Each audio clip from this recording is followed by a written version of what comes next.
Hello, IK Fire. It's okay if you just want to chill and hang out. You're more than welcome to do that if you want to join. You have a little less than 10 minutes to do so, regardless. We're going to be here for the next several hours, hopefully watching some new box spice.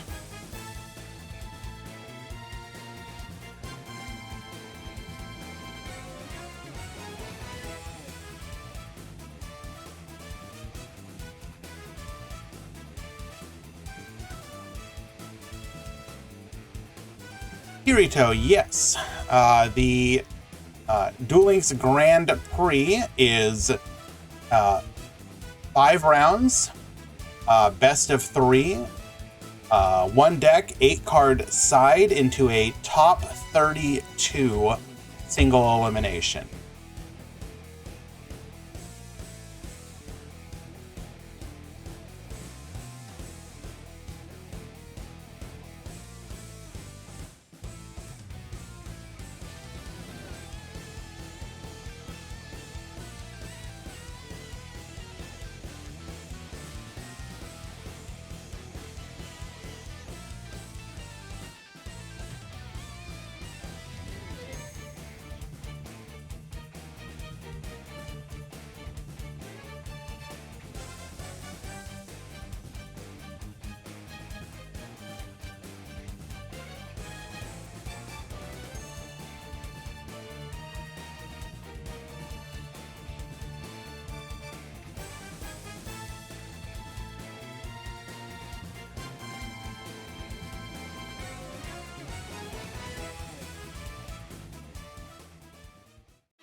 What is that?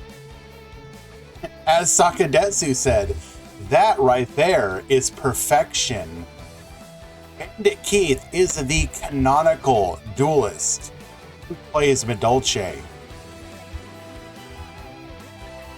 It is the most American deck you can imagine.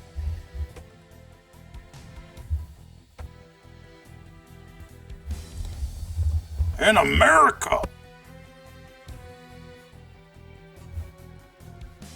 We stand for our queen, Tiamirsu!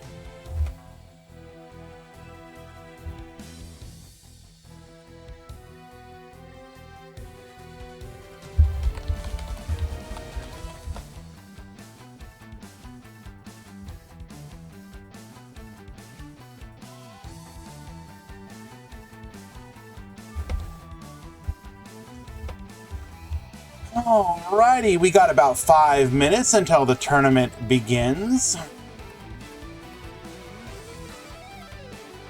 How did you get scammed, McBob? Let it all out. Let us know. We're here for you, my friend.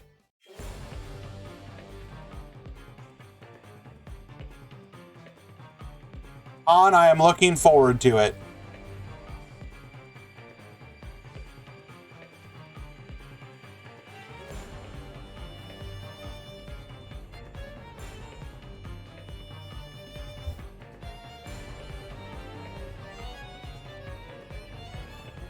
Are we enjoying today? Well, I mean, the day has barely begun, right? But yes, I would like to think so. This is the, typically, I am running these on the second of my 2 days off.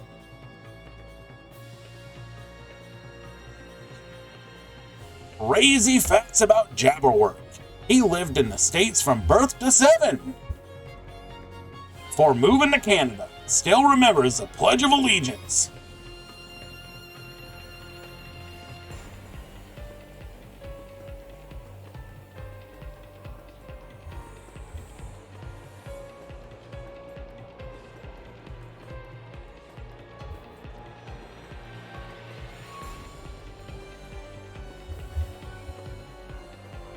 4 minutes remain. Get those deck lists in or you will be dropped from the tournament.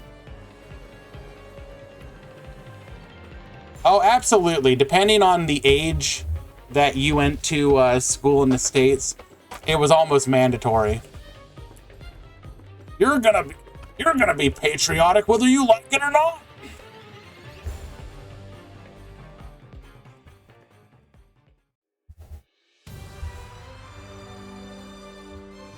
Is your deck list submitted? Yes it is, Kirito. You are good to go.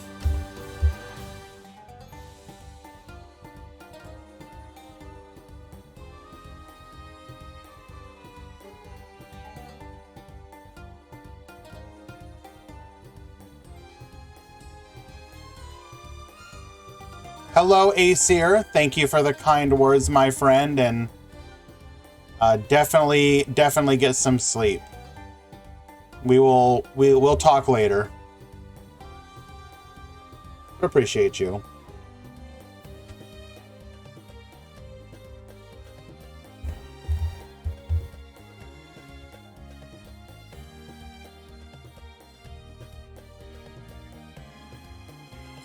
Two minutes to go. Will these people get their deck lists in on time?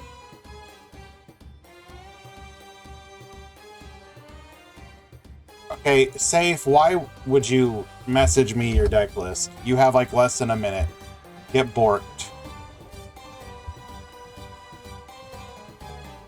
Hello, Team Yay!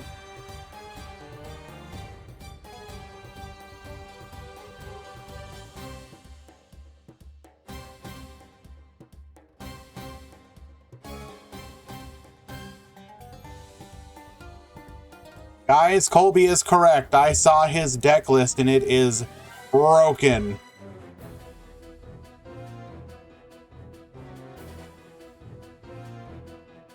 Oh my god.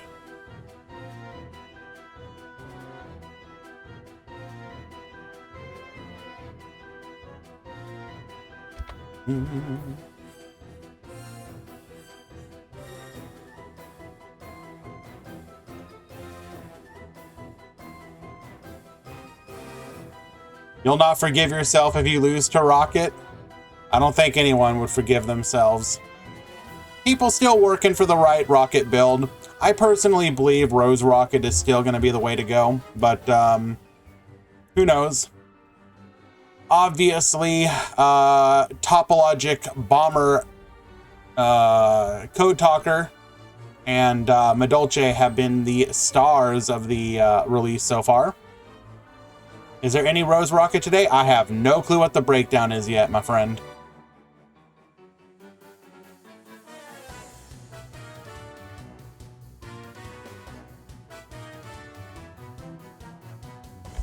I have a feeling Rose Rocket's going to take a while to get to find traction.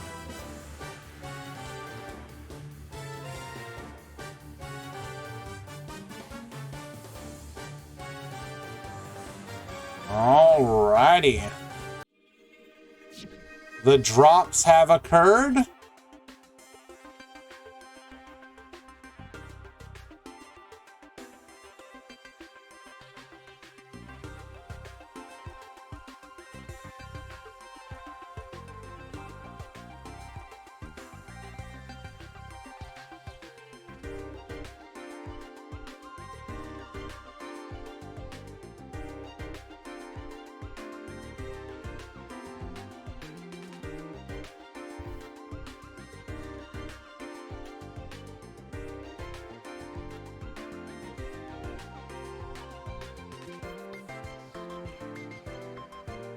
All right, we're going to go ahead and click the button. The tournament has commenced.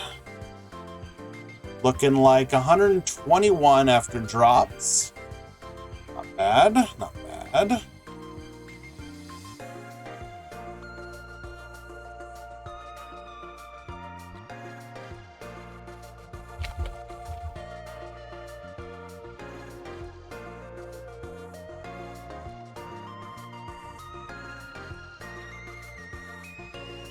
Alrighty. What do we got going on here today? Hello, Eli. Welcome, welcome, my friend. We are definitely going to be looking for new decks. That goes without saying.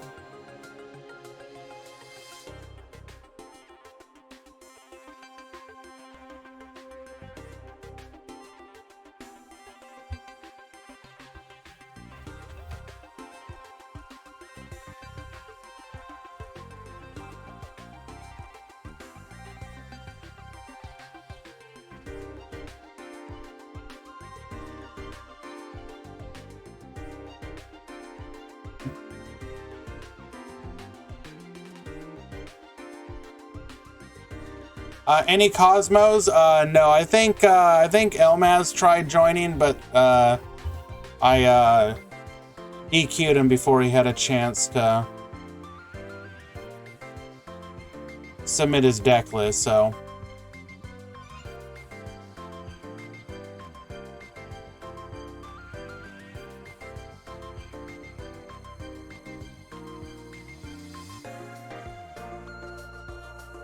All right, just taking a peek here. We definitely want to get some new box decks in early.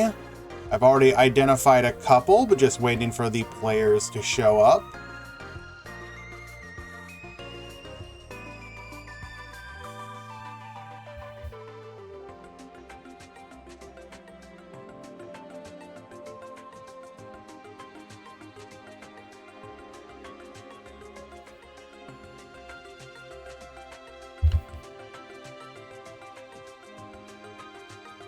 Ooh. Well, that could be fun.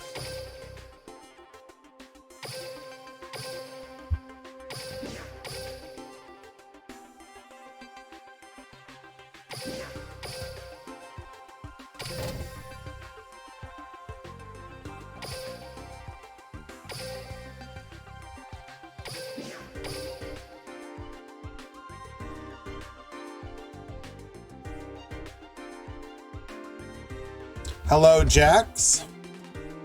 So good of you to join us.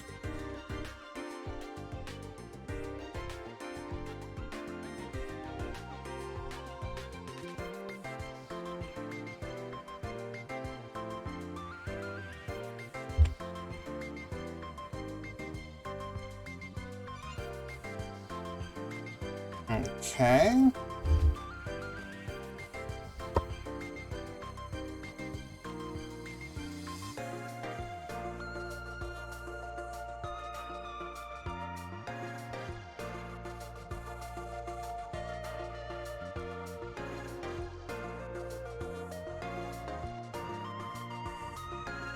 Okay. Both players are in the room. Hello, Kurakadairu. Hello, Cole.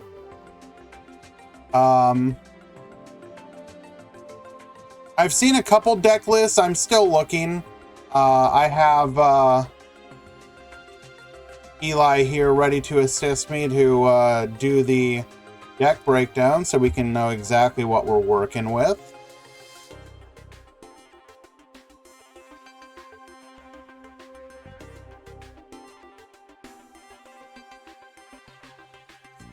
There's another one we should go watch.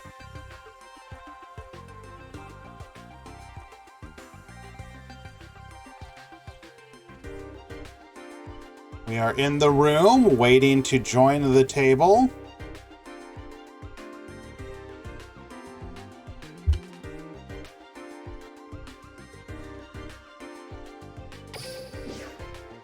All right, well, I guess we're coming back to this one. We're taking our time.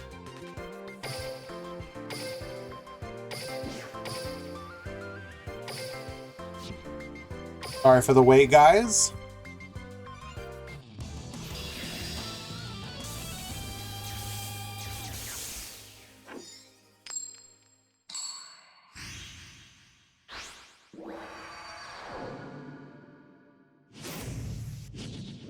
Okay.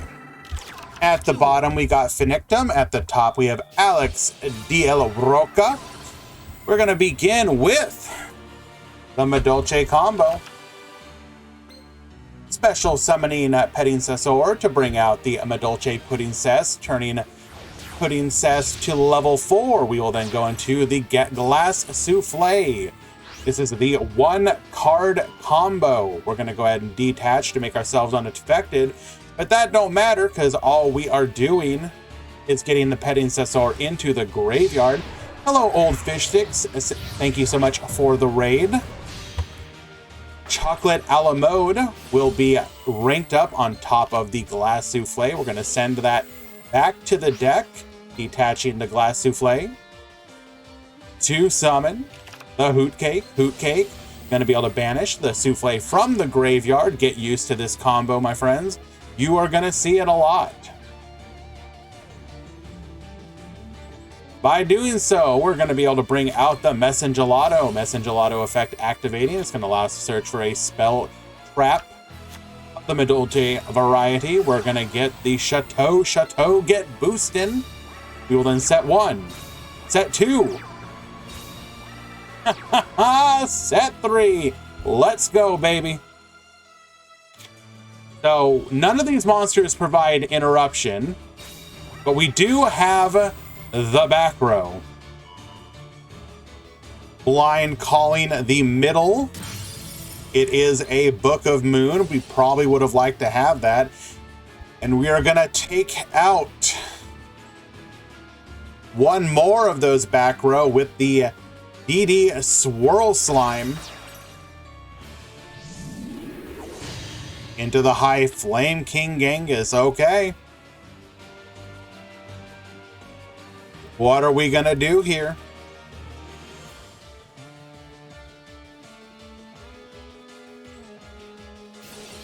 Swirl Slime effect.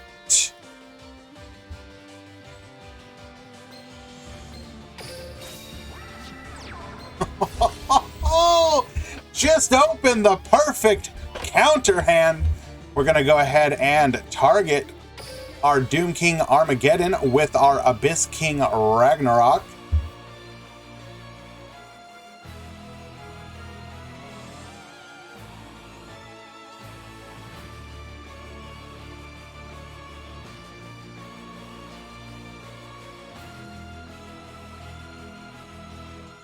DQs can happen, Kirito. They don't always check in, unfortunately. So you'll just have to hang around for round number 2.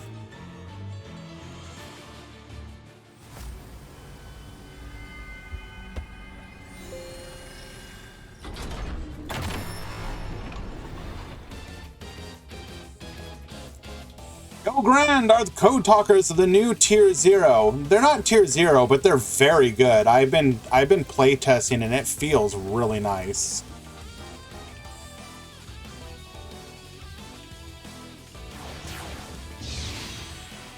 Going into the Cypher Dragon, we're going to be able to potentially target the Chocolate a la mode and steal it.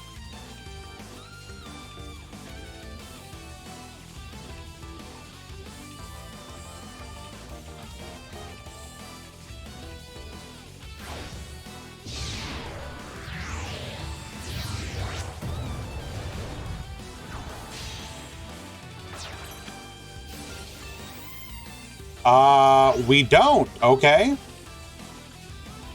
Interesting. We will instead go for the full armor. Full armor will allow us to pop here.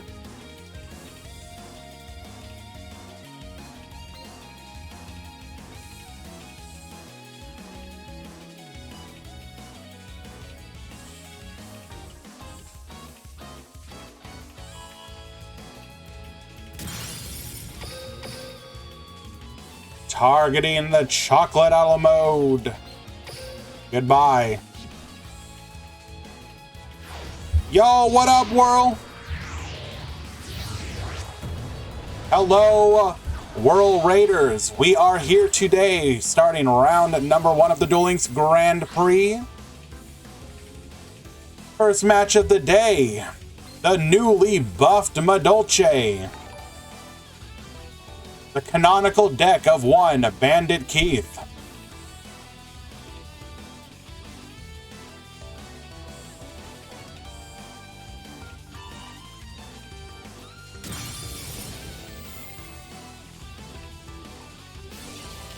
Gonna go ahead and hit the Messenger Lotto.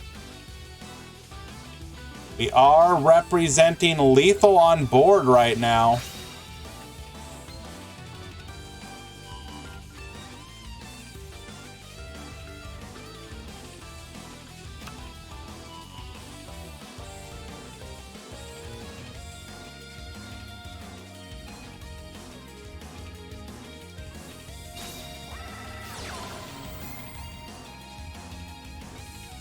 But just in case that wasn't enough, we're going to go ahead and boost. There is side deck, correct.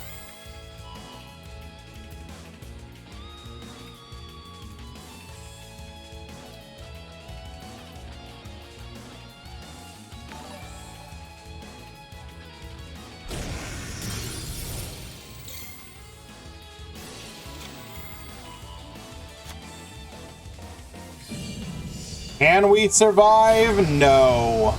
Unfortunately, that MST on top, hitting just the right card. If I had to guess, we literally sniped one of the 2 disruptions we had. And the other one was like an MST or a Cosmic. That will be a game 1 win. Whoop, that is the wrong button. Game 1 win for the DDD player.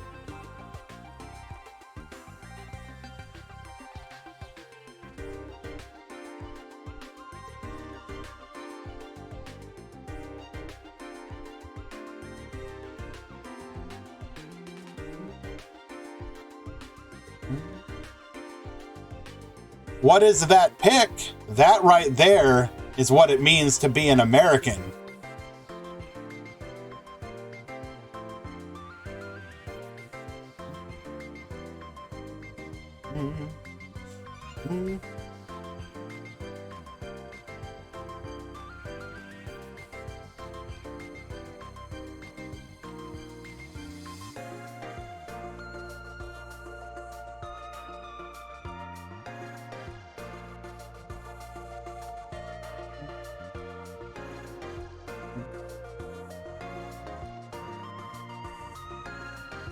Waiting for both players to return.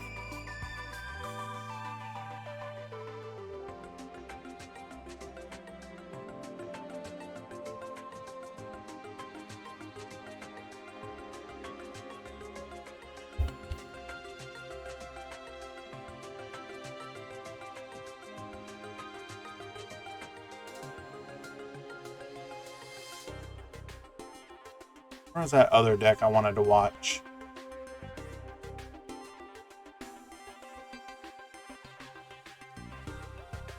Ah, there it is. Okay. Definitely watching that match after this one.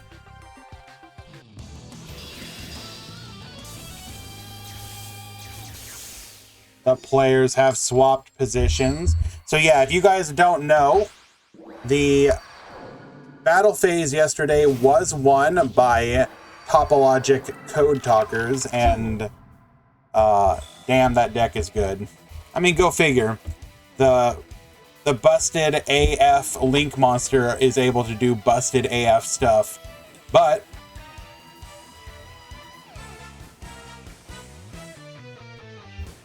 yo, hold up now. What?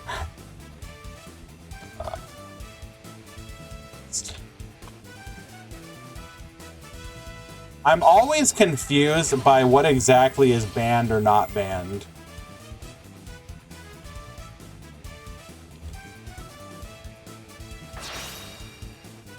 Okay, so it's just Gumblar that is banned of the Topologics.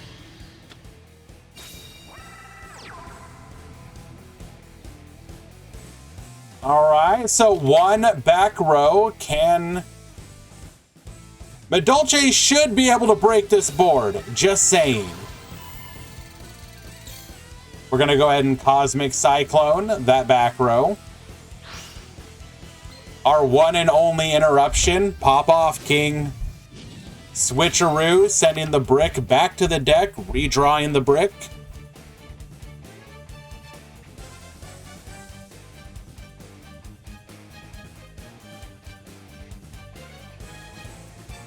Do they play 3CC, 3 MST? I don't believe they go that hard. Bro, no. Bro.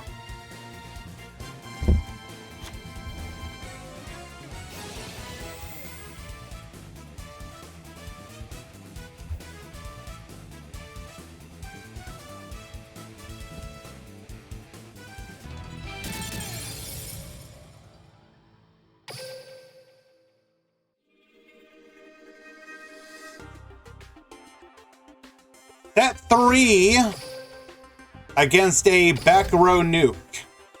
Unlucky.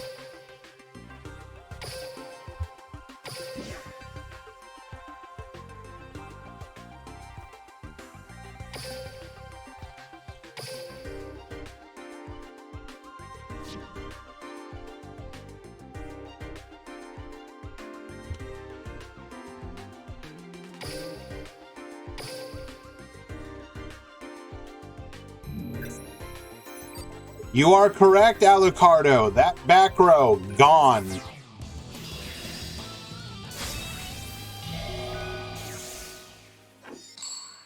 All right, Rookie Barber at the bottom, Necromancer at the top. We're going to begin things with Mageline. Mageline for Pettincessor. Pettincessor effect, special summoning to the field, bringing out the Pudding Cess. We're going to go ahead and go into the Glass Souffle, and as I said, get used to this combo. Rank up into the Chocolate Allo mode. Allo mode effect. We're going to go ahead and bring out the Hoot Cake. Hoot Cake effect. Banish the teacher. Get out of here. I never liked learning anyways. Messengelato. Grabbing a copy of Madolche Knights. We now have access to a monster effect negation, but not destroy. We're going to go into Queen Tiramisu, 3 back row, and the field spell boost. Good luck, gamer. MST on the MST, Atlantean Infantry into Diva. Madolche Knights, we're going to negate the Diva. We will then go Swap Frog, sending Ronin Toad into the graveyard. Cat Shark, summoning to Baboost. We're going to go ahead and pop the Chocolate Allo mode, then both of them into Coral Anemone. We will Ice Dragon's Prison in response to that, taking the Sea Serpent. Not able to go for the Anemone as we do not have a Cyburst to target. We're going to go ahead and Tiramisu, return to the deck, non-targeting send, Dedge.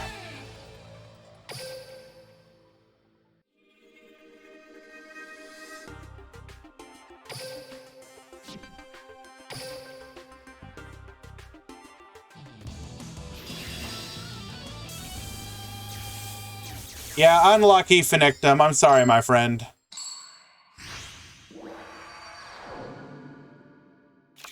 Duel.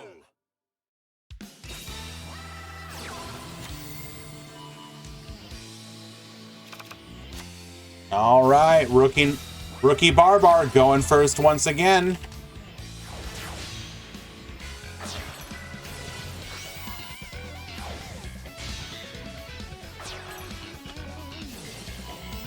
I think the idea of going queen is that if they don't take out the queen, then you can like shotgun the effect. And that may be the like game plan.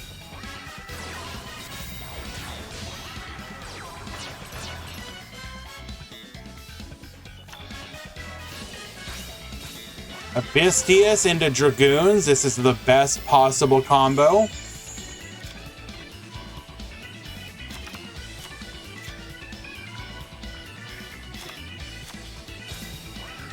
Deep Sea Diva effect. We're going to Knights it, get negated. We will still be able to extend from here, however. Going into the Crocosaur. Crocosaur, draw a card. We will immediately Book of Moon. Popping the field spell. Taking out the Queen. Gun will special summon the Abystius again. Not looking good for the Madolche player here. Looking like we're going to be able to extend further, maybe. We are locked out of our Link monster, which is a problem. Okay, I mean, we should be fine here.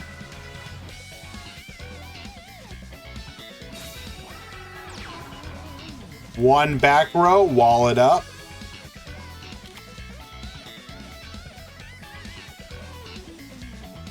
Probably. We are going to IDP in the draw phase.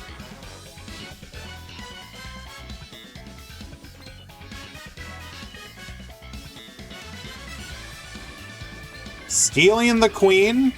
The queen is in danger. Get banishing.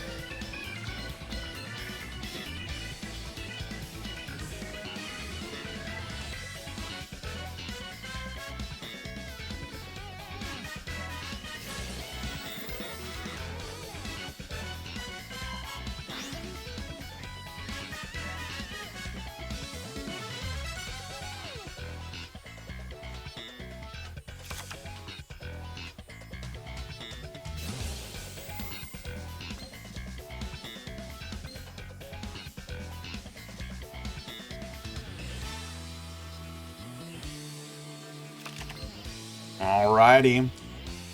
We're gonna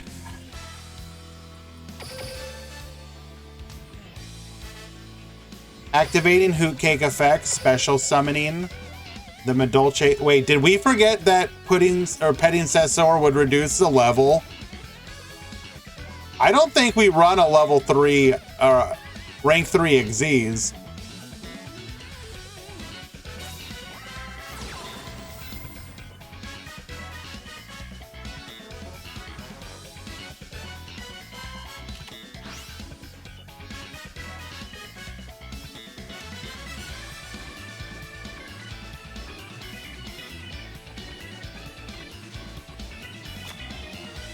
Yeah, that does not look correct. I believe we just witnessed a misplay. Now, Rookie's in chat. He is saying it's a misclick.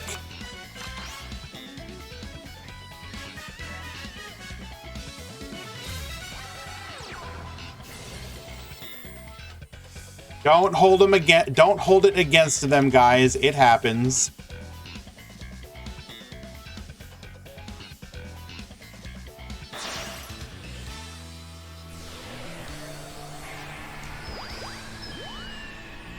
We are probably just going to be cleaning up from here, however.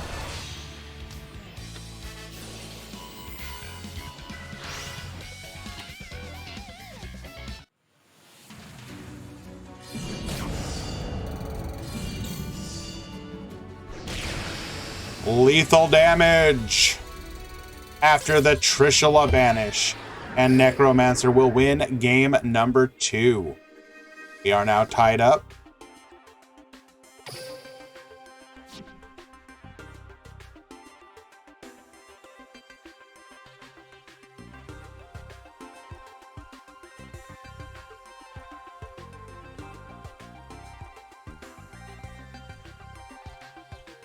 Just waiting for both players to return for game number 3.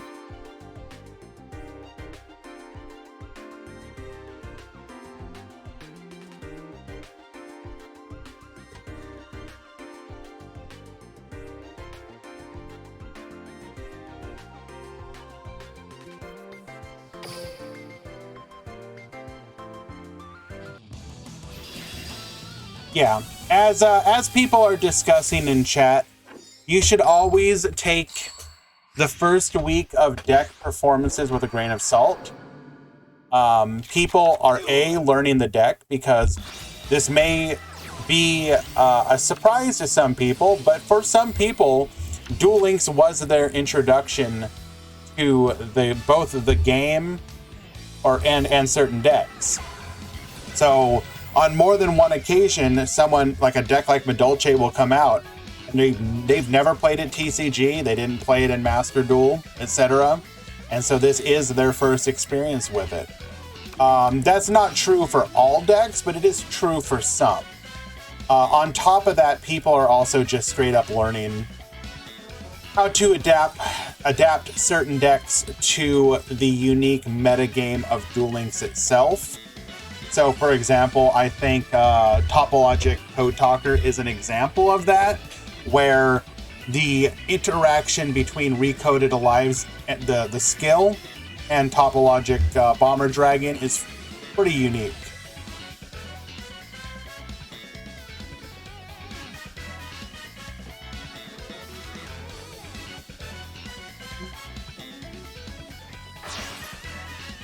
So Kirito, if you are on the Discord, let me double check. Yeah, see if you have the role. I pinged you. You do not have the role. So you want to go to the roles channel, and there are 3 roles that you can click a check mark on.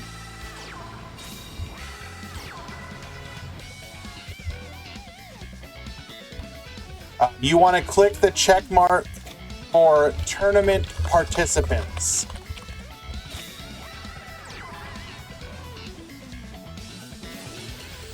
If you do that during each round, we will ping the role to let you know that the round has begun. So all you need to do is pay attention to which pool you are in, pool 1 or pool 2. And when you see that pool get announced in the event notification channel, then you will know that your new round has begun.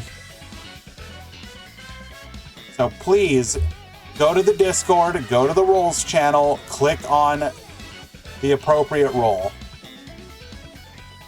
Would Salamangreat be safe from a KC Cup ban list? I think were Salamangreat to get hit on a ban list, it would be very minor. I don't see it happening though. Maybe it will be theoretically hit indirectly if they were to do something like needle sealing to 3. It wouldn't be a targeted hit.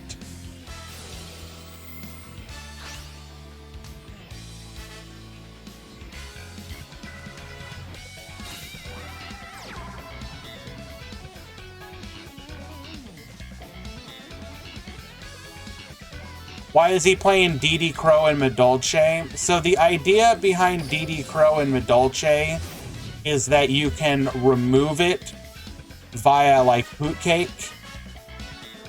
And DD Crow can usually be activated almost anytime. Why did we not go full combo? We ask.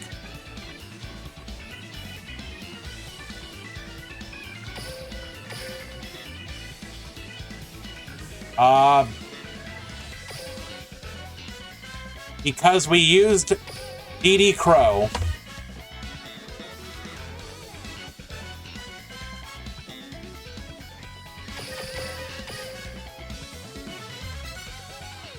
So remember, most of the, or all the Medolces do rely on having no cards in the graveyard. And so we needed to save that, theoretically save that DD Crow.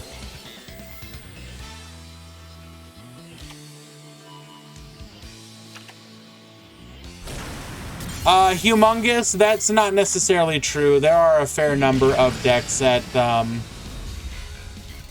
use it. And Kirito, I cannot stress enough, if you do not want to miss your round, go to the roles channel and get the tournament participation roll.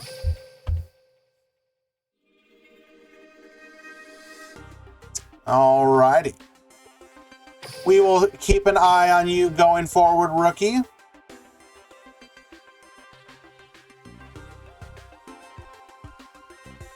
Let us see if we can find another match.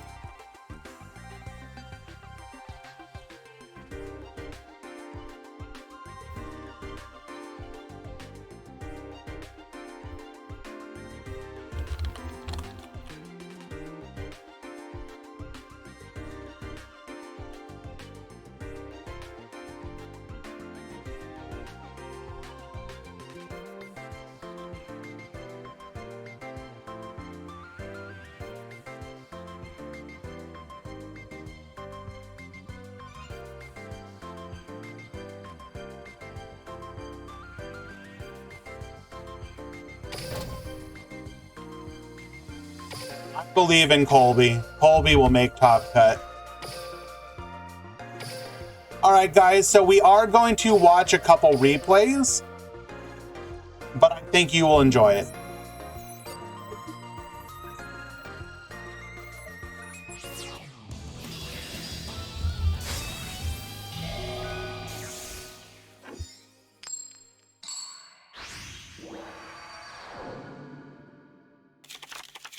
Colby, please don't do that.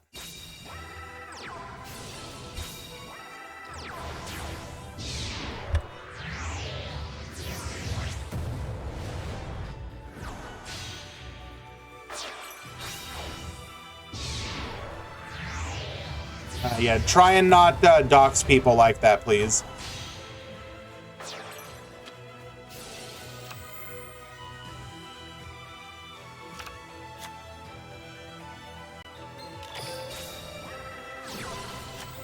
All right, Summoner Monk.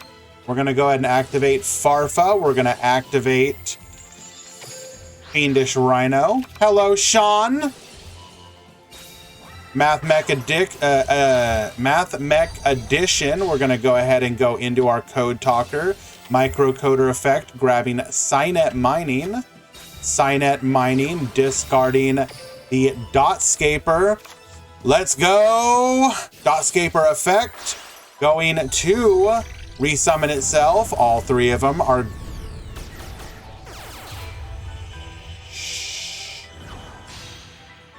Decode Talker.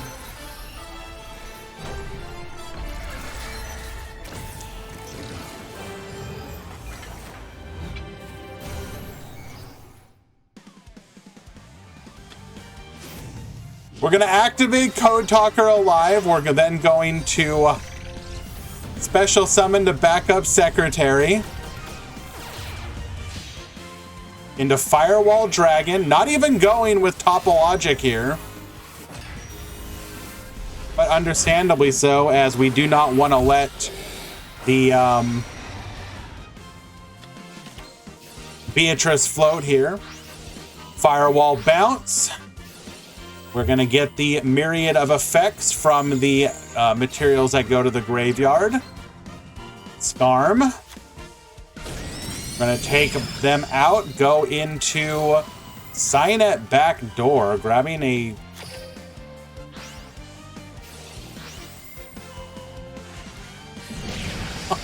Cynet Backdoor, banishing the Firewall Dragon. Able to then use the Graveyard effect of Recoded Alive. So pretty much just standard combos there. We did not see the Topologic one. Although Topologic probably not as good in this particular matchup.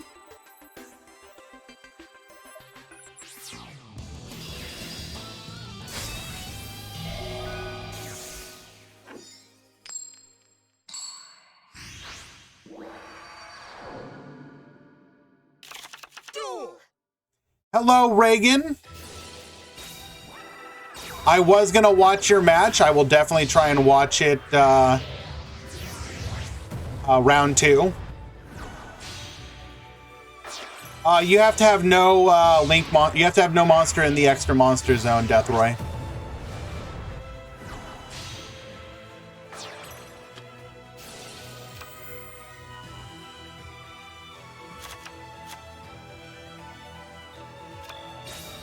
Shui, I kind of disagree. I think the fact that you can activate it first turn is what allows the deck to do the cool stuff that it does. I think as far as like trap effects go and like the limitations to the deck, I think it's perfectly fine. Summoner Monk is going to go ahead and special summon the Lady Debug. We're going to go into our Code Talker. We're then going to go into Security Dragon. Security Dragon, get but bouncing. We will then use the Microcoder in hand, cleared that board, grabbing a copy of Cynet Mining, activating the skill, Cynet Mining, discarding for a Math Mech Addition. Got Scaper effect, back to the field. The world was our oyster.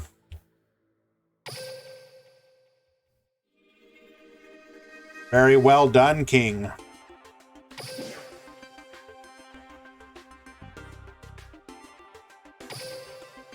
Mm-hmm.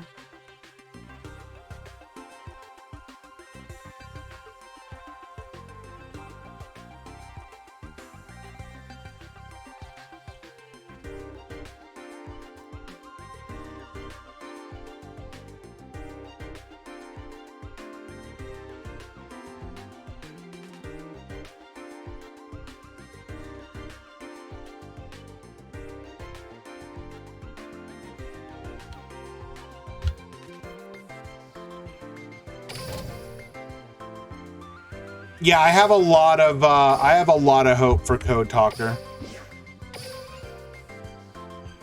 They are like the epitome of like pop-off king.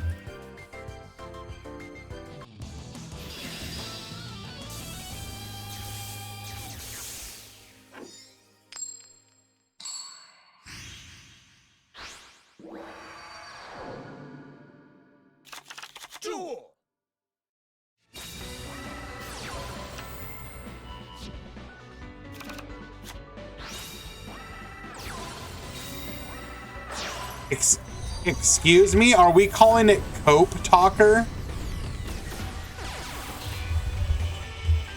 Hello, Vexnol. Doing well. Thank you for joining us.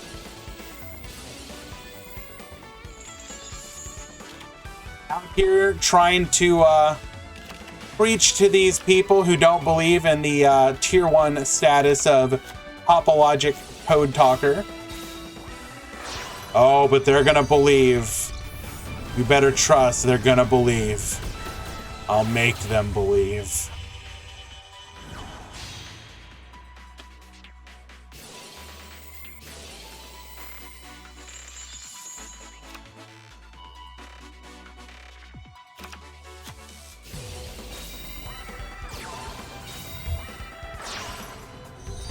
Hello, Alpha. Welcome, welcome.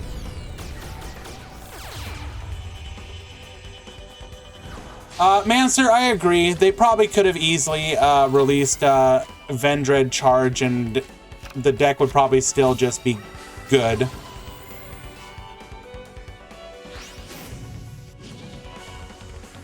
Jabberwork, I believe that is the way to play it. Well, ish.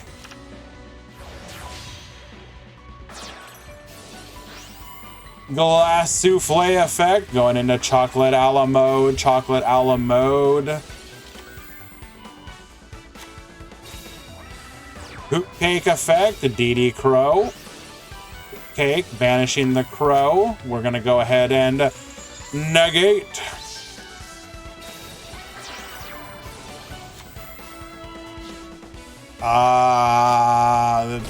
This feels like we're in danger.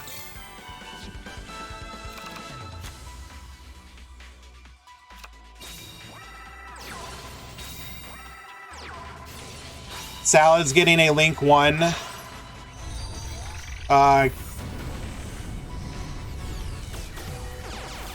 Kirito, did you click on the Rolls channel?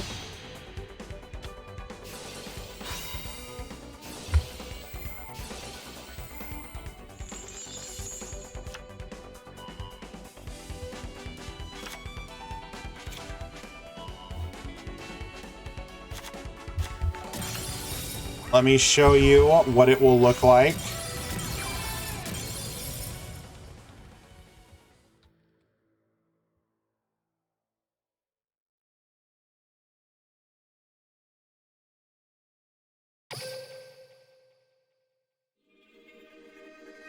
Oh, it's Quantum's birthday. Happy birthday, Quantum.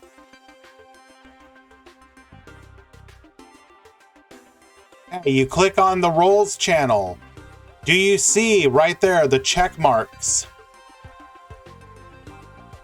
You want to click the one under Tournament Participants and Tournament Creation. Click on them.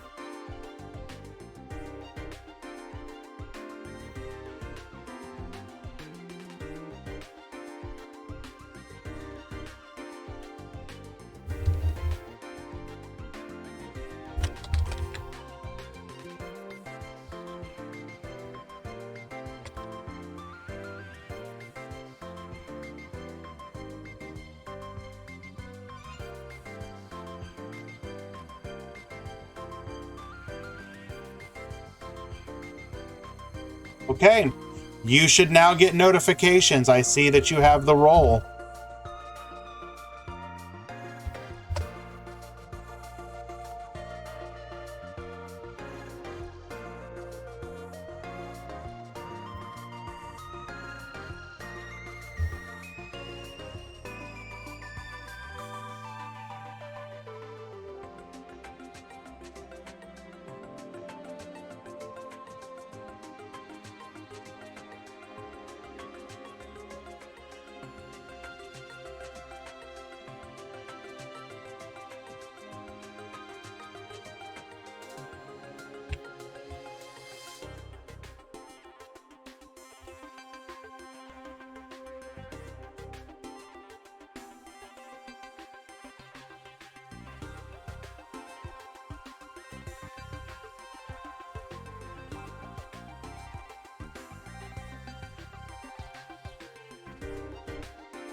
Sorry guys, handling a mod call.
Just one moment, guys. We're going to handle this mod call. I'll be right back.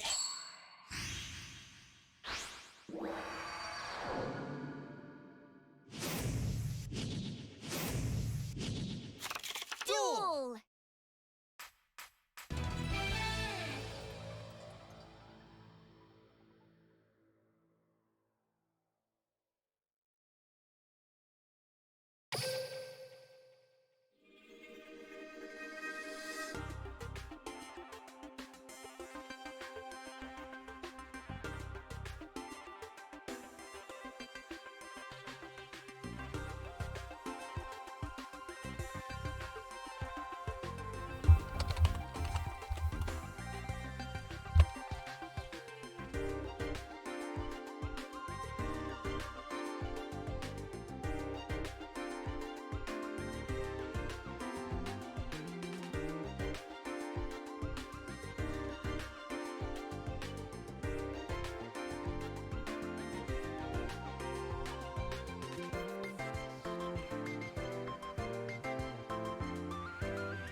We should be done in just a moment, by the way.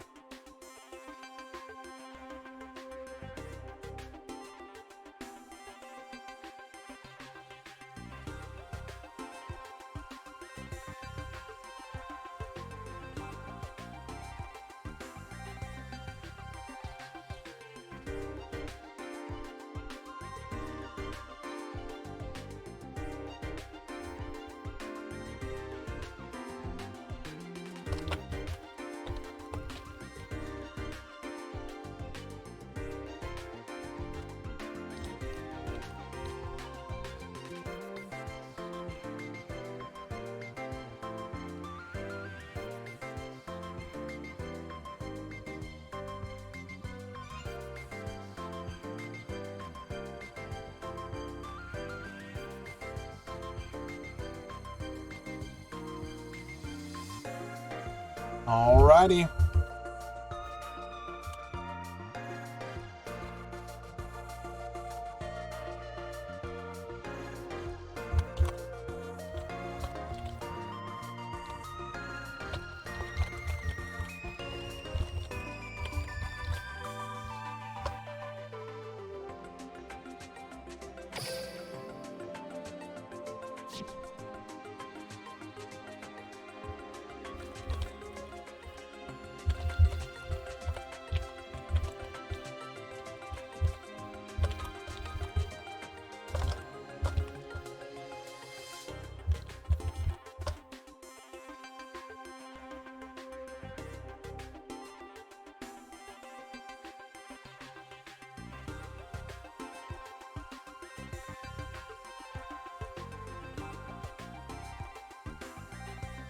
Okay, looks like we are now completed with both round one, or with both pools for round one.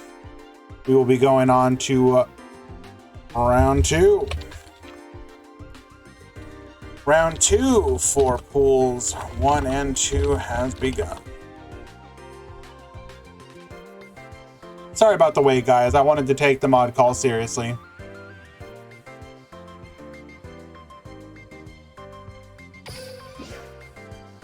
So this is kind of actually a good thing to bring up.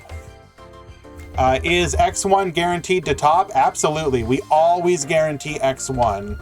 Top Cut Simulator. We had 121 people today. It'll be 5 rounds. Top Cut is 32, which means that 9 players at 3 and 2 will make Top Cut. So all X1s and a fair number of X2.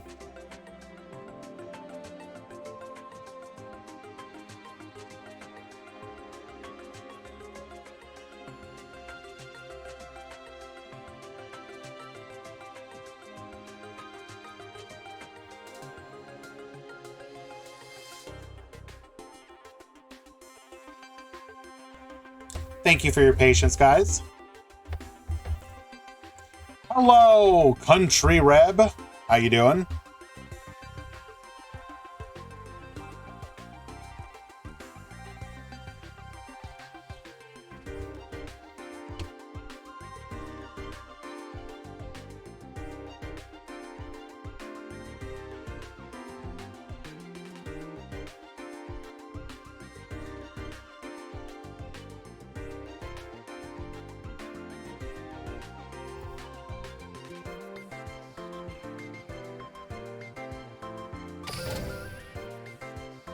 What was I going? Oh, right. Thank you. Sorry. Yeah, I interrupted myself there.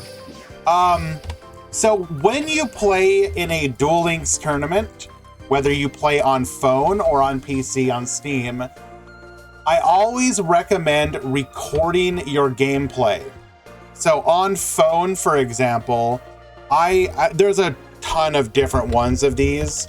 But I use one, for example, it's called like A to Z or AZ screen recorder. It's really simple and intuitive. As soon as your match begins, you have a little like button that floats on your screen no matter what app you're in. Even if you're in Duel Links, it'll float above the screen. And if you have a DC issue or the like, you know, the game never loads in, that can help prove. Obviously iPhone as well. Point is, by doing so, you can potentially submit proof that shows that you did not connect. We can't just take your word that you didn't load into the game. I'm sorry. Even with a screen recorder, we may have to scrutinize it and decide if it's good enough evidence that you didn't just like kick your router out the window or whatever. Point being, always record your gameplay.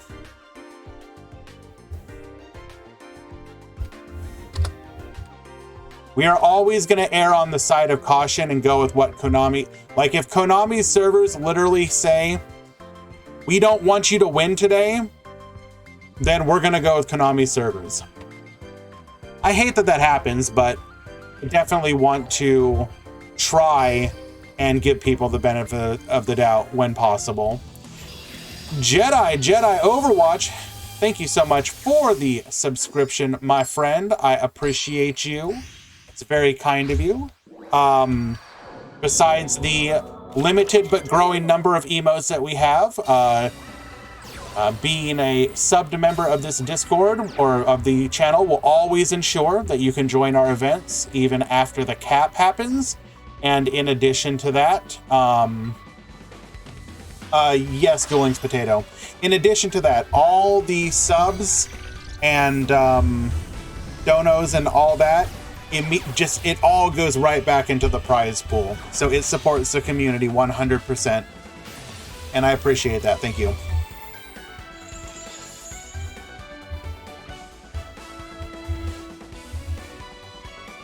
I forgot to watch your... I said I was going to watch you in pool 2 or round 2.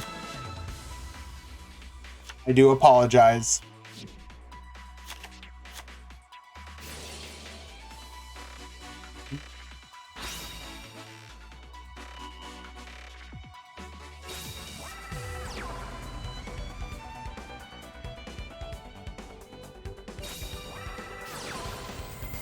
Now, Honor has told us that they plan to sweep this tournament.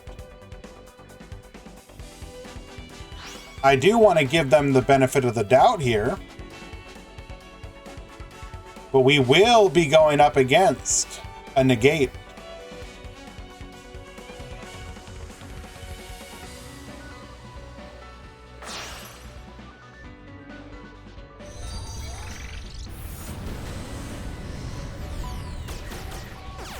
Wandering, why are you throwing me under the bus here? So typically we will not reset a duel in that situation, but since both people wanted it and there was no pressure involved, we had no problem with doing so.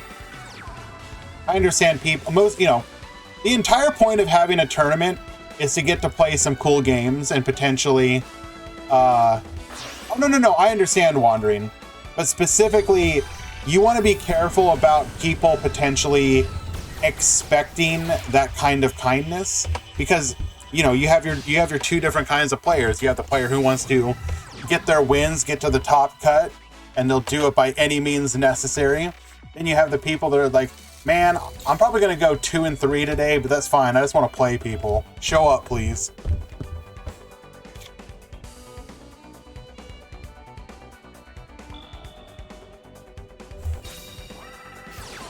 Alrighty, Connor is going to go ahead and activate Abyss Actor Wild Hope. Going to start things off by activating Storm. Goki, the Master Ogre, is going to go ahead and say negate.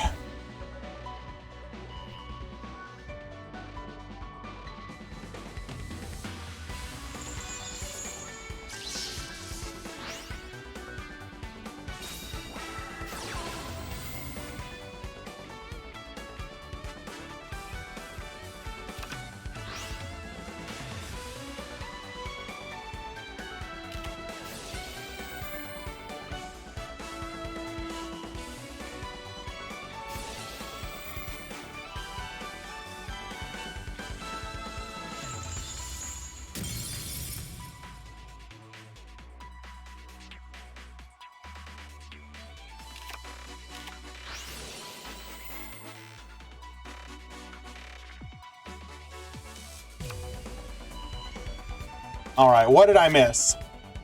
So we activate Quick Launch, bringing out Rocket Tracer, activates the Book of Moon on the Rocket Tracer. Rocket Tracer will pop the Wild Hope. Wild Hope will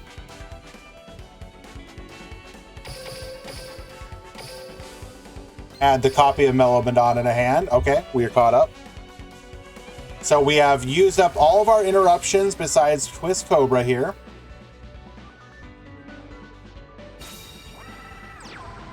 We will finally commit to our normal summon.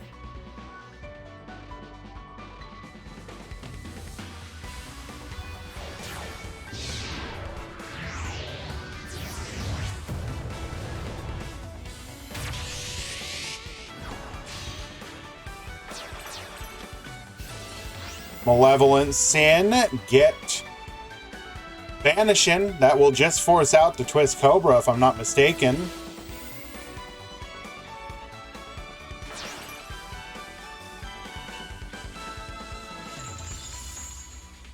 We will boost ourselves up to 4,400.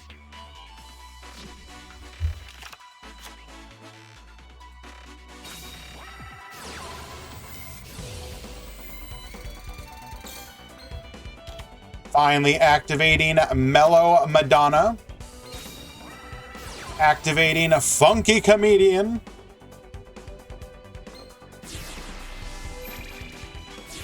We are now Xeno-locked from the Madonna effect. We are going to pend 1 and 2 Superstar effect. No? Yes.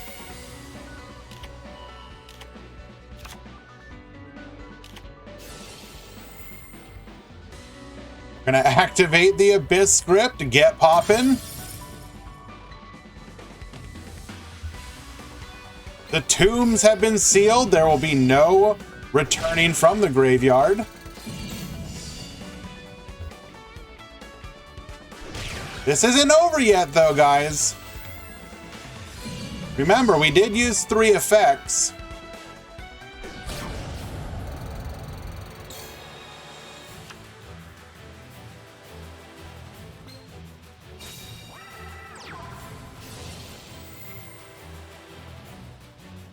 Oh no. Oh no, no, no, no, no, no, no, no, no.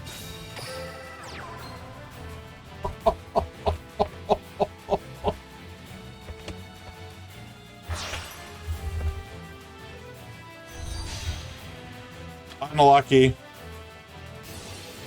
Super X effect.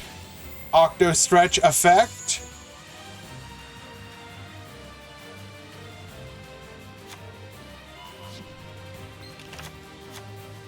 KCT.TV.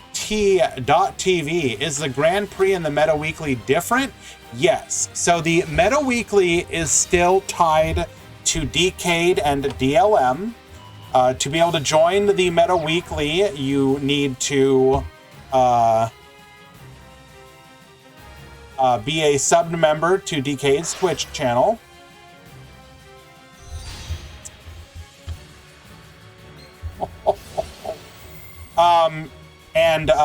It's free entry to join the events. I still host those because I still am a member of the staff over on the DLM Discord. But these events, the Grand Prix and the Grand Prix SE, are specifically mine and are free to join for anyone.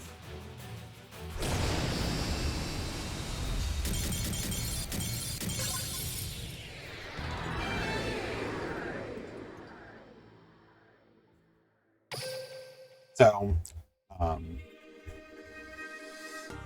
are these events posted on DLM? Why, yes, they are, my friend.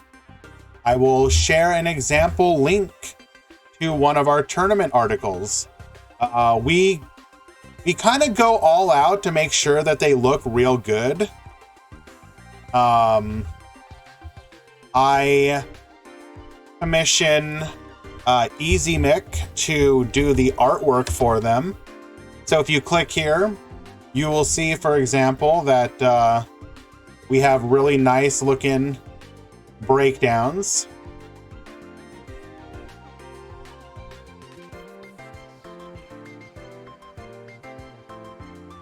This is not today's, this is last week.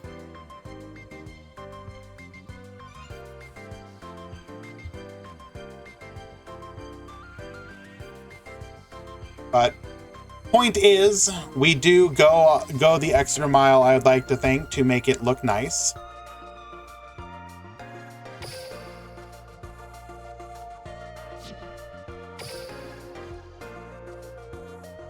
Oh, well, looks like Han got farmed both games, so unlucky.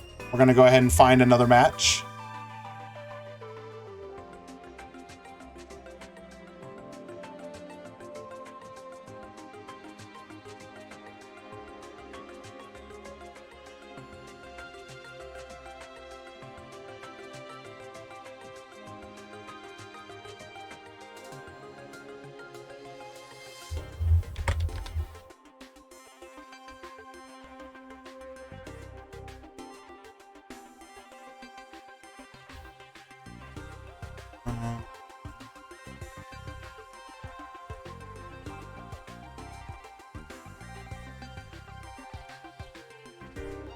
Where is...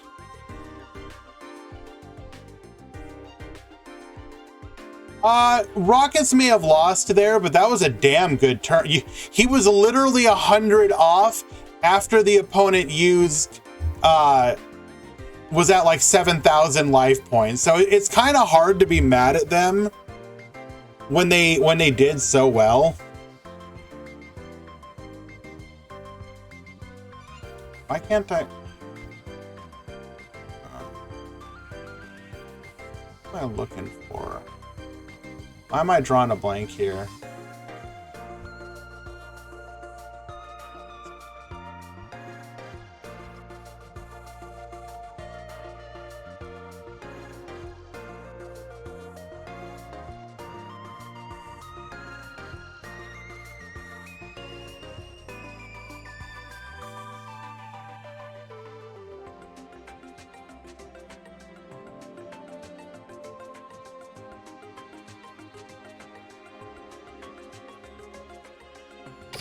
Now this may be a bit of an unlucky, but we're gonna see if we can see some good stuff out of this. All right, Reagan, show us what you got.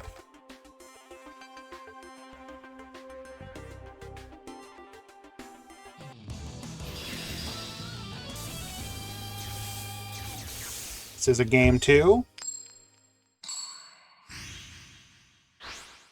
Kirito. I may consider it.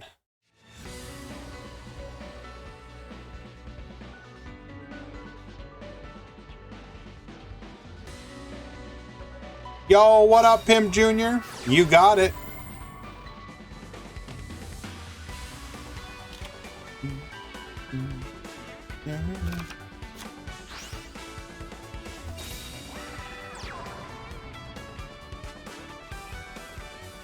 We have Goki versus... Oh, wait. There's a chance. Activating Master of Rights 2. Kirito, I'm going to be honest with you. I'm kind of not surprised. We can talk after the tournament, and I can try and help you with that deck, by the way.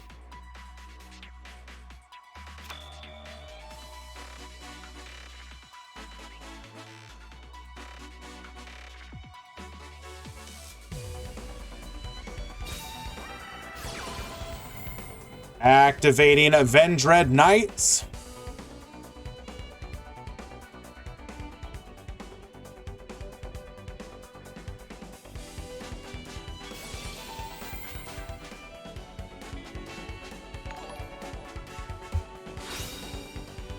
Ease Life. Receiving a gifted sub from Chathead. Thank you so much, Chathead. If you guys... is your tournament still on for tomorrow, by the way? I definitely want to shout out your event if that is the case. So y'all might know that Chat had just hosted a fairly large tournament, and I believe is hosting another one tomorrow. Let me go ahead and post a link to his Discord.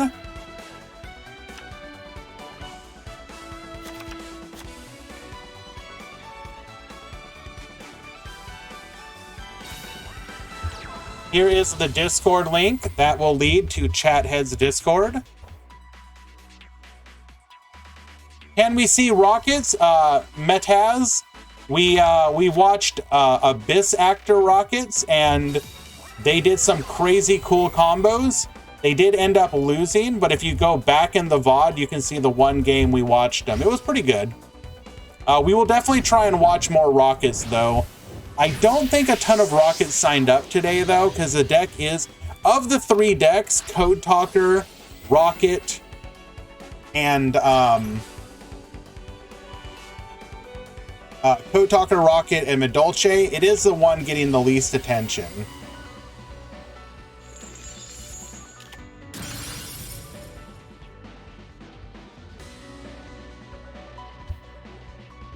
But yes, thank you once again for the gifted sub to Ease Life.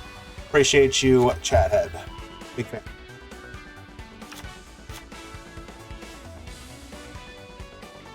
Are we going to be able to continue from here? If we can just get... If we have one more activation of a fusion... Or a synchro, rather. We'd be a little short, unfortunately.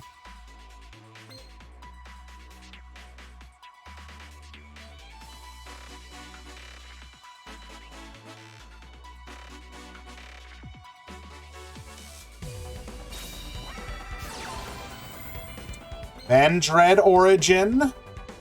We're going to be able to ritual summon the Revendread Slayer from the graveyard using the Revendread Slayer on the field. By doing so, the Slayer should search another copy of the ritual spell. Can we get one more body on the field to push for lethal? I don't think we searched for Octo Stretch, did we? Grabbing a copy of, or sending rather, a copy of Hound Horde to the graveyard.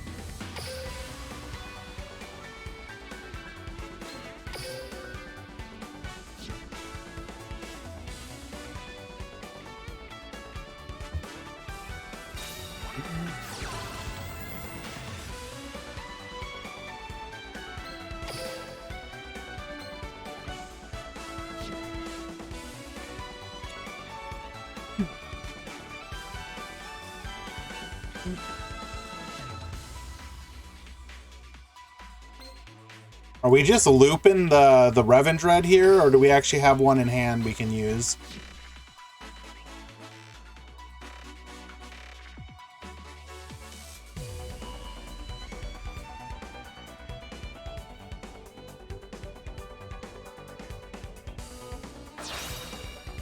We do have the Executor in hand, so we will bring out a second copy of the Revendread Slayer. 3 cards in hand. We know one of them is a Rescorpio.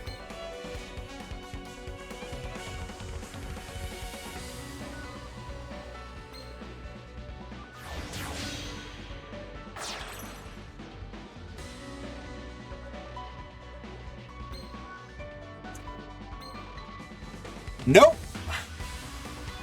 We will not be seeing the Link summon here. We will instead see the Digibug Rhinoceros.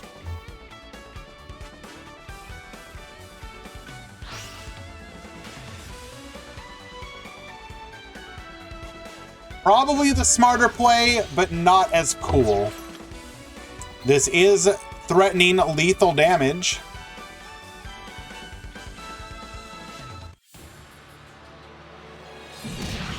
There is no delay, and we will get an OTK. Re-useless Link, bro. Come on, it ain't useless.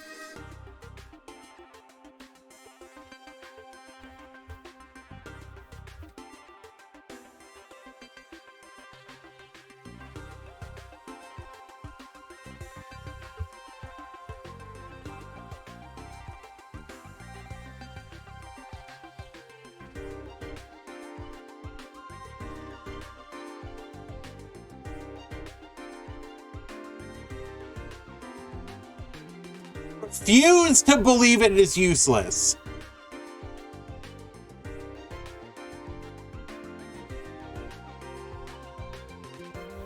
The Harpy Link will unironically not be bad once we get specifically alluring Mirror Split, I believe. We probably still won't go into it, but it gains a lot of power from that card.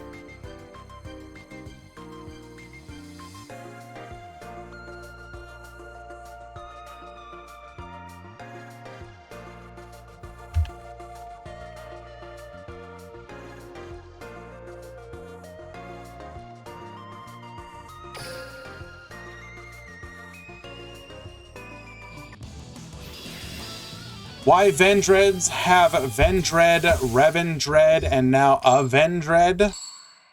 I think it's just to, like, separate the pieces of the lore out a little bit. It's literally that.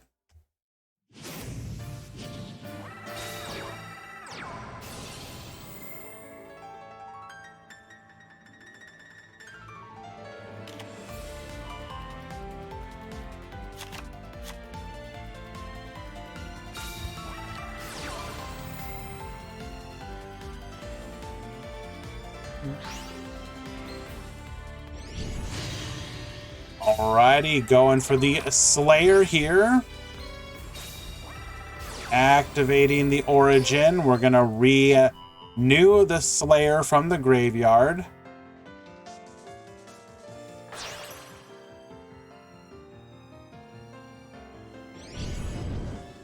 Yeah, you don't get to hear Alexis's music much anymore. They did recently, or just yesterday, day before? No, yesterday. They gave her access to one of the new ritual spell or skills. I don't know if it's actually going to see any use, but the one thing I like is that they have literally like chosen out characters, and specifically Alexis, Pegasus, and now Playmaker to have access to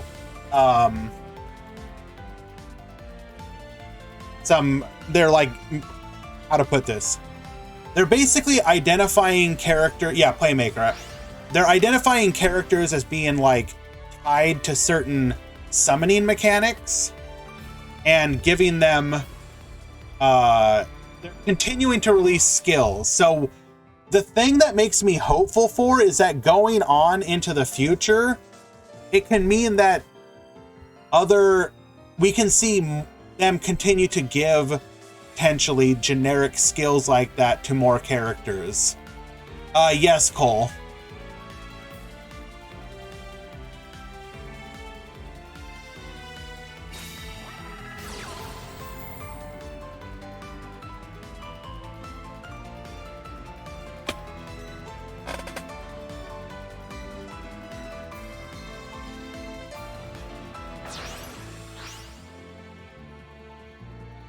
Hello, Drewy, home of the Pogfish.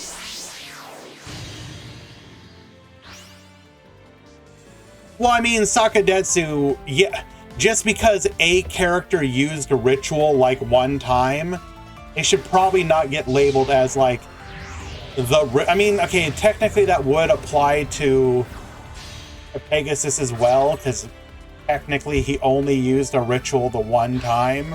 But you get my point. I don't know. When I think of rituals, I don't think of Playmaker because he ritual summoned Cyber's wizard one time. Wait, what? Why isn't it showing up on the screen? Give me my ooh.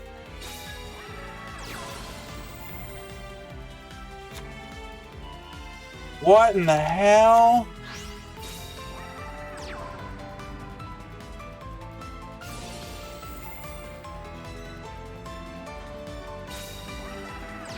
Why is it not showing up?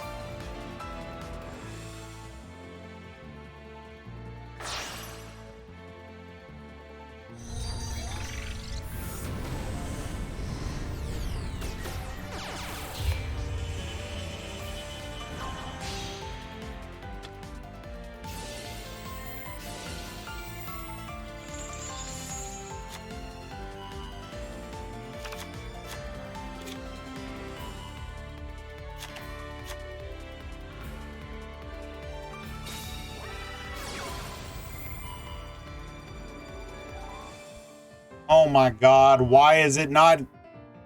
This is more important than what's going on here.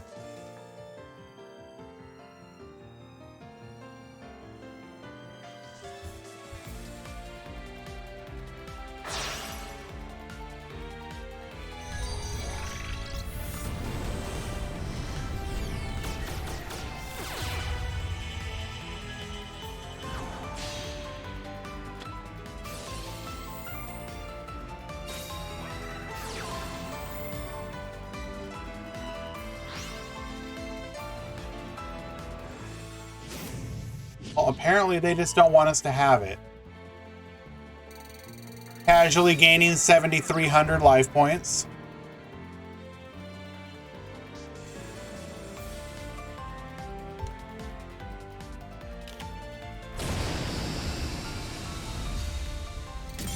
What is wrong is that we do not have the water pogfish emote. And it's very upsetting and distressing. There we go.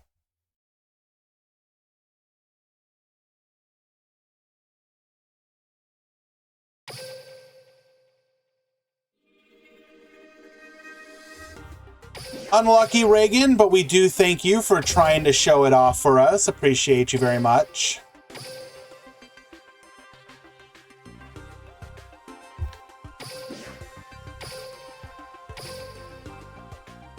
We are going to be watching a replay because that seems to be how it's going with these Code Talker games.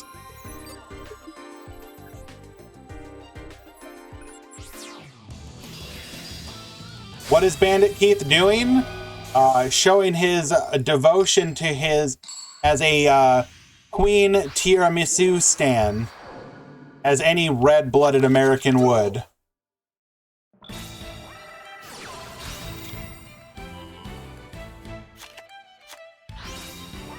Alrighty, discarding the MST, searching for a Lady Debug. Lady Debug is going to grab the microcoder. We're going to use our subtraction to go into L phase. L phase with the microcoder is going to be our Decode Talker. Gabrifier, I think you run both of them and then use the one appropriate to the situation because it does change. For example, we watched a Code Talker build earlier where they went with the firewall because they were specifically up against Burning Abyss, and it was much better to... wait, we had no... we didn't have any further extending. Unlucky. So we are playing against Mech Knight. Now, Mech Knight has a really bad matchup specifically against Topologic Bomber Dragon, but looking like we're not going to get to use it here. So yeah, it's better to go for the firewall play against Burning Abyss, and so we saw the player do that.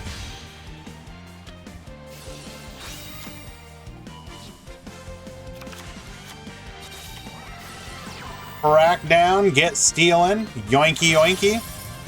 We're going to use the opponent's Mech Knight of the Morning Star and Decode Talker for our Firewall Dragon.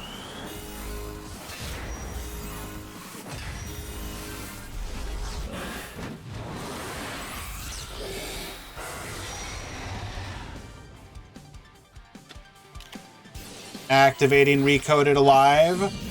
We're going to attempt to book a moon. It will go through. World Legacy is going to go ahead and bounce the Indigo Eclipse back to the hand from the graveyard, by the way. Needed to do that earlier, I think.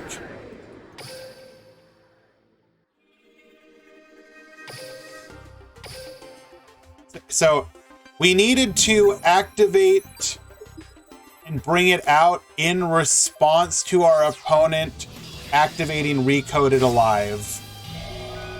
Hello, Specialist.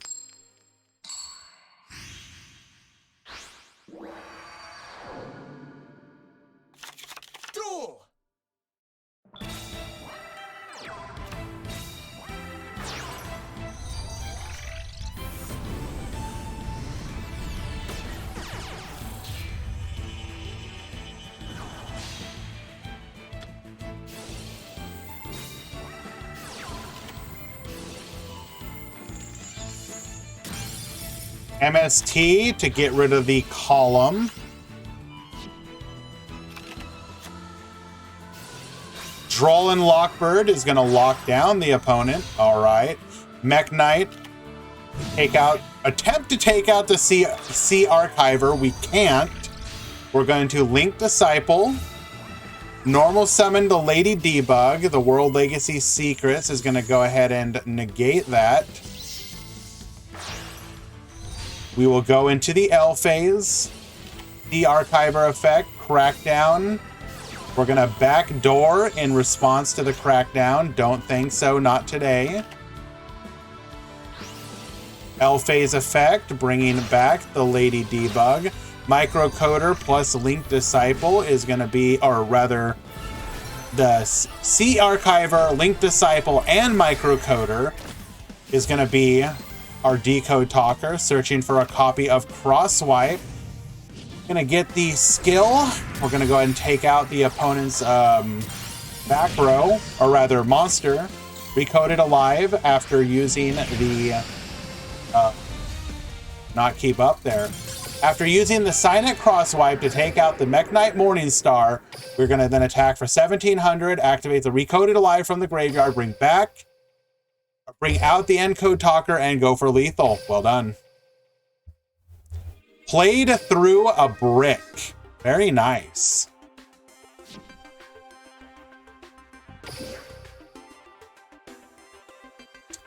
Reagan, we appreciate that you were doing that for people.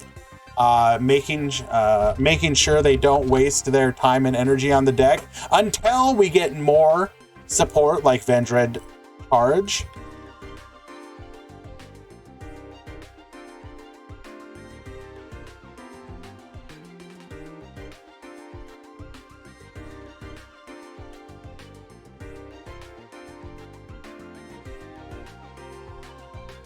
Alrighty, let us find another match.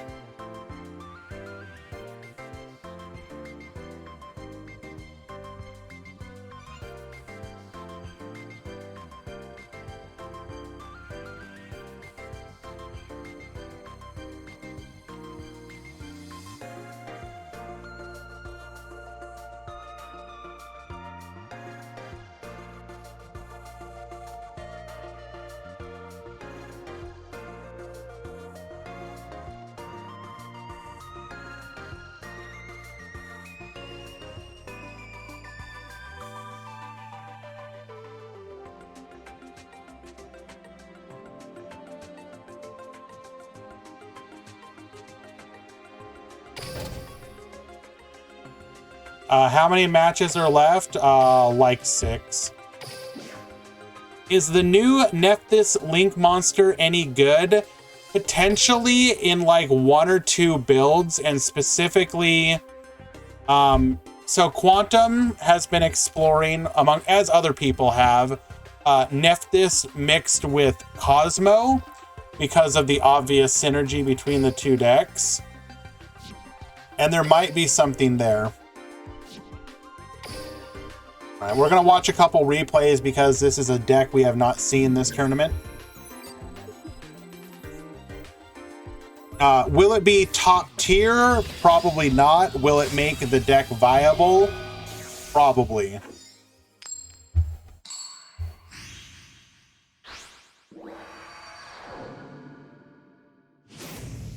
I'm not sure if I 100% agree with that yet, Fan Luna. We definitely... There have been engine decks in this game before. I mean, yes, modern Yu-Gi-Oh! Tends to skew a bit more towards engine piles, but I think Duel Links, specifically because of its 20-card format, will have a harder time truly being pile decks. What you're probably going to see a lot more of is 2-deck, a lot of 2 decks. So like what Khan was doing earlier with Abyss Actor Rocket, or the idea behind Rose Dragon Rocket. That's the kind of stuff you're probably going to see. Not so much like playing 1 copy of 1 card, 1 copy of another brick, 1 copy of another brick, 3 copies of the Searcher, 3 copies of... Like, you're probably not going to see that kind of stuff as much unless the deck specifically is held up by a skill.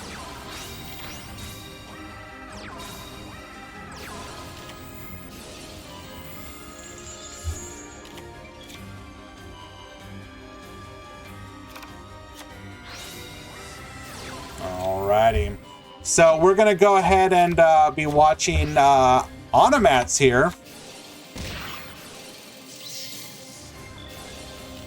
Not able to really do anything here after eating the Book of Moon.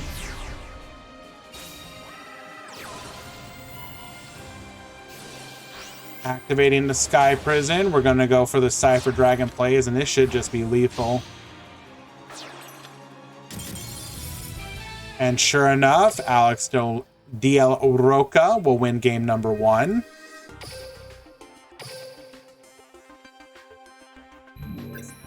Medolce cards are in the 25 gem sale. I don't know if that gem sale is actually still going, but yes, they were or are.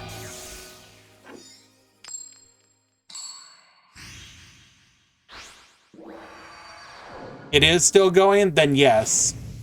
They are in the gem sale.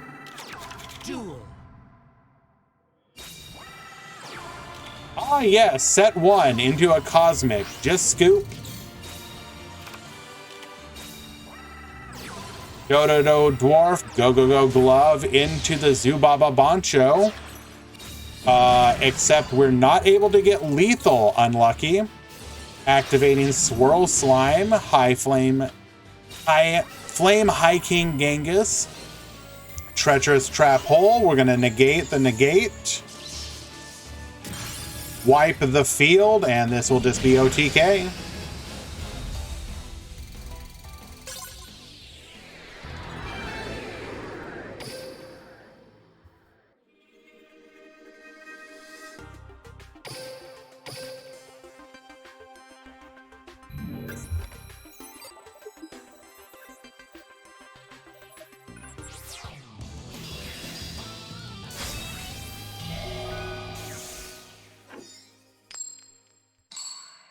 Alrighty. We do have today's breakdown done. Thank you to both Easy Mick and Eli for doing this. Appreciate you guys.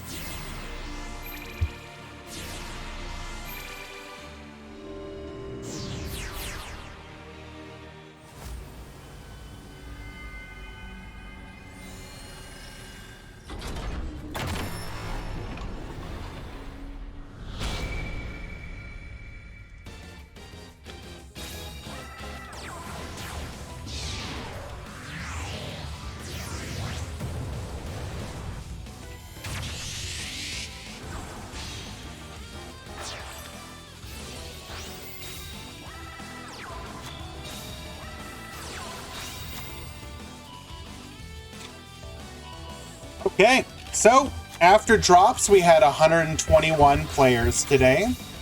Mech Knights at 24, Goki at 22, Salamangreat at 16, Medolce at 13, strong showing. Galaxy at 4, Burning Abyss at 3, and then each at 3 each, you have Burning Abyss, Code Talker, Mermail Atlantean, Infernoid, Pure Rocket, Pure DDD.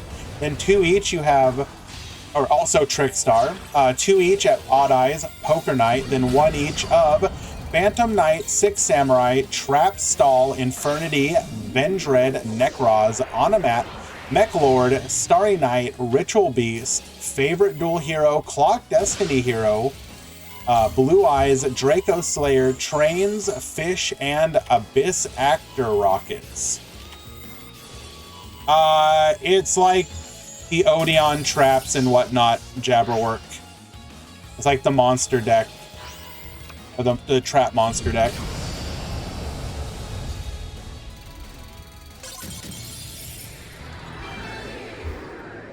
Well, okay, when you say diverse meta, I mean, I would agree, but you should also wait for the top 32 and not just what people entered with. Anyone can enter with anything. You want to look at the top cut when you reference a diverse meta.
Sorry guys, handling a mod call.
Okay. Not sure I understand why we called for a mod here.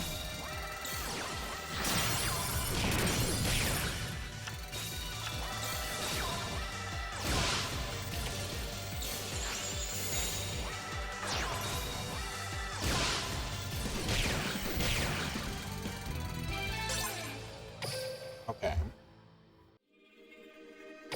That was stupid.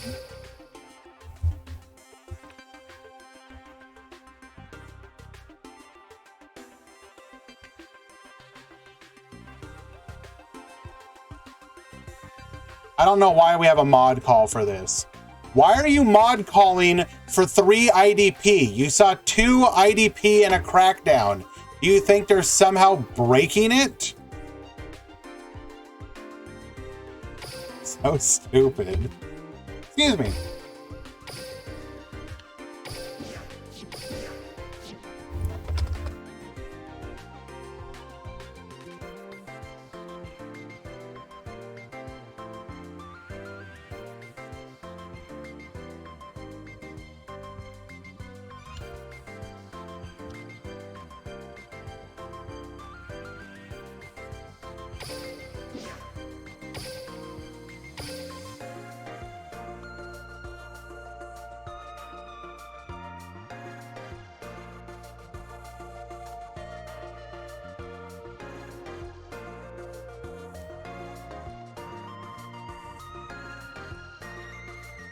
Literally the most pointless mod call I've ever had.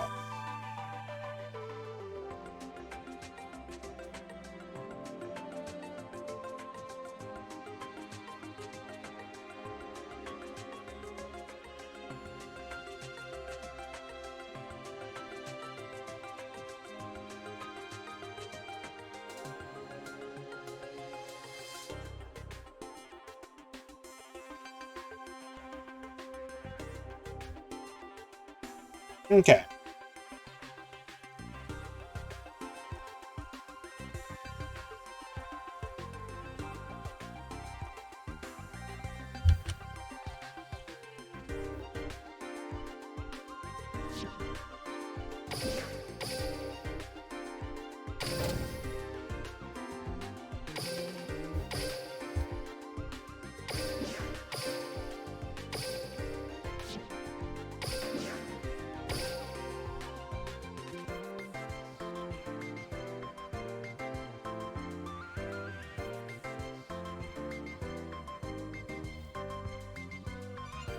Is there any well-positioned rocket player? Khan's playing rockets and he's like 1-1. He did lose round 2, but his performance was really good.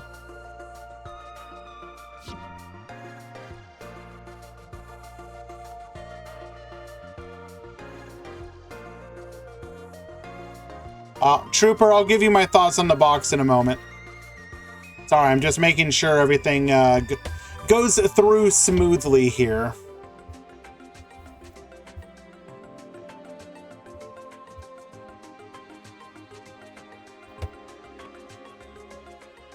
Duel 1 round 3 has begun.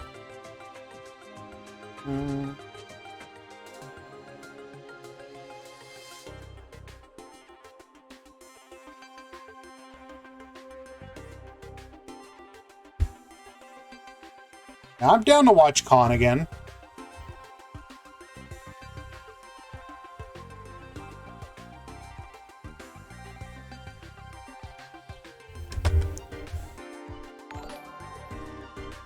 Yo, is that my boy Nova Mortis? Thank you so much for the continued support, my friend. I appreciate you greatly.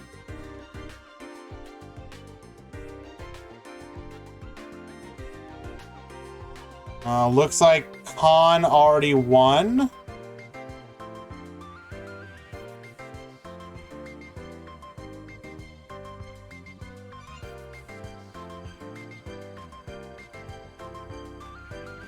Unlucky. It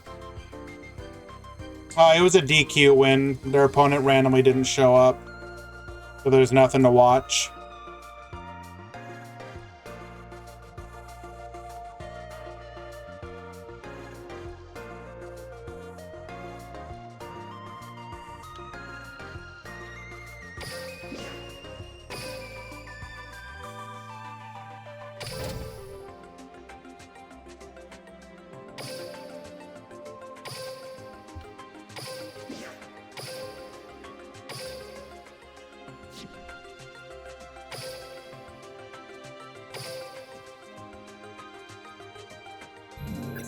Alrighty, got ourselves a game. We're gonna watch the replay first, because I want to see it. Boral Dragon's fine. So this box is already having impact. Code Talkers are doing well. You're probably gonna see a bunch of Code Talkers in the KC Cup, just based on the support they got in this box. Medolce also doing well. Well-ish. I think Medolce will be like one of those Tier 3 style decks that'll probably get on the tier list eventually, just because it can high roll, but I think it is currently capped in what it can do. But what it does extremely well.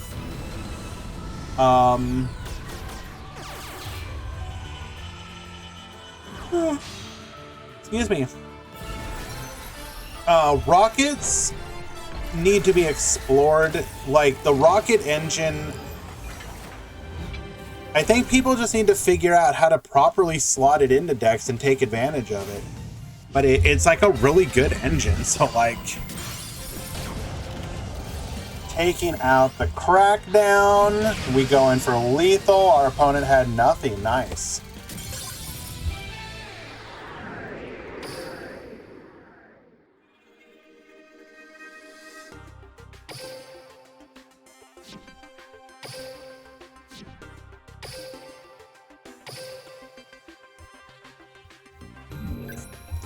Yo, is that my boy Nifroth? So Nif, what record did we end at when the stream, the wide Peepo happy stream finished? Will be at least a positive win rate?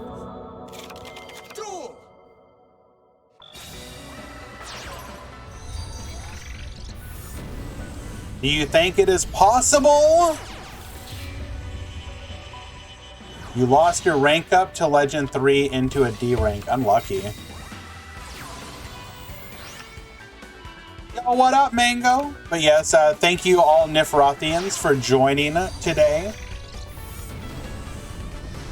We are currently in round 3 of the Duel Links Grand Prix. We are attempting to see what sort of meta impact the box is going to have. We have been watching a lot of code talkers just clapping the ever-living heck out of people. Trynet crosswipe, taking out the legacy, searching for the microcoder. Subtraction to get a body on the board. We're going to eat a floodgate trap hole, excuse me? And then we just mind control for the flex.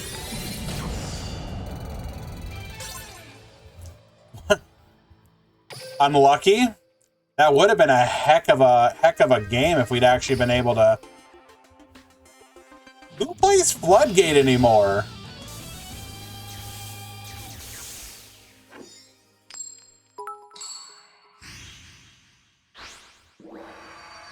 Thank you, Imagine, or what is that?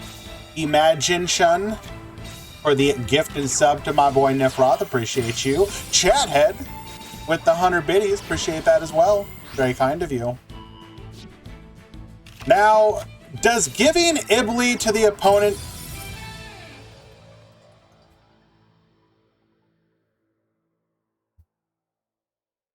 Sure.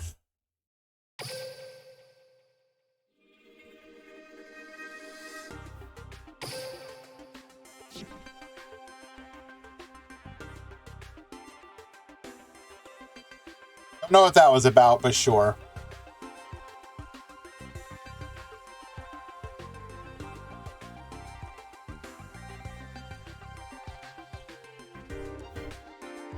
I heard somebody wanted some Madolche. Let us see if we can find some Madolche.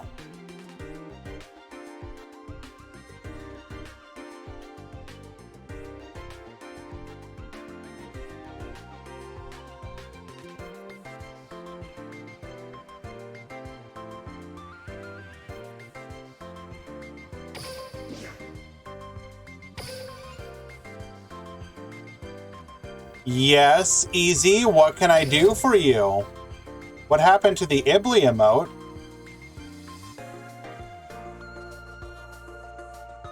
Should still be here. Is it not showing up? Oh, something must be up with Twitch TV, because the Pogfish emote wasn't working either earlier. And so we had to go enable it on 7 TV. I wonder if that's... So... That sounds like that might be the issue. Let me go take a look, see if I can figure out what's wrong with it. In the meantime, we have game number 2 between Refreshco and Wolverfang. Yes, Swag, this was the breakdown today. Let me go ahead and bring it up.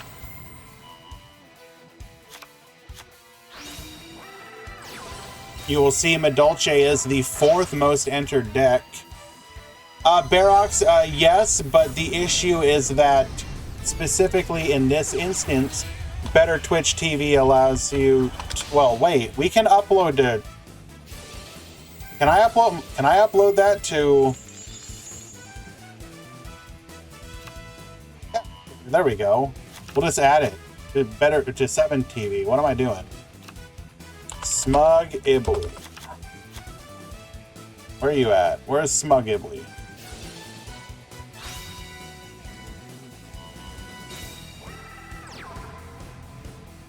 Easy. Can you post a Smug Ibly for me again so I don't have to find it in my image folder?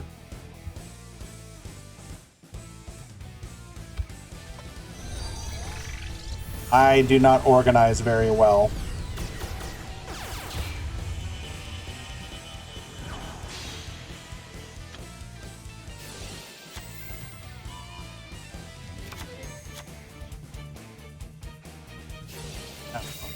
Ibly. Nope, that's not. Nope. Nope, that's not it either. Nope, that's still not it. Nope, that's still not it.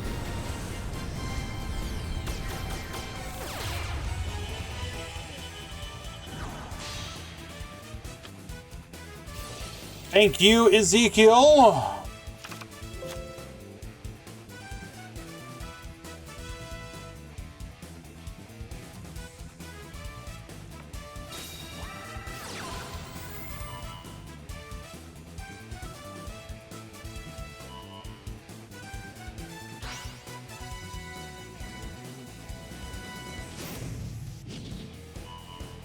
All right, submitted, just waiting for it to go through.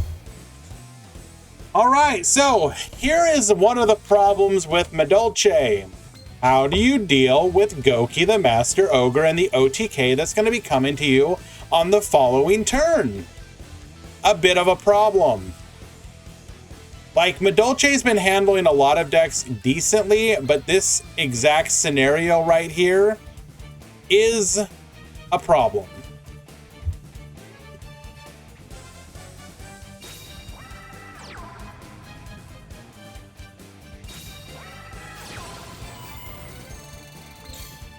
Oh, you always love to see this.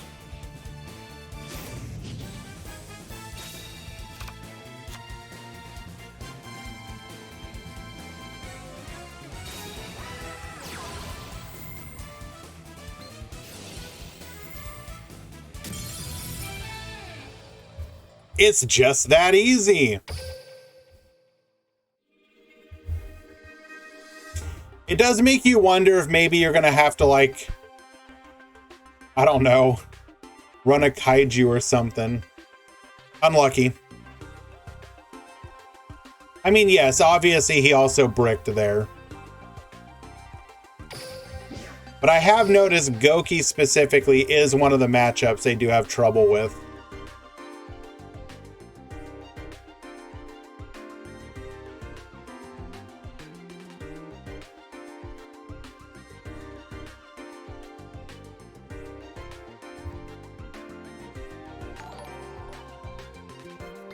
Let's go ahead and find another match.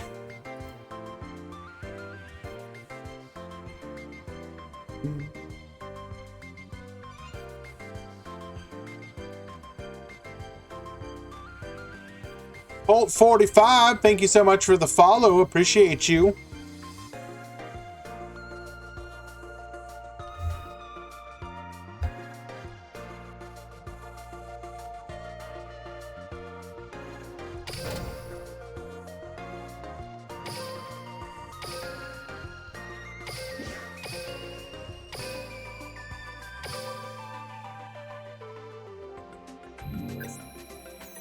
We're going to watch the replays before getting to the main event here.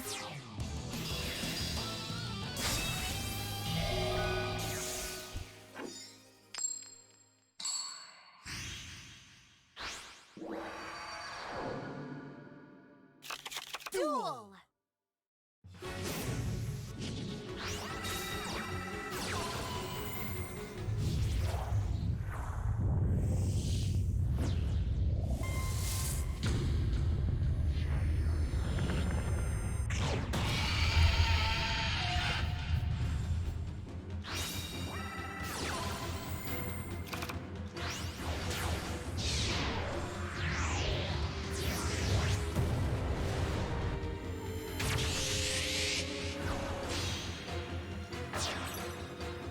All right, we got one negate, and that's it. We're going to activate Necro Valley, triple back row, end of the turn.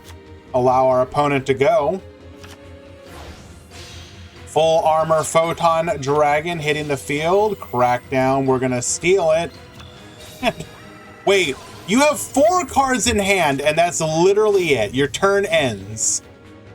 We're going to activate our skill, Twins Together, bringing out everything we need to go into the Ice Princess Zero Fort, which we will immediately rank up into the full armored Crystal Zero Lancer and lethal damage. Yep, sounds about right. That's game number 1. So are the Cake Girls as good as people were saying about them? It's a good deck. It is literally a 1-card combo into a full board. The problem is you're slightly bricky, And against certain matchups, one negate or one like interruption is enough to stop you. So you're a little bit of a high rolly deck.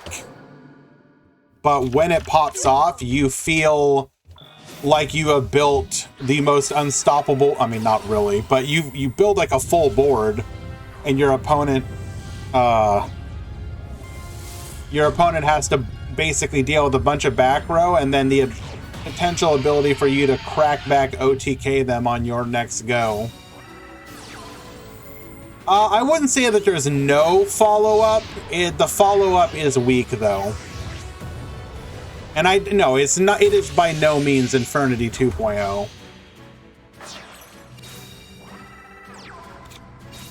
Triple back row this time. We're gonna go ahead and negate the Beautiful Princess. No plays, taking out one of the back row. Photon Lord gets searching.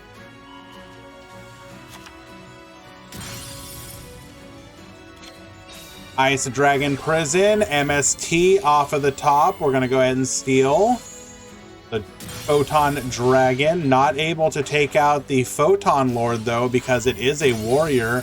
Unlucky.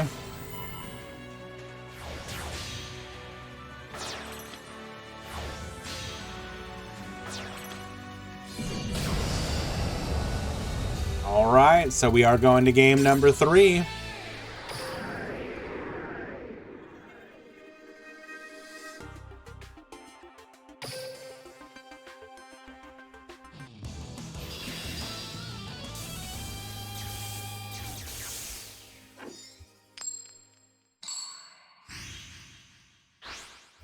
Maybe he was hoping that the opponent would choose to... That looked like a situation that was basically, unfortunately, lost from the very beginning. Wins together after the Buzzsaw Shark. We're going to go into the Zero Fort. We will then go into the full armored Crystal Zero Lancer, activating Necro Valley and setting 2. Okay. Triple back row. Going in for 3,700. MST on the Necro Valley, activating Shuffle Reborn, bringing back the Photon Dragon. Lance on the Dragon. Book on the Dragon. This will be going through.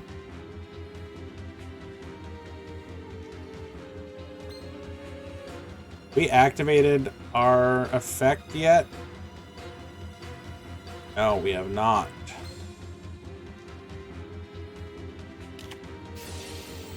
Photon Stream of Destruction.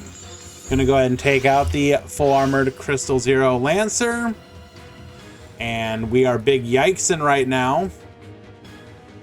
We are forced to pass. We need to top deck one of our starter monsters. We do not find it, unfortunately. Unlucky.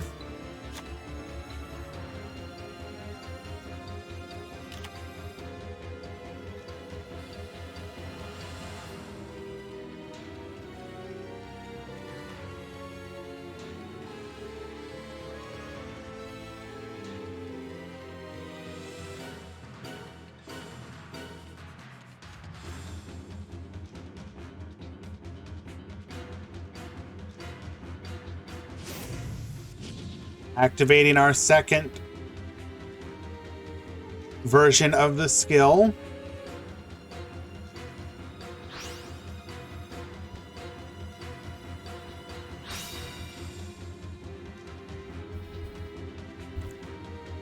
Now come down to these back row and our ability to get the OTK on the crackback.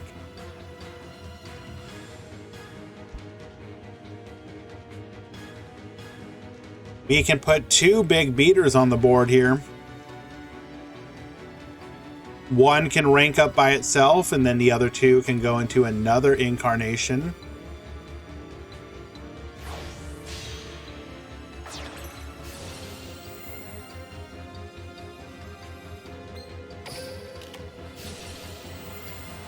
Activating Fuse Line. we're going to go ahead and take out the Neo Galaxy Eyes Photon Dragon, as it was in the same column as the Fuse line. Get poppin'.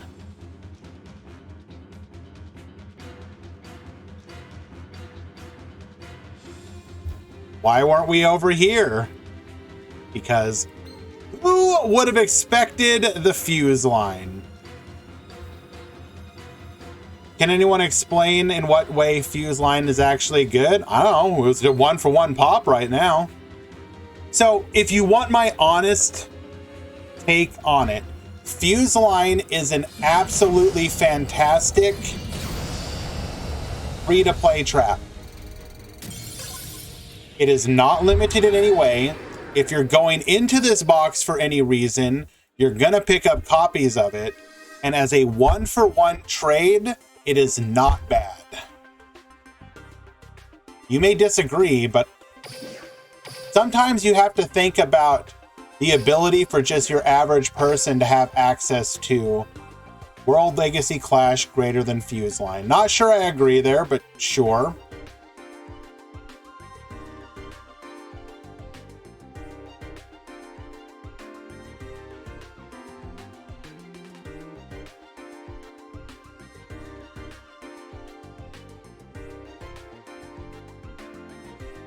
Sinemi, that's exactly what I'm talking about.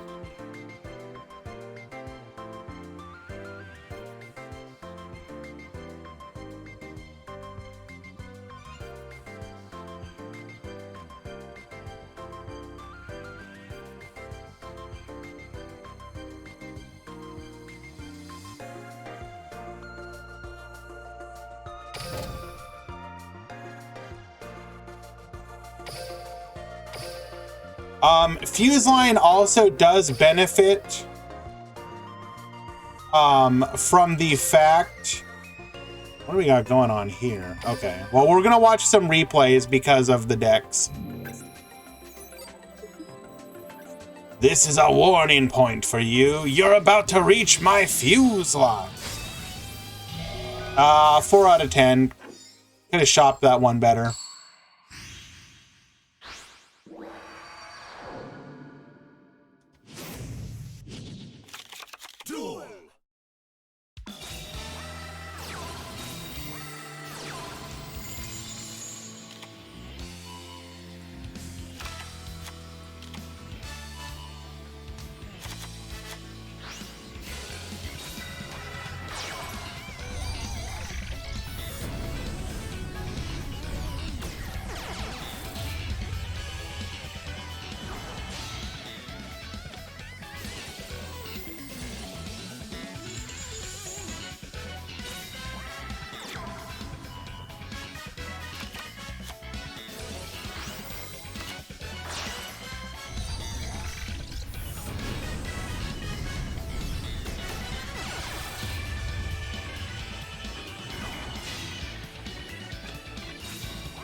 Alrighty. So, to answer your question, the specific thing that is good about Fuse line is you have to look at cards in the context of, are you getting them as part of another package? So, for example, when people went into the let me double check exactly, but I believe it was the Ballista Squad box. Was that the... Oh, Ballista Squad came specifically in the Shiranui box, right?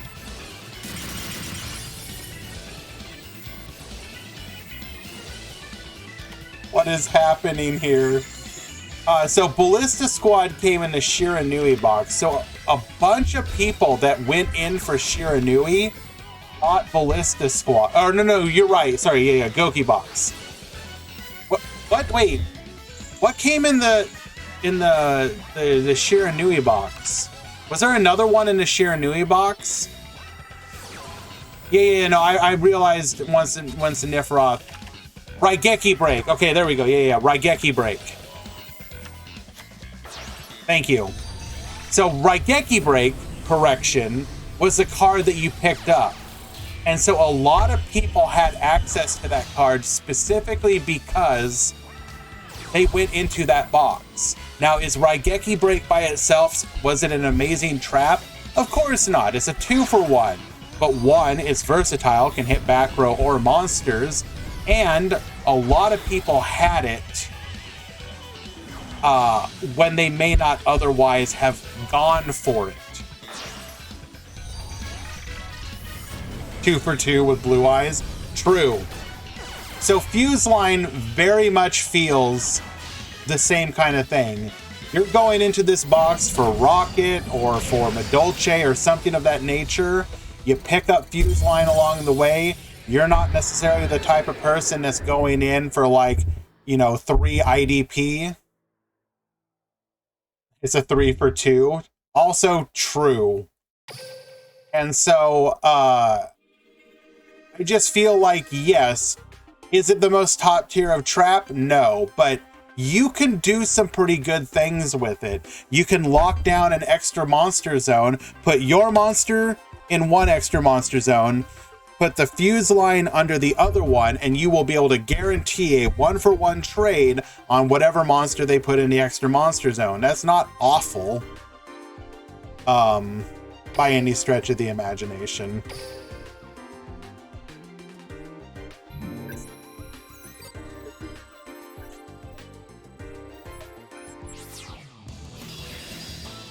It's a 4-for-2, since Spirit of White will dodge a disruption, causing them to neg.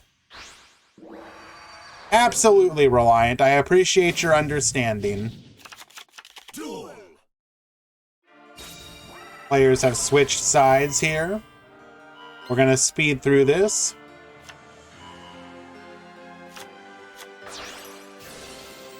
Phalanx into Gazelle. Sanctuary. Gazelle sending the Jack Jaguar. We're going to go ahead and recycle the Jack Jaguar, adding the Gazelle back to hand and setting 2. MST hits 1. It's a warning point. MST hits 2. It's a cross wipe. We have whatever. I'm going to take up these zones anyways, so get your stupid card back. Oh, no, I agree. Raigeki Break was a perfectly fine card. Heading Sessor. This is just OTK, isn't it? Glass Souffle into Chocolate Hala mode.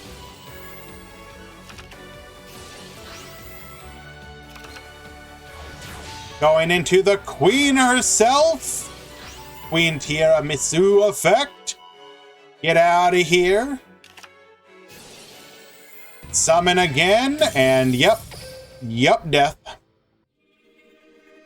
Game number 2 going to the Madolche player.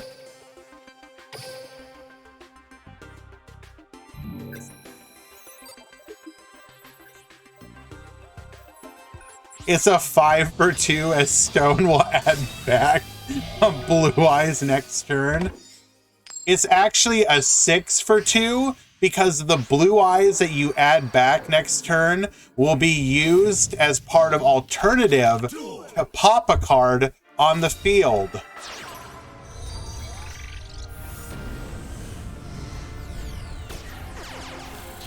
And actually, if you want to go further, it's a 7-for-2 because after popping a card with the alternative, you're going to use the Blue Eyes that's already on the field with the alternative that's already on the field to go into a Cypher Dragon, into a into a full armor Photon Dragon, and pop another card on the field. And in fact, it's actually an 8 for 2, because he will then go into Cypher Blade and pop another card.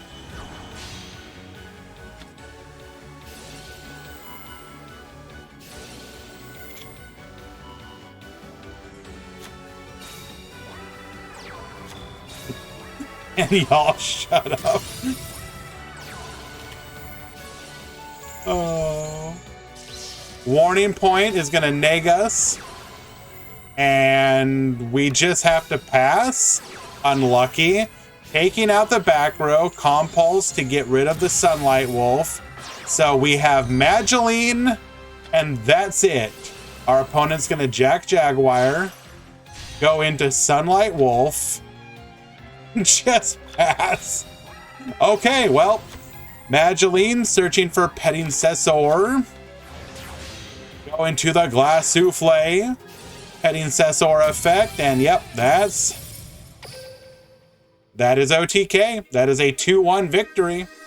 Just survive the onslaught. Mageline too big. True.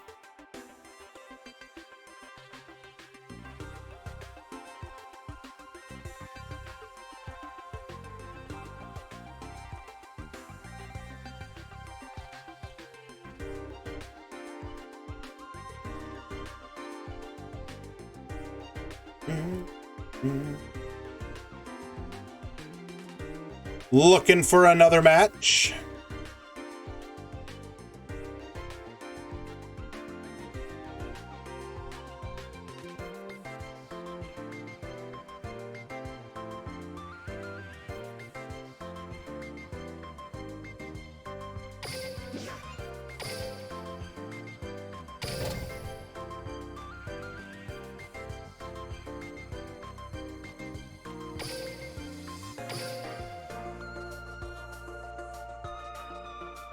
We were rooting for you, Fan Luna.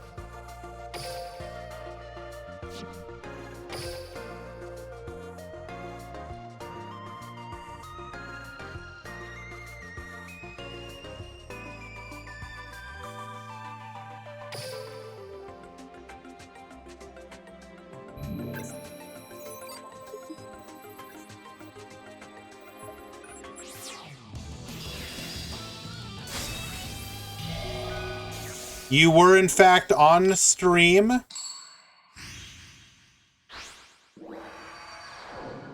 You were so close to winning.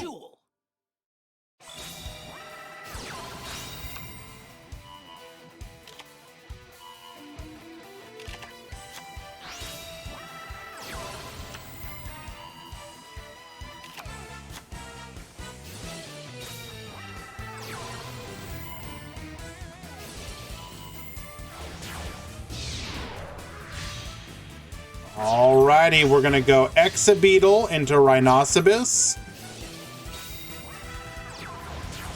Into the Giant Hand. Any back row? No back row, alright. Your go, Juggernaut. Not gonna be able to do anything here. Mageline gonna get pierced. Compulse.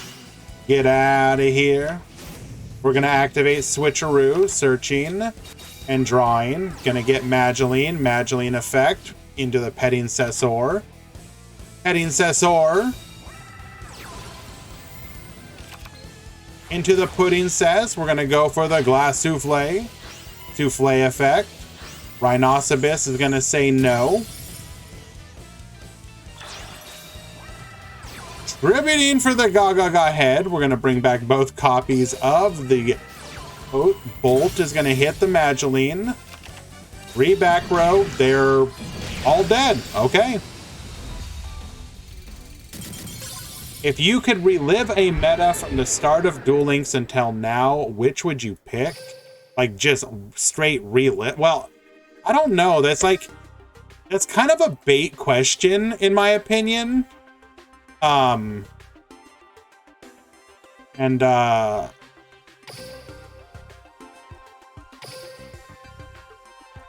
Because that would also imply you're going to have to live through, like, a bunch of bad metas as well. But, like which one did I enjoy the most? Hey, what's up, Jax? Cyber Angel meta? Yeah, pray you opened your econ or lose. I really enjoyed when Shiranui was meta, so it's kind of hard to say anything other than that. Any of the Shiranui metas was a lot of fun.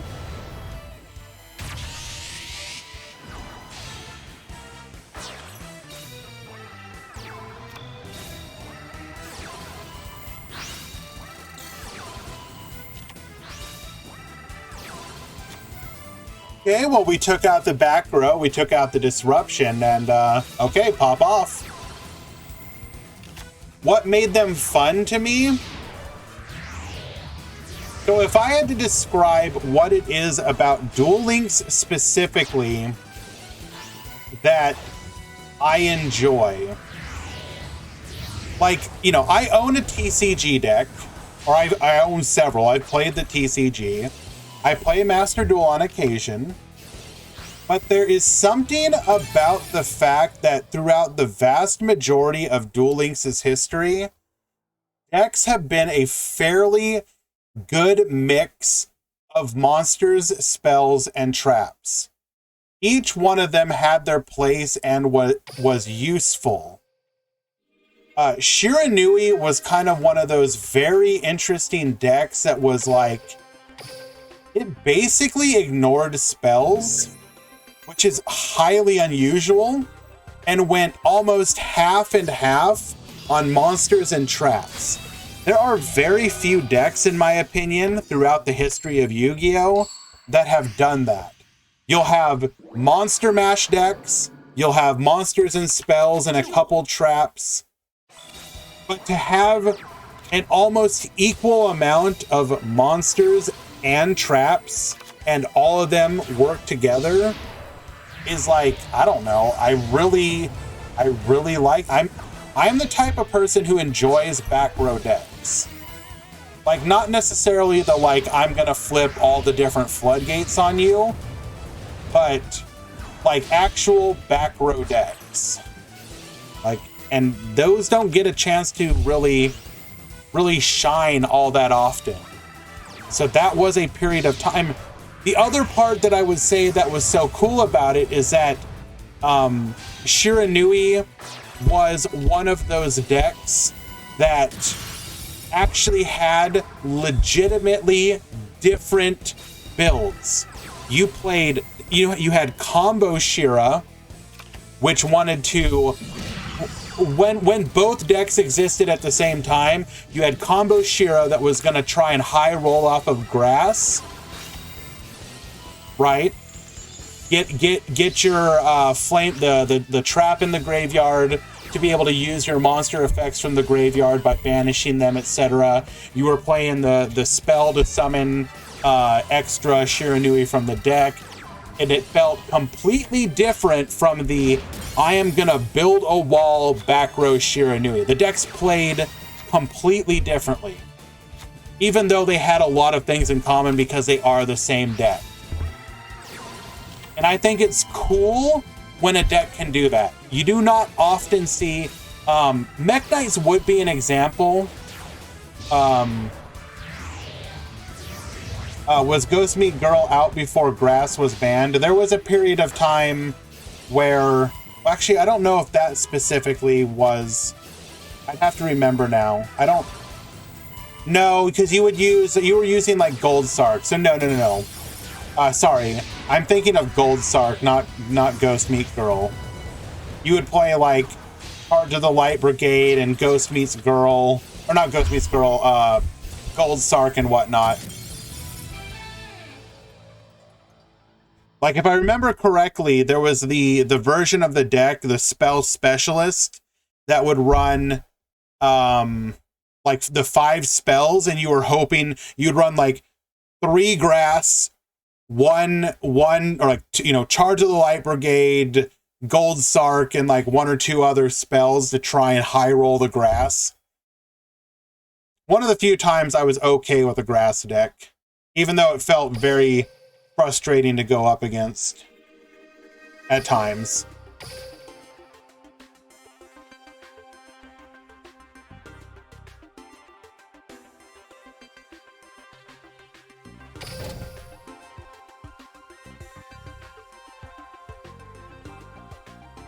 The feeling of facing a lava golem deck is the same. Well, okay, yes, I will say that I'm actually kind of sad that they nerfed lava golem, because it actually felt like the lava golem stall, like an actual stall deck, was viable specifically because of the full power damage. It put the... When lava golem was 1,000 damage, it legitimately put the duel... It was a stall deck that put the duel on a fairly quick clock, right? You would be dead in 4 turns at most. So while it was a stall deck, you knew you were not going to be sitting there for like 50 turns.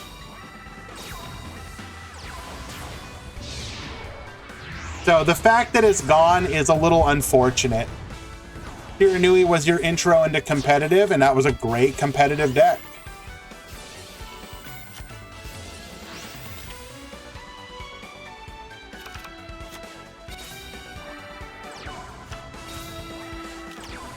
Book of Moon.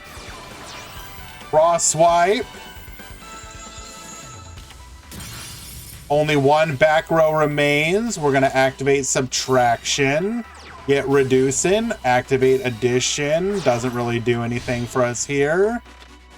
We're going to go into L phase. Mind Control. Stealing our opponent's Leviair. Why did we not use the Leviair for a sync or a link play here?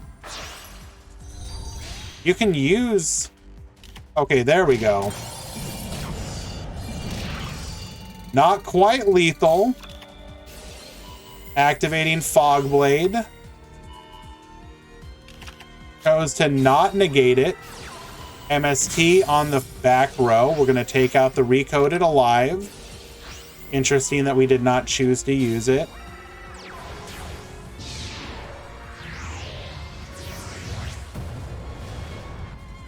Your intro to the competitive scene was Coin Flip Desperado. I actually, you know what? Unironically, I really enjoyed Desperado. Like, that deck was a lot of fun. Unnerf Master of Destiny, unironically. Do you think they will put the Card Trader Madolche card to 2? Currently, there has been no... they have not touched any Card Trader card that they pre-limited to buff it, so I will say no for the time being.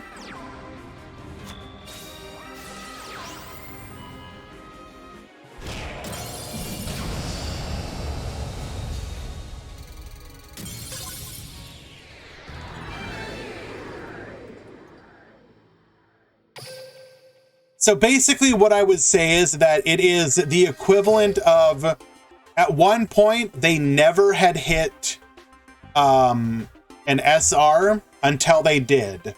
Then they never limited an ultra rare until they did at limit 3. Currently, they have yet to hit an SR, a UR to anything other than 3. But that could change in the future. And it would be nice if they eventually would be willing to do that. I understand why they don't, but they shouldn't be afraid to, for the health of the game. Just have a good, like, compensation system, just like they, you know, anyways.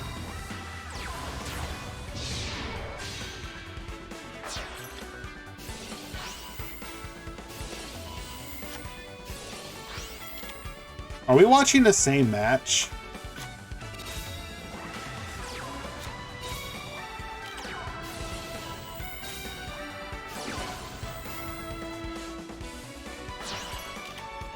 Yeah, it's the same match.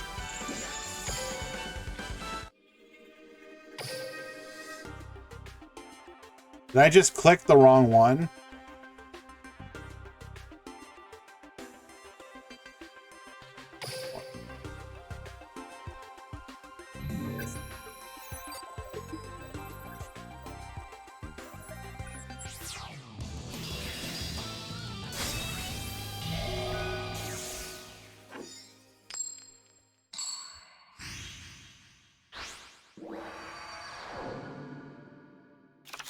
Duel!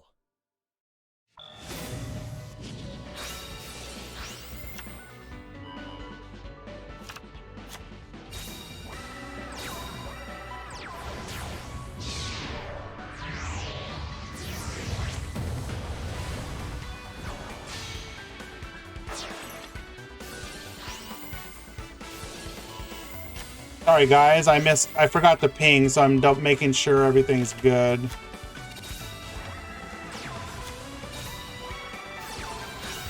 Konami in a good compensation system, name a more unfamiliar duo. I mean, technically speaking, anyone would just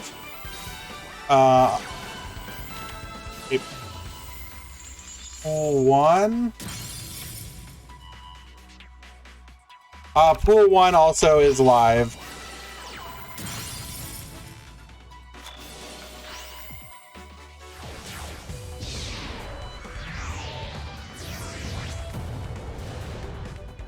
Sorry guys, I need to be paying attention to the pools here. Pool 1 and Pool 2 are both live. Pool 2 is about to DQ, so if you are in Pool 2, either check in quickly or message on the Discord and we'll check you in.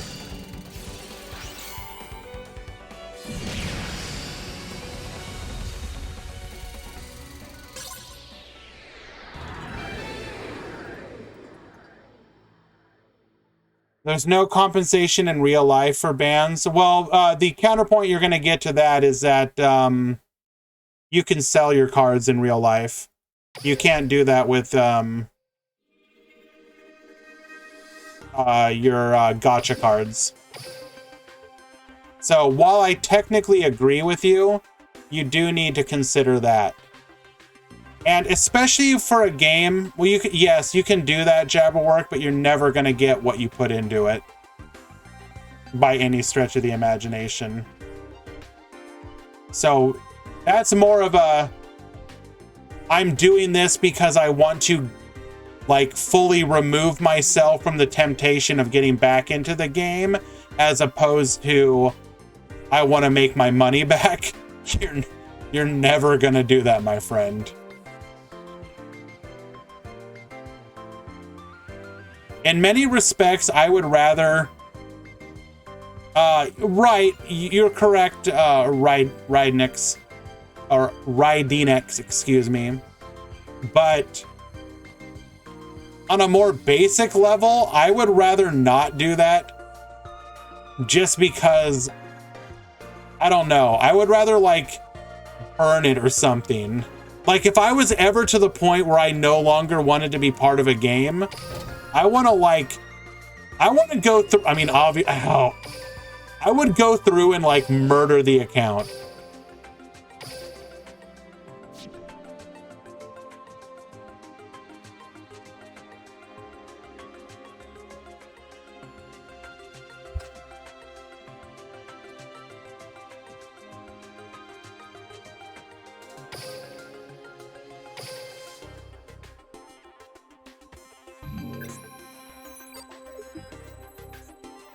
You want me to watch your duel, Colby?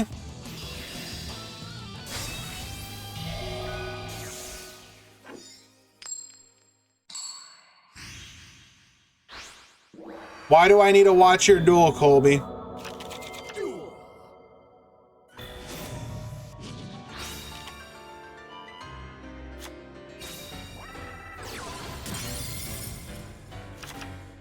I mean...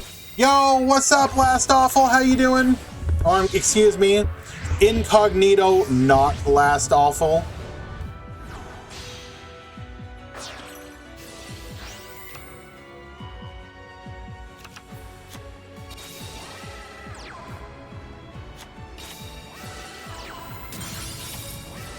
I sold my Clash of Clans account, which I played on for 9 years, for $10. Just to not let it die. You know what? I can actually respect that.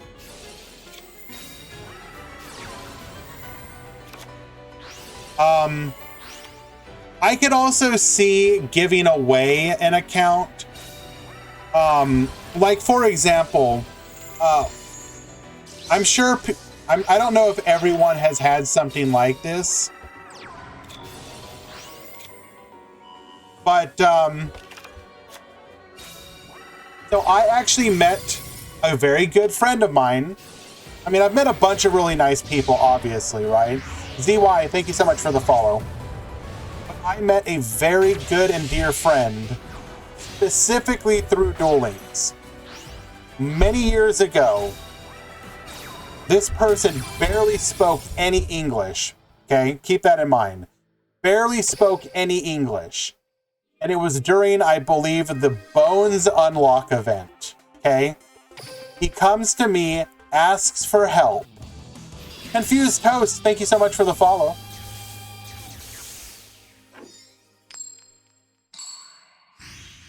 Comes to me to get help for the event, and I was in the phase. Ja Von Dam, thank you so much for the follow.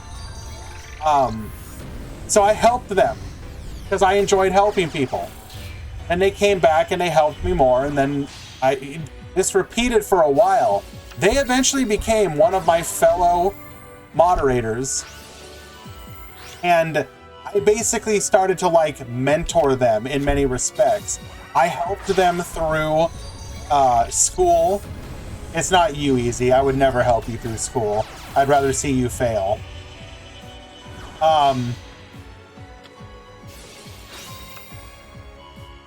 But this person like became very important to me. And so, for example, if I was to, I don't think they don't play anymore, so it wouldn't really matter. But I would give that person my account if I was to ever quit. Just because I would not mind doing so. Oh, excuse me. So I probably actually, now that I think about it, would never trash my account. I would just give it away to someone. But I have no plans to actually do that, of course.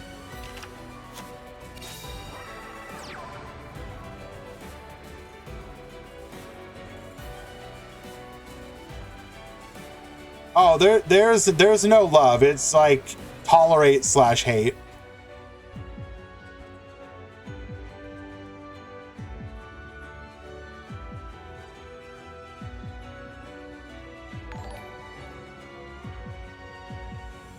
Riding X Rising, thank you so much for the follow. Appreciate you.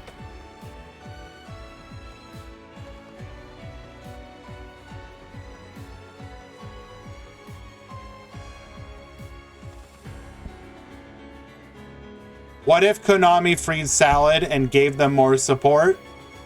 Then I would delete this channel, delete my Discord, delete my account, delete my phone. You would never hear from me again. Except when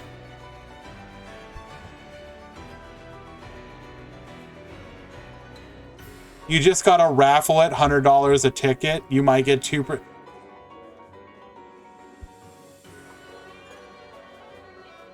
How many tickets would I have to raffle? Let me double check.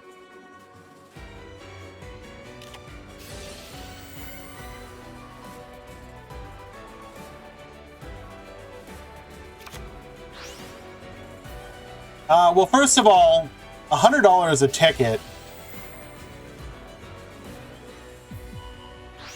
You would need that many, realistically speaking.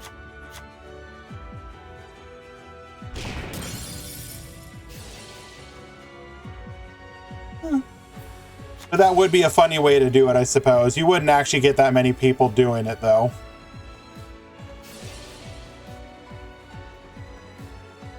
Can I host a shirtless fat guy after the tournament? Why? Are you going to be streaming, Easy?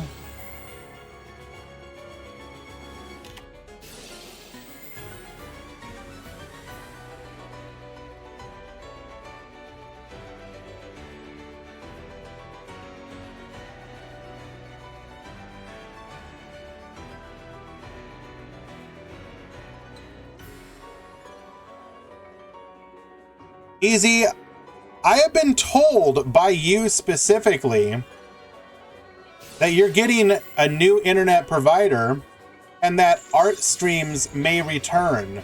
Is this still on track to happen?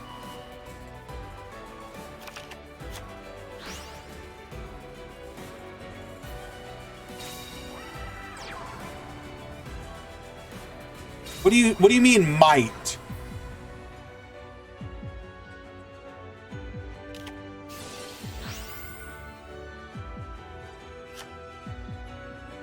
No coppa pasti in the important the truthful message from Novo Mortis there, McBob. I'm gonna assume this isn't a copy pasta, or it might be. Well, let's see. I recall years ago when I still played at locals, there was a kid who started coming to play with a kitchen tabletop sort of deck and kept coming. Would hardly ever win, but at one point I wanted to show appreciation that he still wanted to play and gave him a slightly better chance. So I gave him my Raigeki, which was something like a $20 card at the time, even with reprints. Aww. Just think, Novo, think about the fact that you may have, as like, unironically, they may have activated that Raigeki, wiped a field, got lethal, and it was because of you.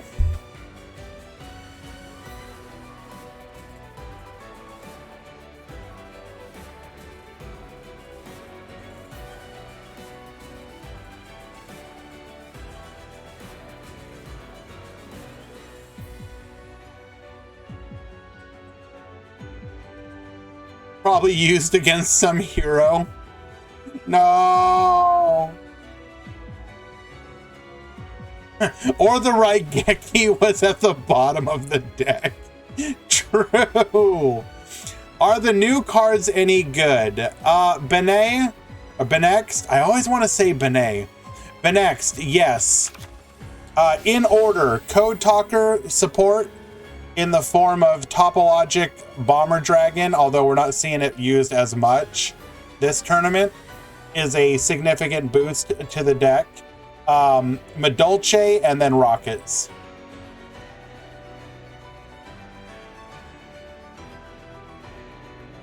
Benext, host of the Banana Cup.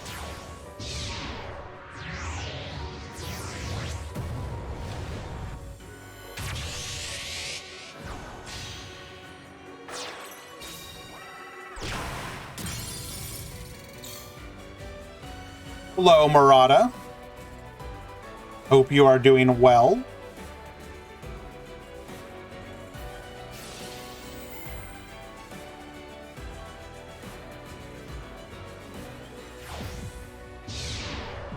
I want evil twins and Duel Links. Who knows if they will ever come? Bro, we're eventually gonna get almost everything.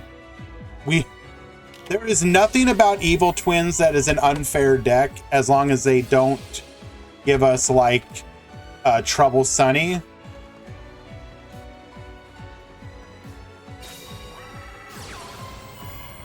And even Trouble Sunny would probably be fine as like a limit 1 or something. I don't know. Basically, evil twin would be fine.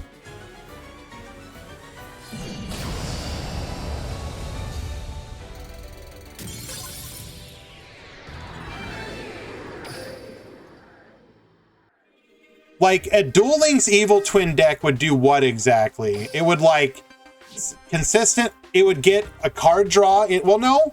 It would either get card draw, or it would get a pop. Then you'd probably set up back row.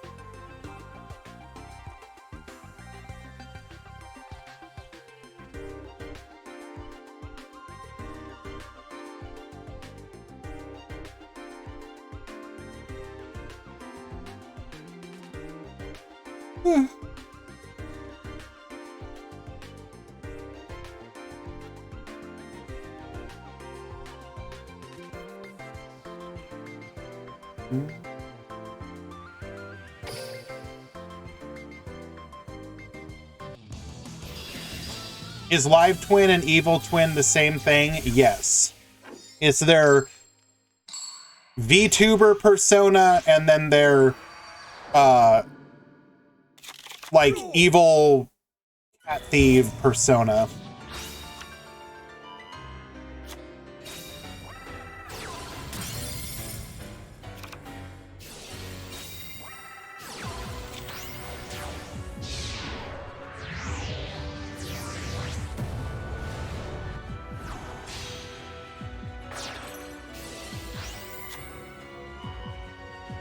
Wait a second. Hans, you're calling... It's not that it's their, like, their cat thief persona. It's their e-girl persona, Hans. It's whether or not they want the money from you online or in real life, Hans. Is that the differentiator for you?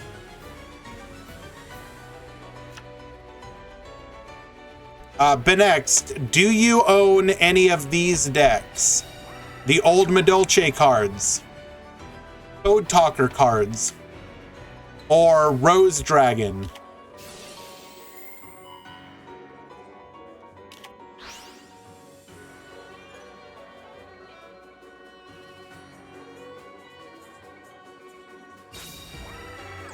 So in theory, Rose Dragon pairs very well with the rocket engine. So you could go for that if you wanted to continue to play Rose Dragon. You would want to go into the box approximately 3 times for the full engine, but that kind of is up to you. For now, I would hold off and just kind of wait to see if anything does well during the KC Cup.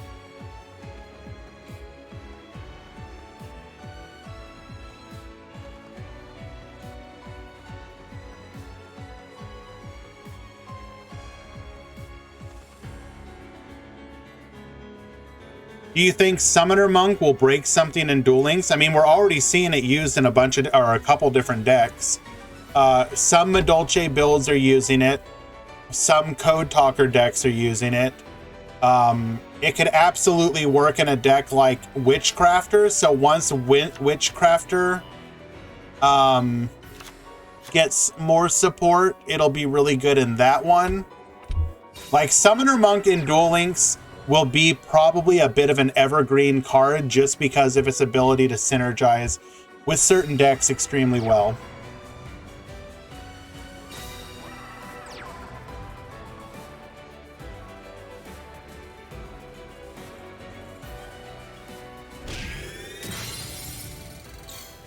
All right, good luck.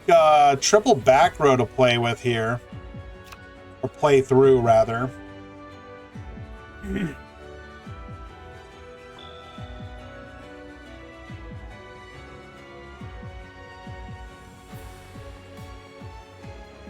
To be fair, the Medolce cards we're missing are pretty strong.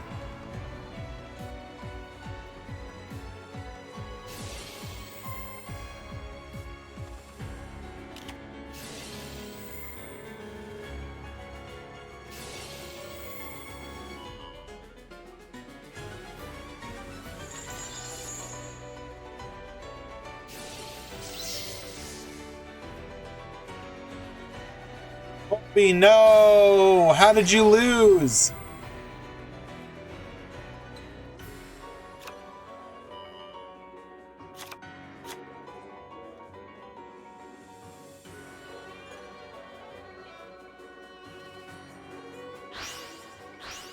Is Rocket trash? I don't think it's fair to say that yet, because we're not really seeing people play it, is the main problem.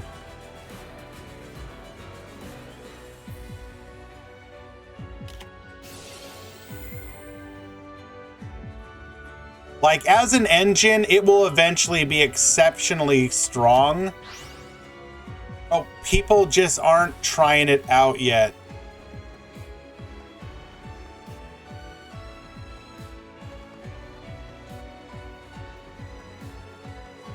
Like, I've been toying around with Rose Dragon Mech Knight, or not Mech Knight, Rose Dragon rockets, and it feels pretty good.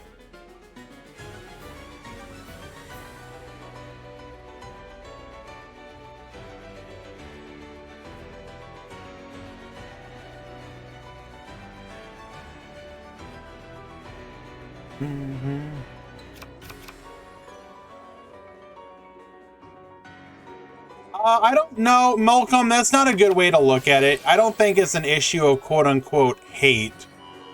I think, unironically, the problem is that your range of decks that can use it right now is fairly small.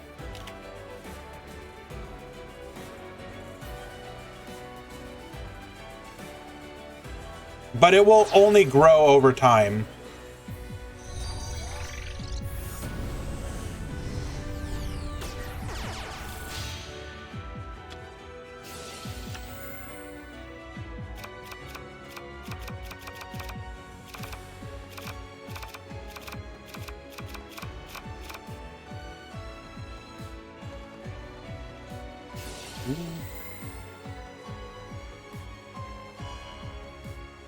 Like, part of the problem is if you look at, like, so I was, out of curiosity, just looking up, like, outside of Dragon Link, because obviously Dragon Link is its own different deck.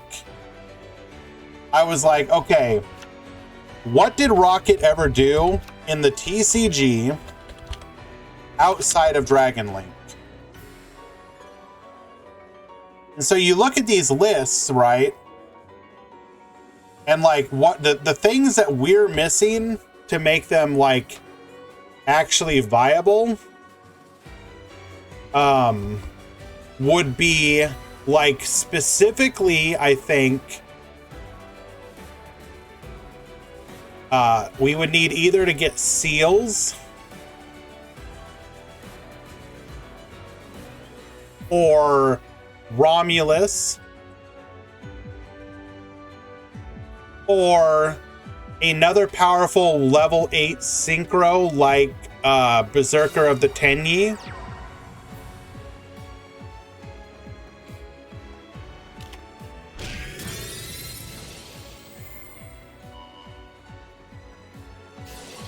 I'm trying to think of one that we could actually get.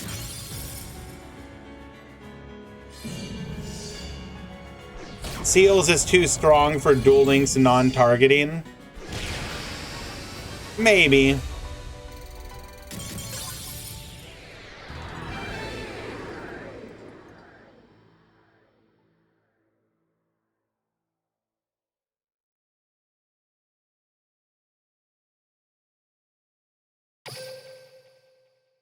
You might be right, but I don't know.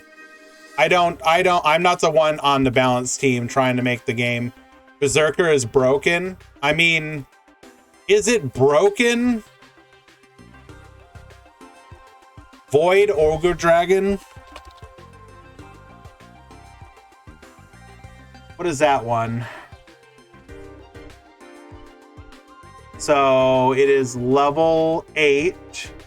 Once per turn, when your opponent activates a spell trap effect while you have no cards in your hand, negate the activation and destroy it.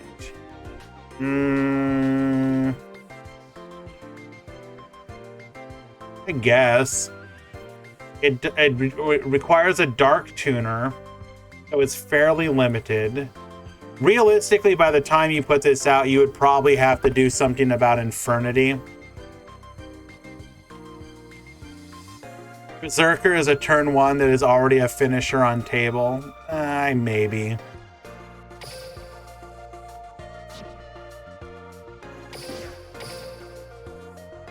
I'm just trying to think of like non-pure negate monsters that you can give us. Or if they are negates, they need to be like fair negates.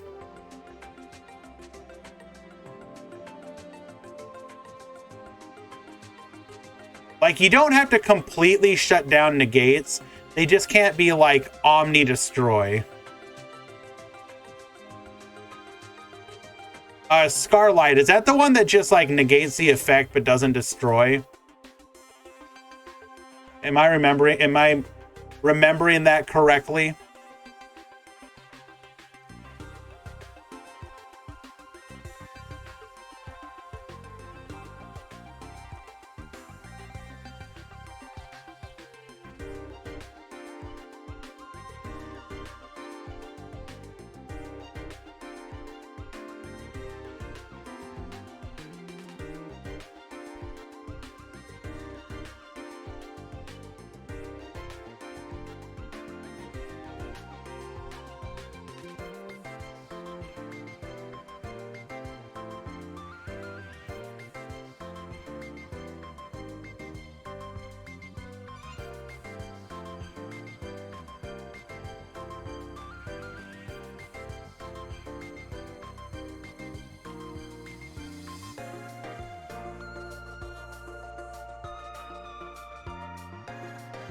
Looking for another match here, guys.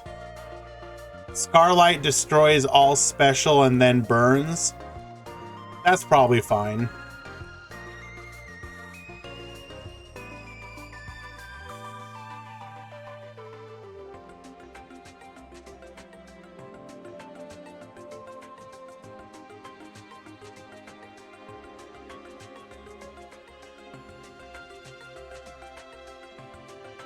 Can I watch your match, Cole? Are you pool 1 or pool 2?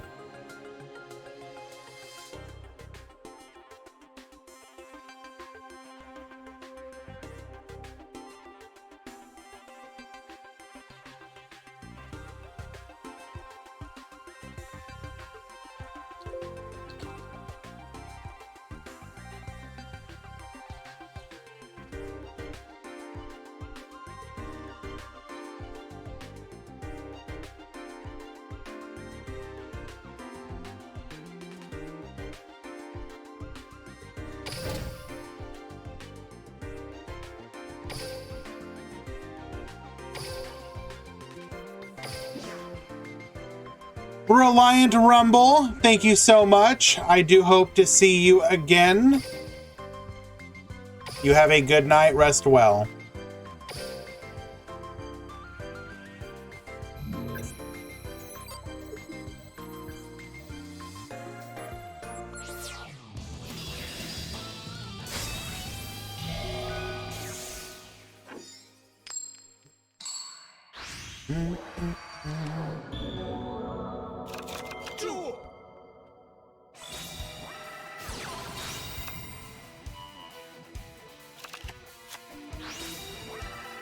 All right, Balancer Lord, going to give us an additional normal summon of a Cybers. It will be our Lady Debug. We will go into our L phase. L phase and the Microcoder will allow us to hit Decode Talker, Decode Talker, L phase effect, Microcoder effect. We're going to bring back the Balancer Lord. Code Talker alive. Signet back door is going to allow us to grab a copy of Dotscaper.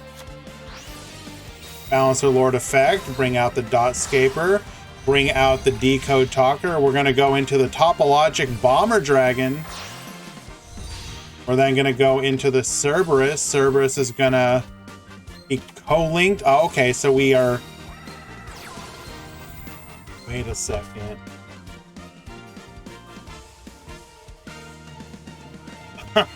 So we're going into Cerberus so that we're going to wipe the main monster zone, but our monster will not be destroyed. That's cute.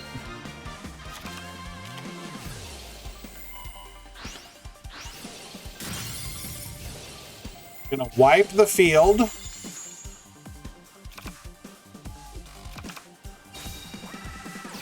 Summoner Monk. Oh. Okay. 2 back row. Signet back door. Power Code Talker. Get Baboostin. Ice Dragon Prison. We're able to take out the Bomber Dragon.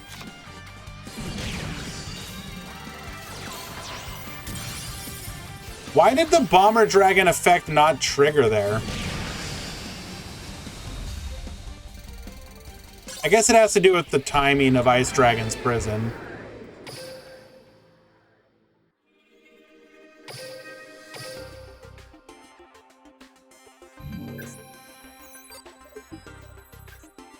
Very good showing of it banishes on resolve. Yeah, that makes sense.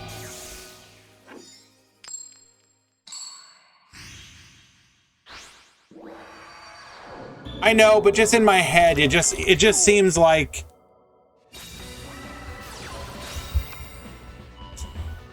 it operates very unusually for a trap, because you would think that the monster needs to be on the field for you to decide, like, or the way traps typically work is you make the decision at the time of activation. But I guess it's not true for everything. So in my head, I always envision, well, like, shouldn't it start a new chain? Like, it hits the field and then it goes like, okay, Now that I'm on the field, I know what type of monster I am, so now I can decide, but obviously it like ignores that. In my head, it just doesn't work.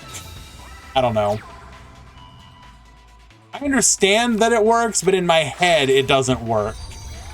Bear Bloom, where did you go? You just like disappeared, my friend.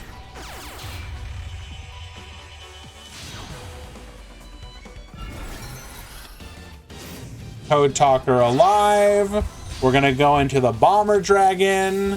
Set 2. Wait, excuse me? We are bringing back Herald of the Abyss?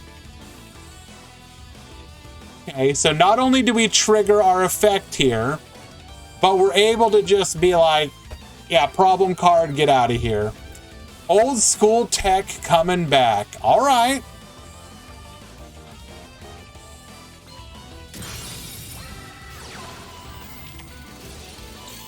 MST on the Cosmic. Magilean effect. And we know that we don't have anything here, so that is OTK. Understandable, Bear Bloom. Thank you for signing up regardless. Had those numbers.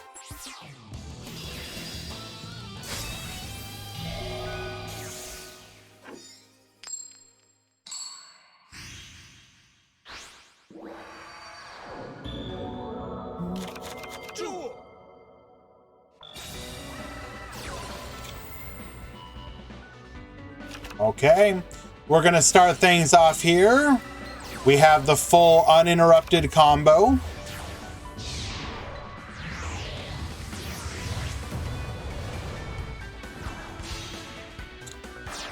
So pool 2. Pool 2, round 5 has begun.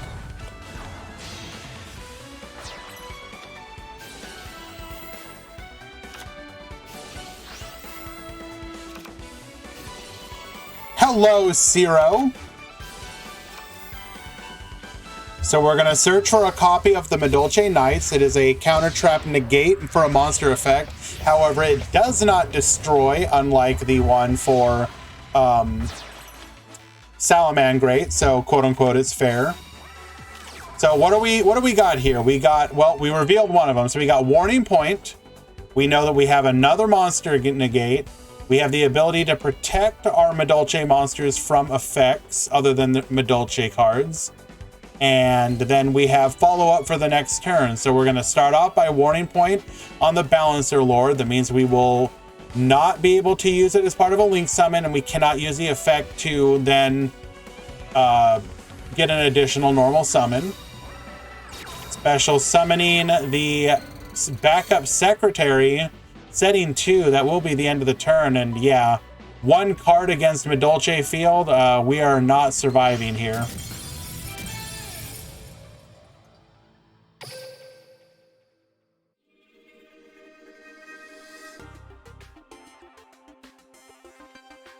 To be fair, the set 3 was exactly a Cosmic, a Monster Negate, and a Warning Point. As far as set 3 go, you can face much worse.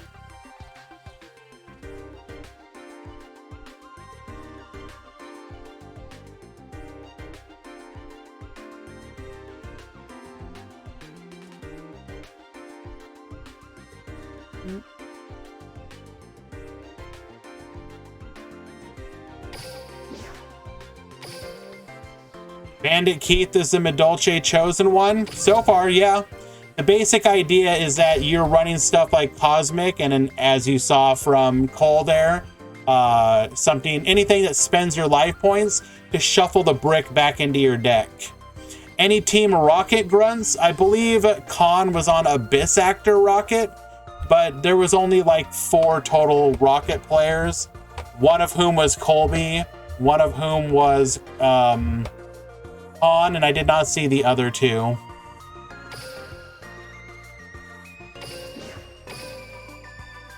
Here, rockets are doo-doo? Yeah, kinda.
You're back. Sorry about that, Nur. I ended up taking the ad incentive for this month to help with the prize pool for these tournaments. I do appreciate your understanding.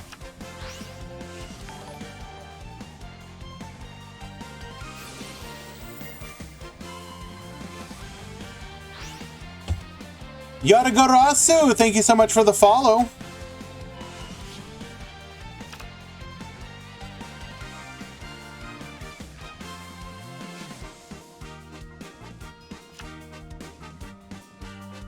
And yes, I agree. It is. I don't know why, but for some reason in my head, I thought this card was banned.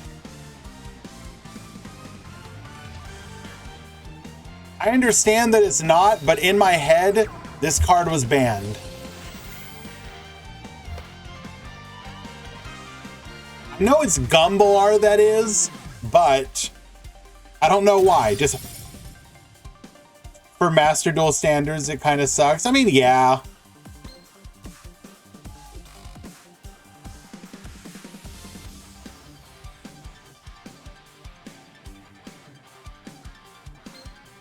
So we still have our trap, I believe, to bring back a Code Talker. So we can board nuke at any time, basically. Now, I'm aware that Gumblar is banned because of the hand rip, but for some reason, like, I think in my head, I thought, like, all the Topologics were broken. Because, what's the other one that gets used sometimes? It's like, Prisbania, right? That's the one that can, like, wipe the entire field and then comes back and it's like... I am Zero Boros. Wait, what is... Am I thinking of Zero Boros? Is that the one that wipes the field?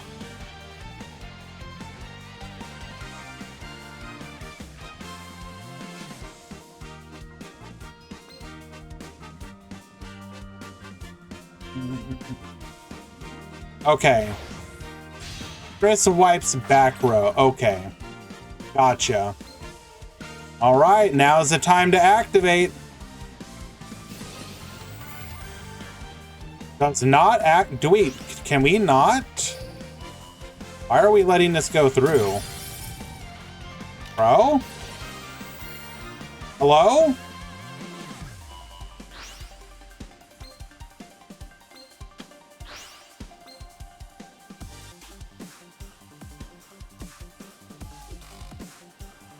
That was a misplay, right?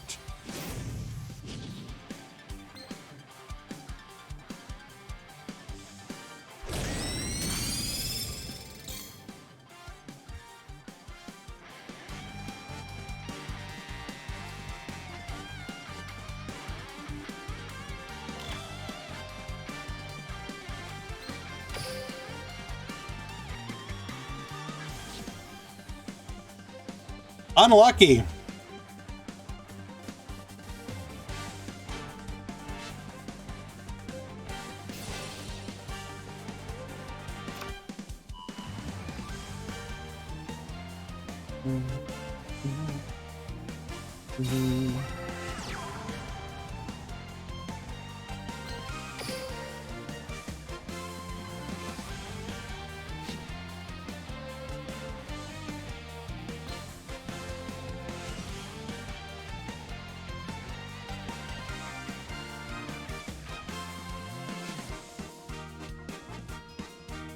This feels really bad because we basically had game.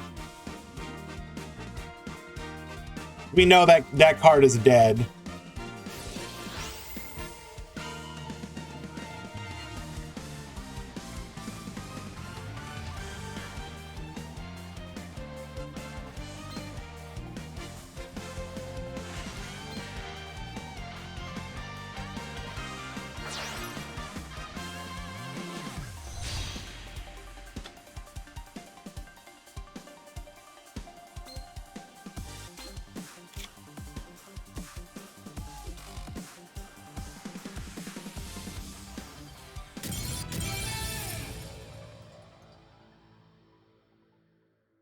Unlucky. It happens, though. Live and learn. You won't make that mistake again next time.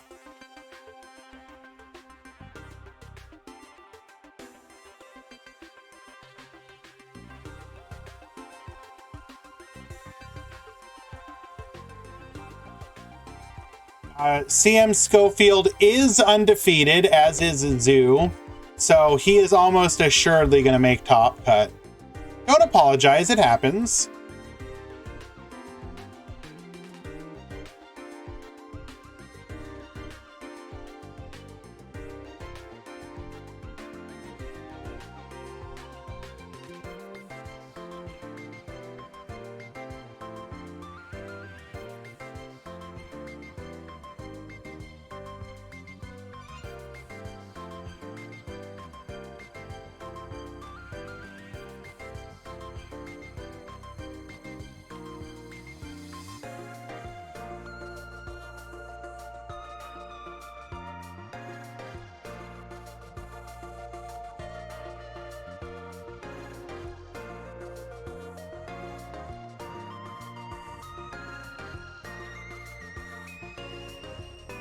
All right, pool 1, round 5 has begun.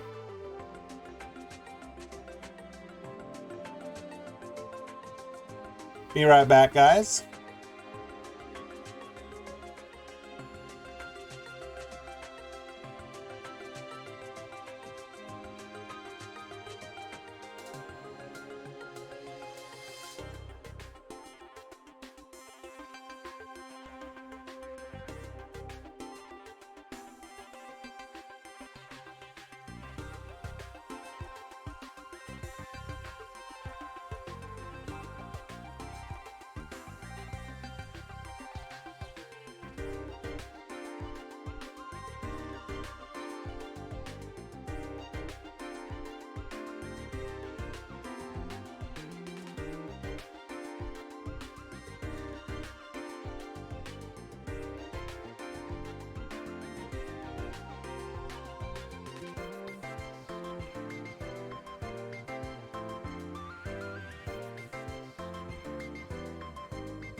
We are in the 5th and final round before Top Cut.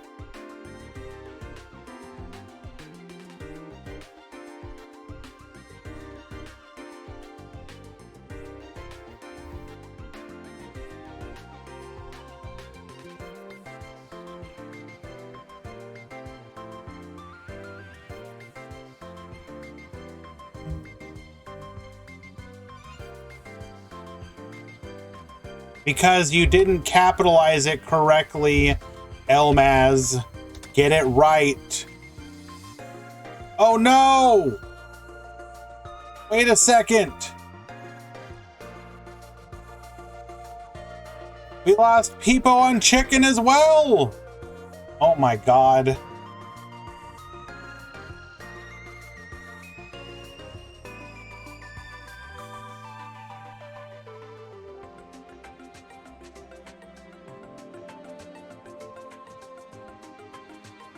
All right, we fixed it, but I will be deleting that emote because I do hate it. Imagine getting to round 5, you're 3-1, and then you match up against Playmaker with his the deck he's been playing lately. We'll just leave it at that.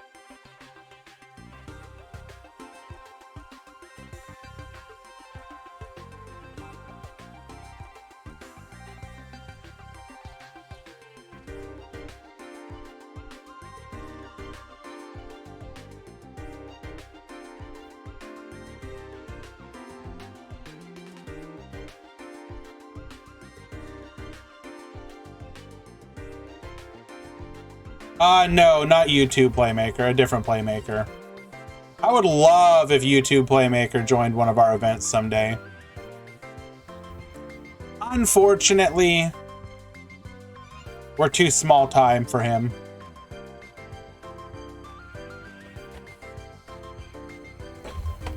Man is out there building up a YouTube empire 3 times over.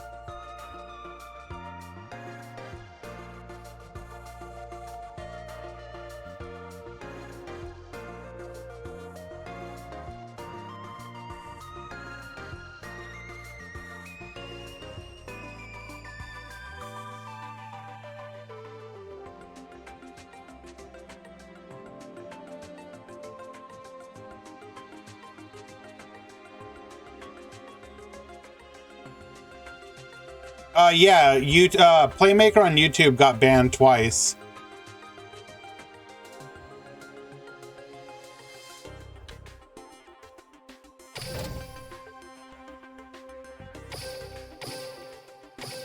The first time was for like the copyright stuff. Second time was because he rejoined incorrectly and they were able to trace him to the banned account.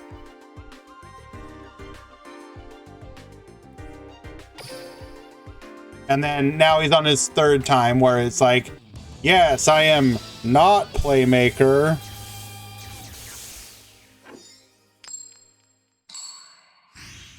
We are following CM Schofield, but we are also following Retro.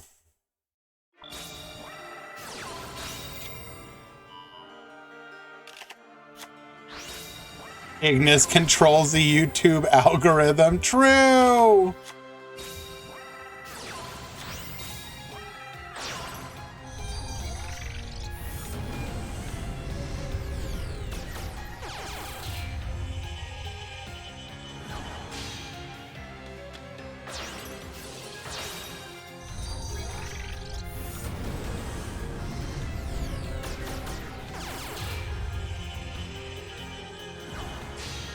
Alrighty.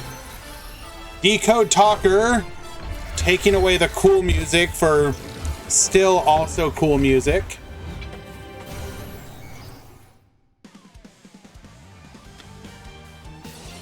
L-Phase effect, microcoder effect. This is going to be the ideal setup here. Oh my god, even Cat Jam is gone. What?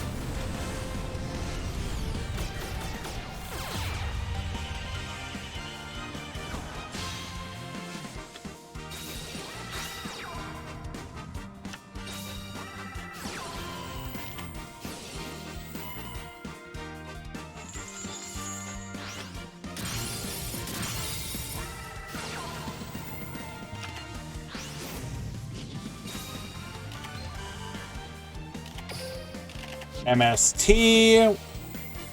We're going to quick launch into the Rocket Tracer, activating our skill to get our field spell, Boot Sector Launch. It's going to be able to special summon from the hand or graveyard. Well, only the hand in this situation.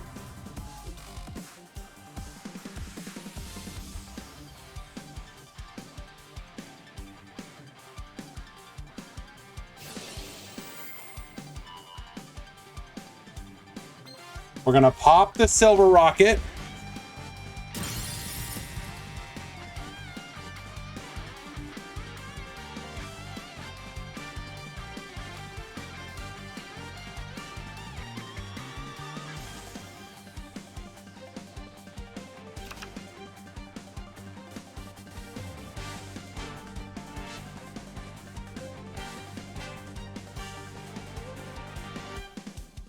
Not sure why we used it. Oh, it was to banish the monster, I believe. So that he can use the graveyard effect.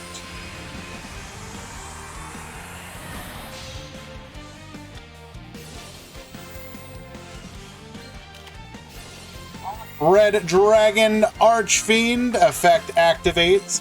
Would wipe out the Topologic Bomber Dragon.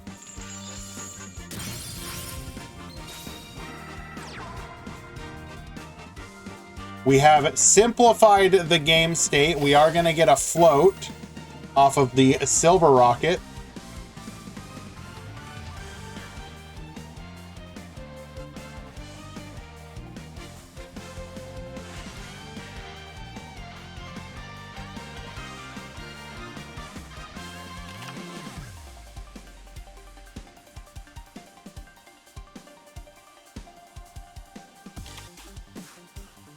Right, so we have one card in hand, the graveyard effect of Recoded Alive.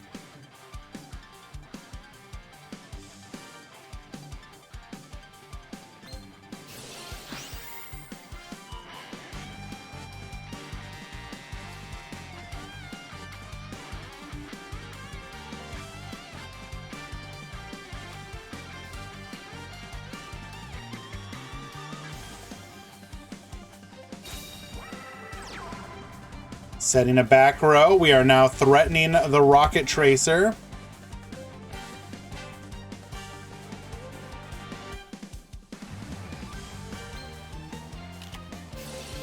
Ice Dragon's Prison. We're going to be yoinking any of these monsters, going for the Lady Debug. Well, hello, Resaline.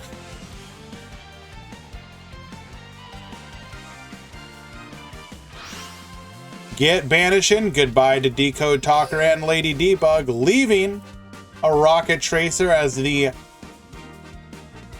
lone threat on the board.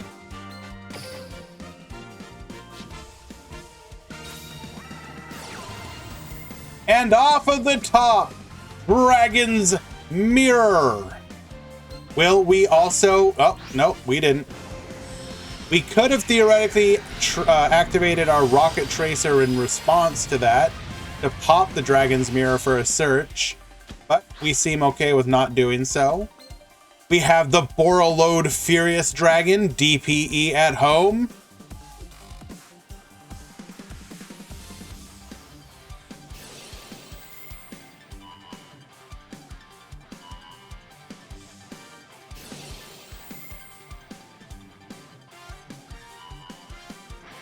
Ah, I see what we're doing.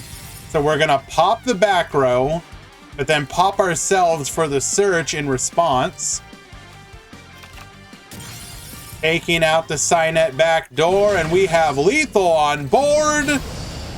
The Cyberse has been contained. Well done, Retro.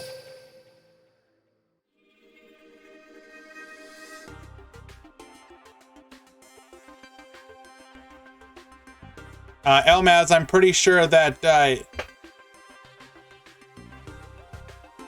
Easy was correcting and not. To be fair, though, Resaline is a bully.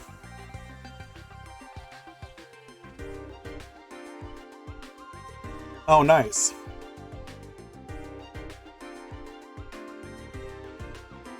The Invisible Cup.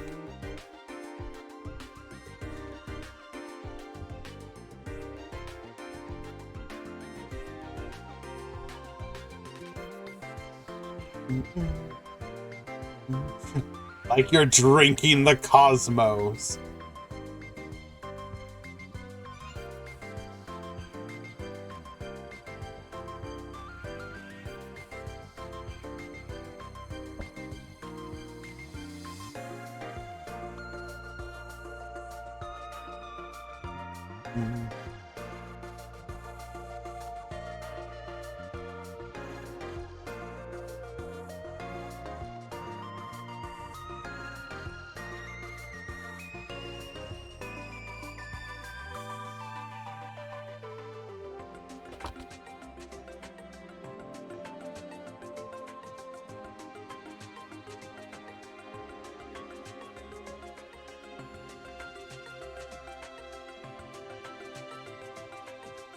And while we wait for the next match game to begin, here is the breakdown in pretty form from Easy Mick. Thank you so much, Easy.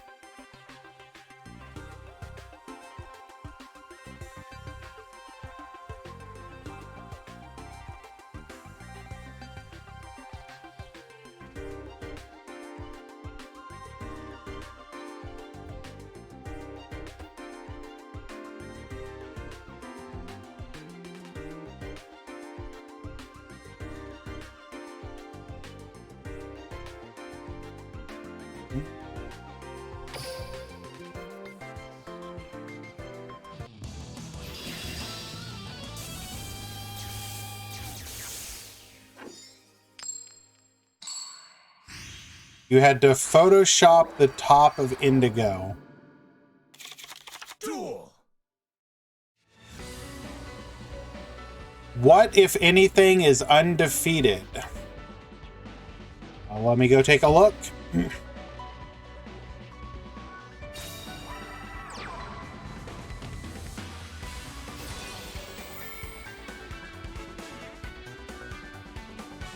Undefeateds include Galaxy Eyes,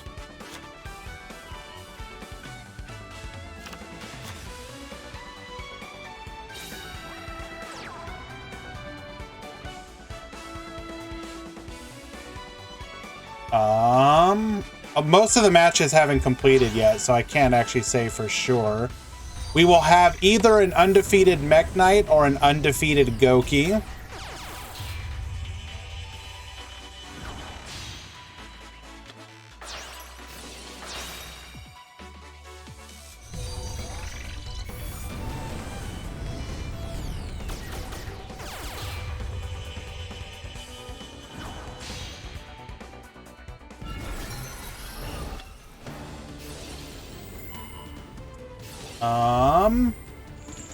Will one of these be undefeated?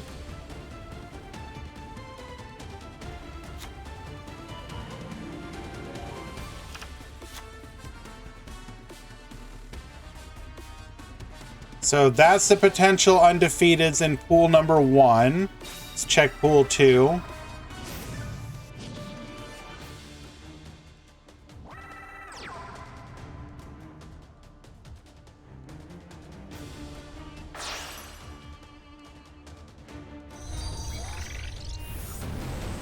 Link 4, Firewall Dragon.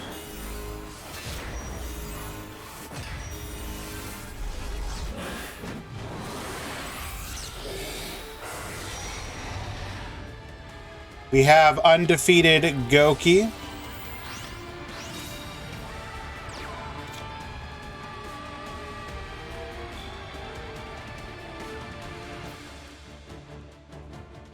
Hello, Miyagi. Good night, Miyagi.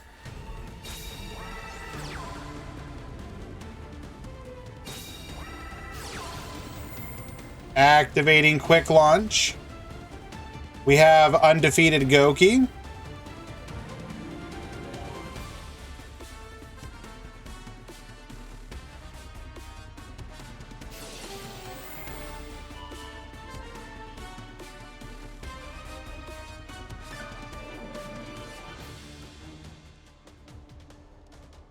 So that is it for the potential undefeateds.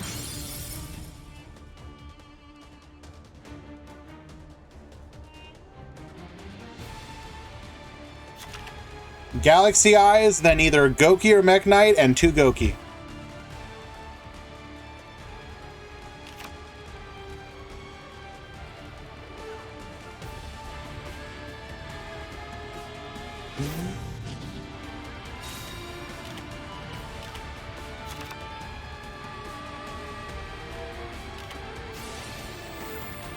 Boot sector launch. Get Baboostin. What do you do here? You have the firewall interaction. You have a potential back row. You want to do something to deal with the firewall, probably.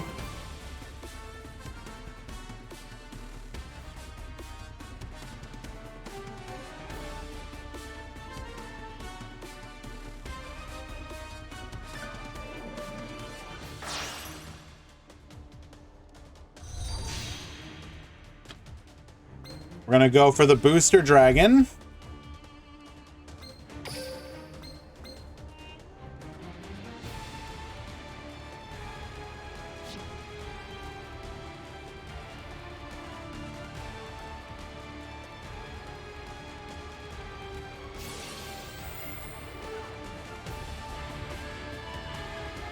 Firewall effect on the booster dragon, using up the firewall bounce. Oh no. Oh, are we about to pop? Are we about to pop off here? It's gonna come down to that back row.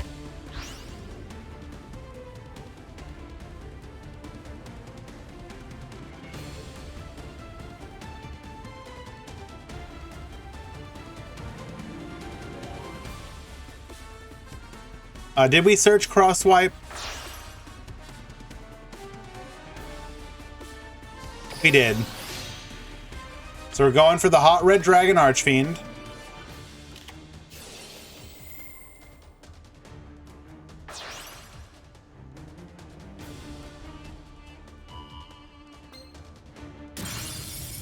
Taking out the hot red dragon archfiend. We're going to activate boot sector launch. Special summoning rockets from the graveyard up to the number of opponent's monsters. Or rather the difference, which will be 2.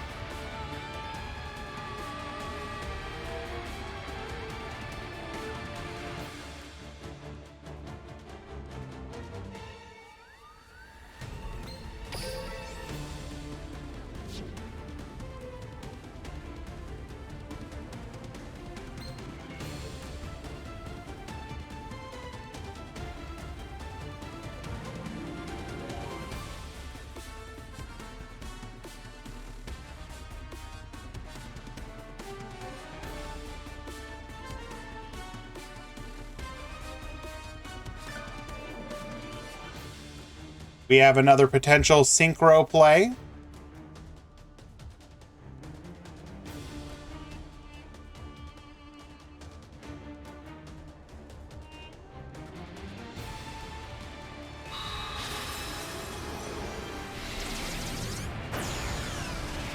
It will be a rank 4.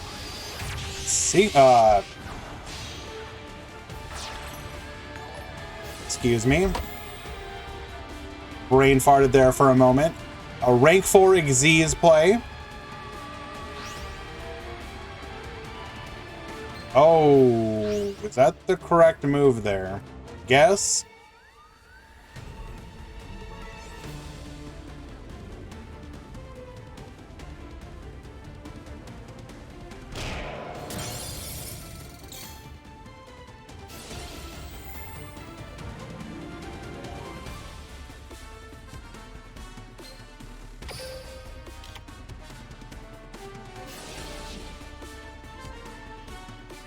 Rocket thoughts, I think it has potential as an engine.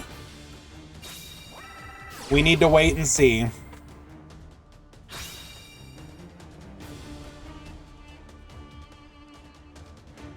Had Crow in hand? Okay, no. If we had Crow in hand, we definitely used that. So we had Signet Mining in hand.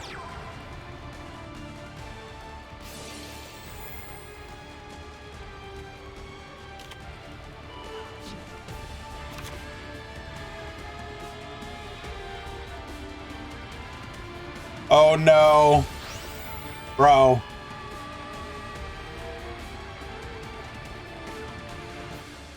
Unlucky. And we actually had a bunch of different ways we could have done this, but we do now have lethal on board.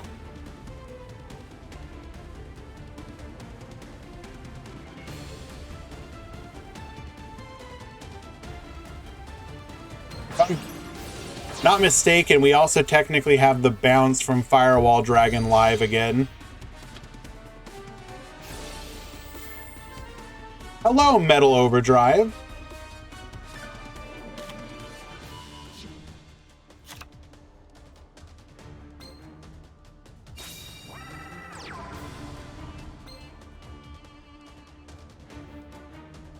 Doesn't the firewall getting banished make it live again?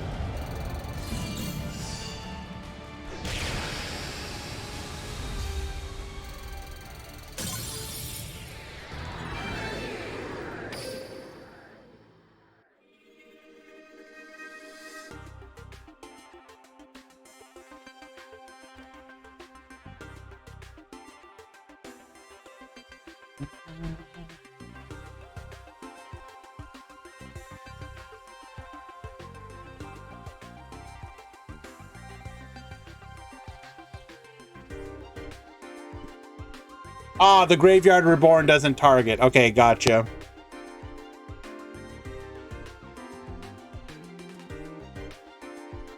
I don't know. It's kind of hard to be mad here. Whichever one of these decks win, we kind of all win.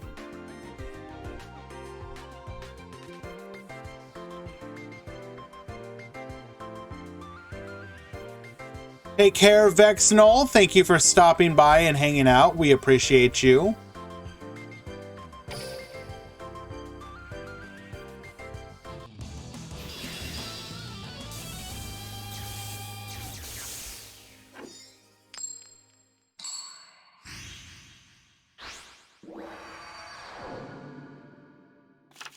Duel.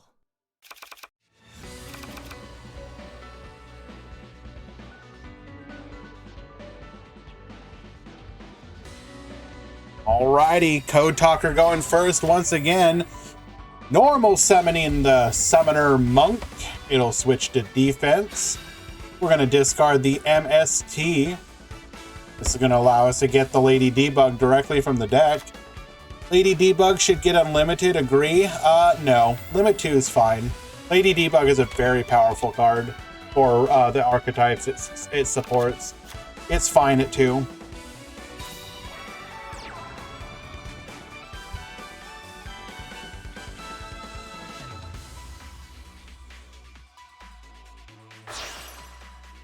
Jax, you do realize that topping, your prize for topping is not getting to go sleep.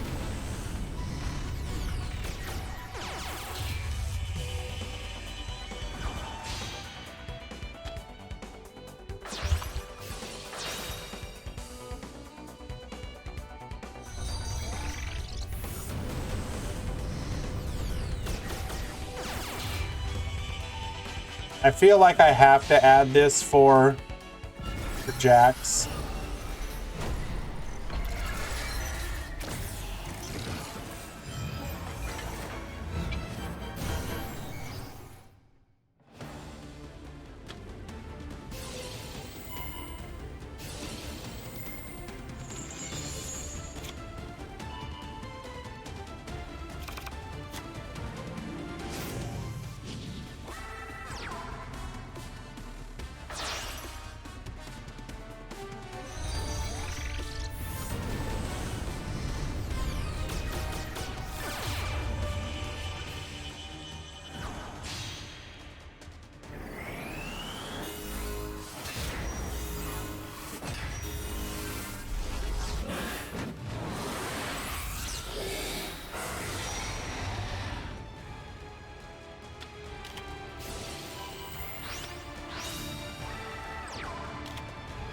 All right, so once again, ending with Firewall Bounce.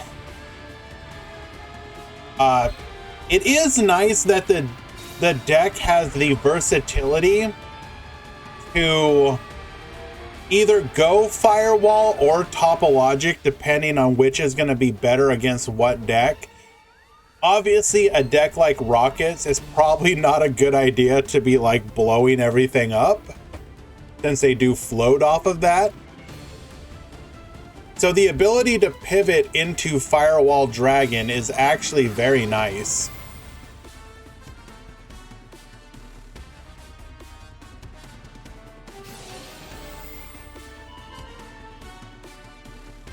We did add the cross swipe, so we know we have that. We are facing 2 disruptions. Can we play through it?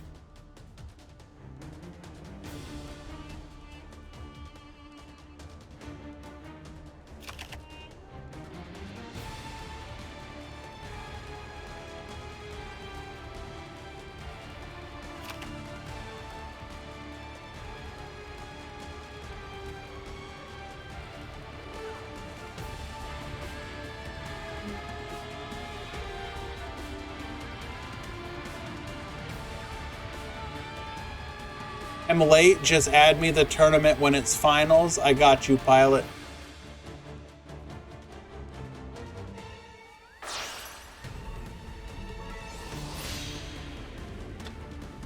Going for the hot red dragon archfiend.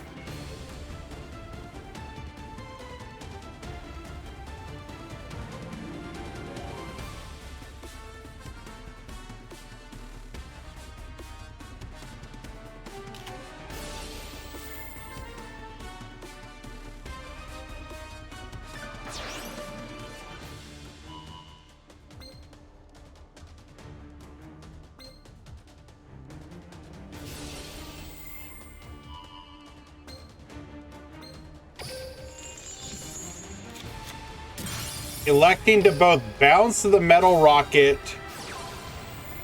and, okay, what? This feels like a potential misplay. So boot sector launch is going to be able to go for 2 from the graveyard again.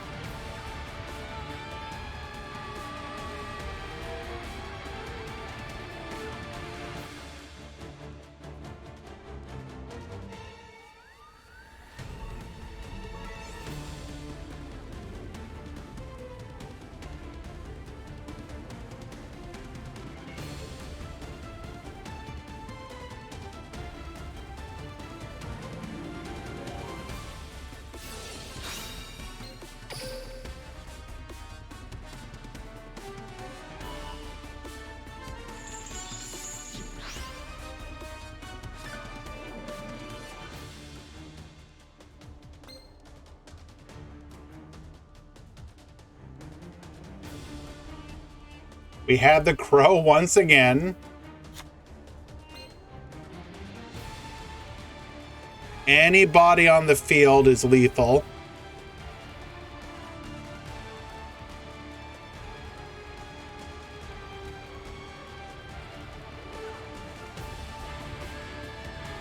Bro.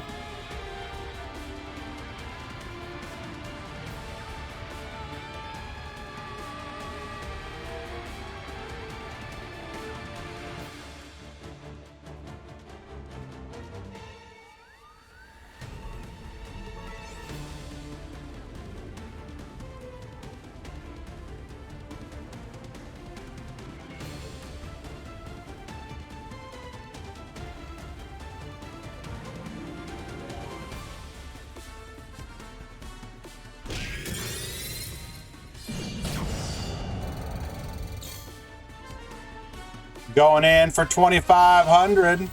Magna Rocket Dragon will float here. Bro.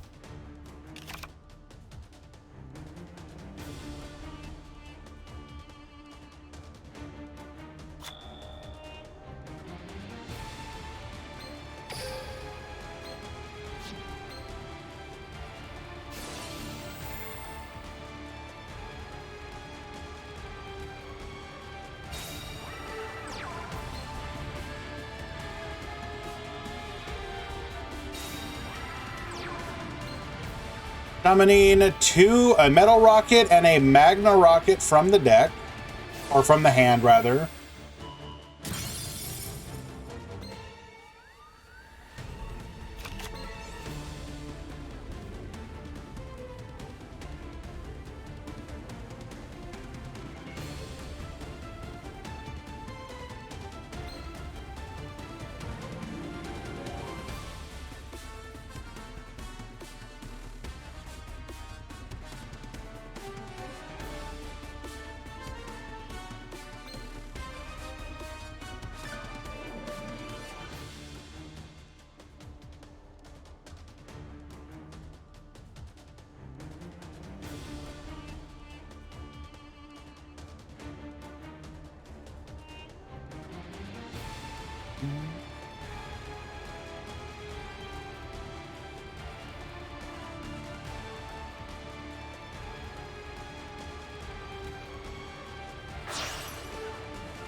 Going into the Booster Dragon. I do feel like we might have misplayed here. We'll talk about it in a second.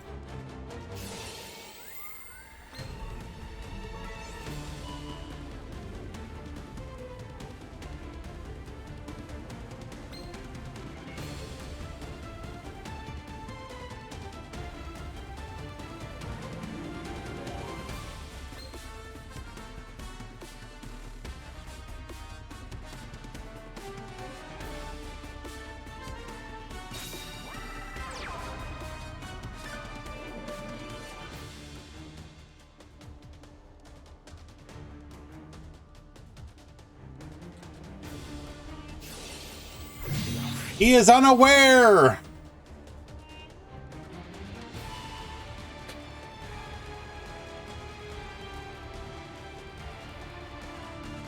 So specifically the misplay is, I believe, so we had the Metal Rocket Dragon in this column. We go into Booster Dragon, or whatever. You go into something that can target your quad bore or your Magna, what is it? Metal Rocket. Then Metal Rocket can activate its effect to nuke the entire column. It would have destroyed both of them.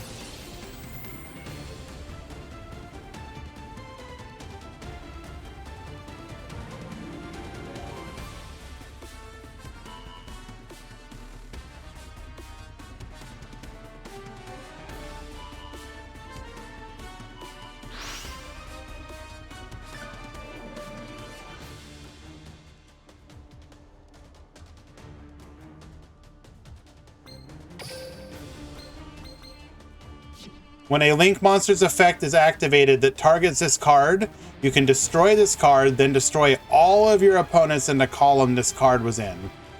So, pop, pop. And then it would have floated at the end of the turn.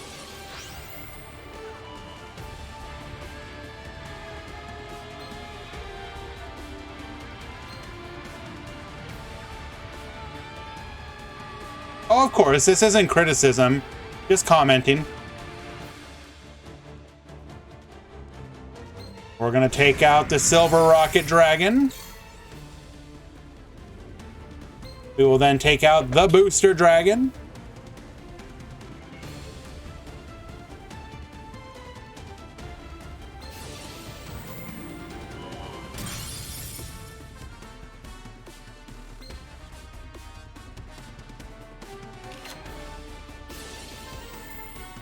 Booster Dragon effect.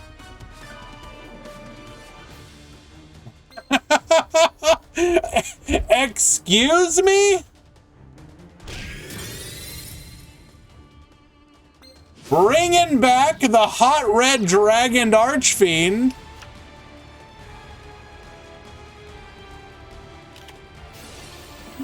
Crackdown gonna immediately yoink that. I don't think so.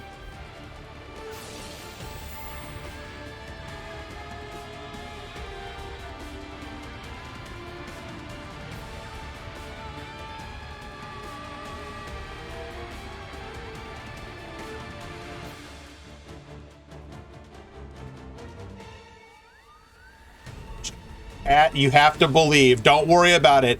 Believe, chat.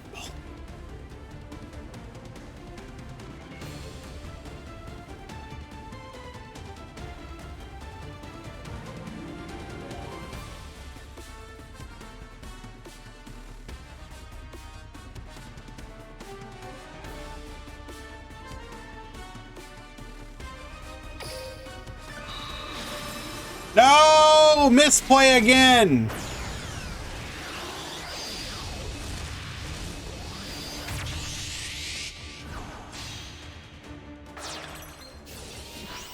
With this battle, there's no coming back for you. Be gone. Attack!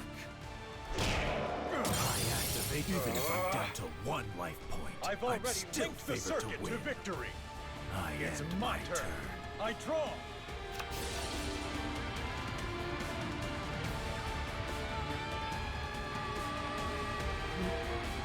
So we did get the Hot Red Dragon Archfiend, but once again, we could have destroyed the column and then the Hot Red Dragon Archfiend would have came back.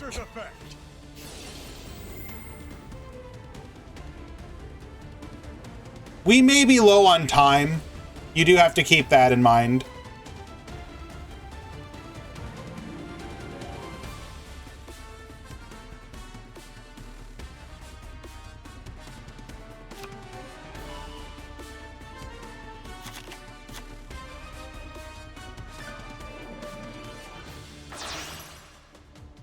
All right.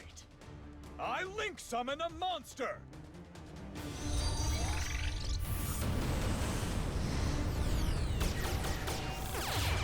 Link 4! Topologic Bomber Dragon! Signet Mining.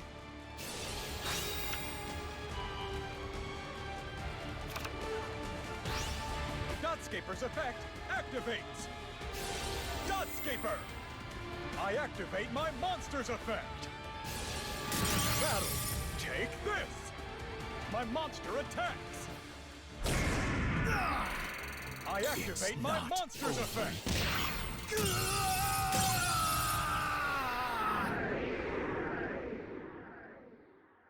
Impressive, Playmaker. And I win this duel. I do feel that this one was probably Retro's game and we lost it due to not acknowledging our monster's effects. However, that was pretty cool to watch.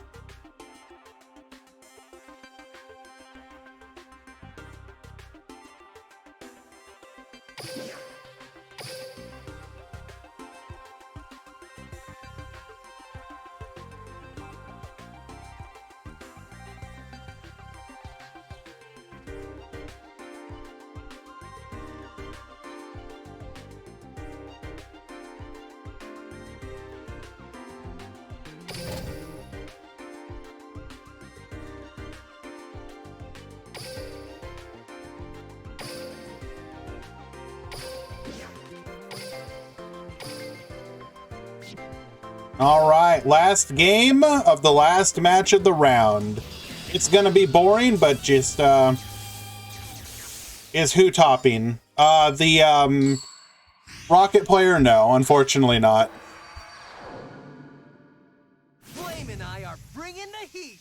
All right, guys, I'm gonna go ahead and Pain of my past won't hold me back. take a quick break. This is the last match of the game of the last match before the end of the round. So we'll go ahead and do the quick ad run and then go to the top 32 after this game. I summon a monster in attack position. My monster's effect activates.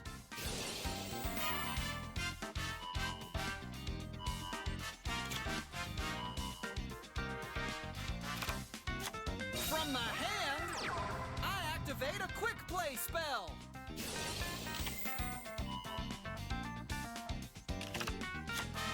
Show 'em what you can do.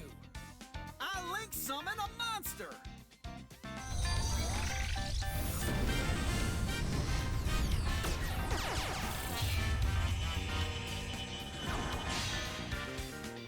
My monster's effect activates.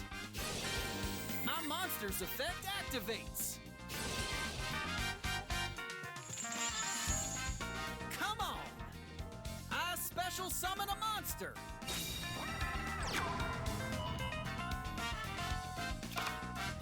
My monster's effect activates. From my hand, I activate a field spell. Come on out! I link summon a monster.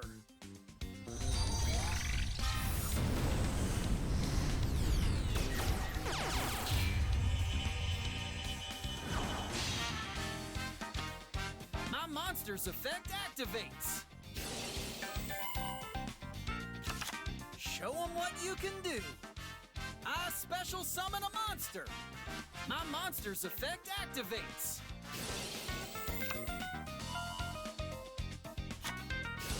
Come on out!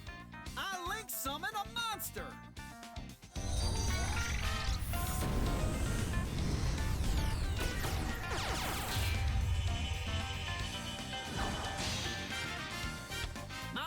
monster's effect activates. I set a card. I'm setting a card. I set a card. I end my turn. Here I go. It's my turn. I draw. From my hand, I activate my quick play spell. I activate my quick play spell. Salaman Great Circle.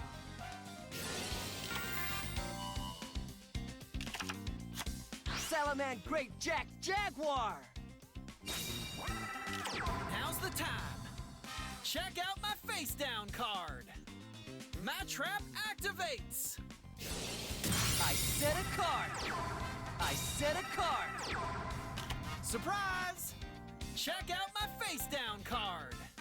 I activate a quick play spell.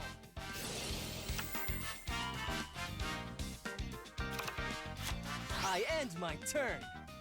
Here I go. My turn. I draw. Come on. I summon a monster in attack position. I activate my quick play spell. Salaman Great Circle.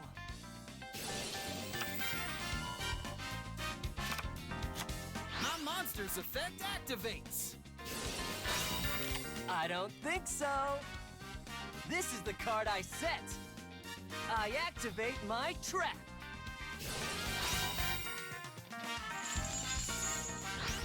My monster's effect activates. Salaman Great Falco's effect. My monster's effect activates. Here's Salaman Great Gazelle's effect. Salaman Great Gazelle. Come on. I special summon a monster. I set a card. I'm setting a card. My monster's effect activates. Here's Salaman Great Gazelle's effect.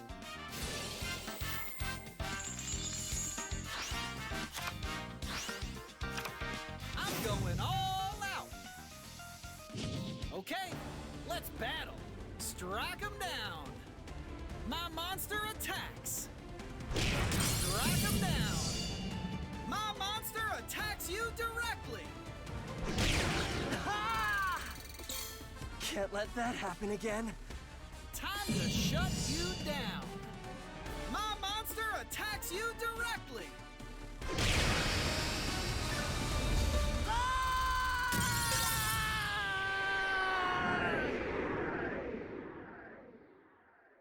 You knew every move I was gonna make. Oh, come on. It's already over. I didn't get to show my best moves yet.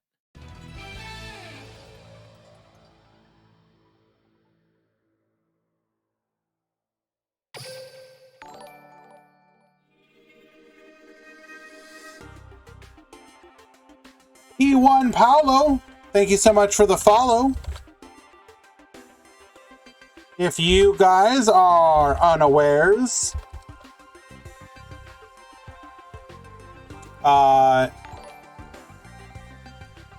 AJ UK, thank you so much.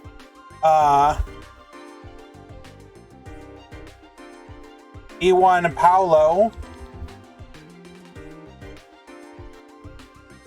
Did you already leave the chat?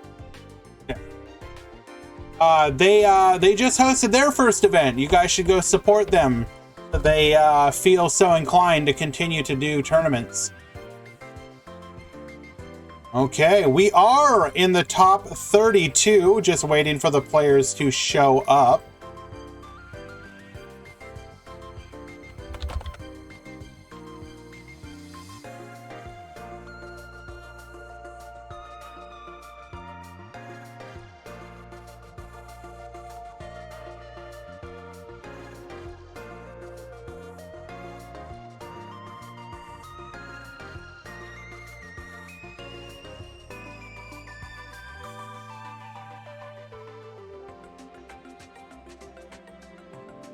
Alrighty. We will have the top 32 breakdown for you in just a little bit. Meanwhile, I'm going to go ahead and take a quick peek, see if we can find any spicy matches to start things off with.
So I'm just going to make sure that everyone checks in. I don't want anybody DQing.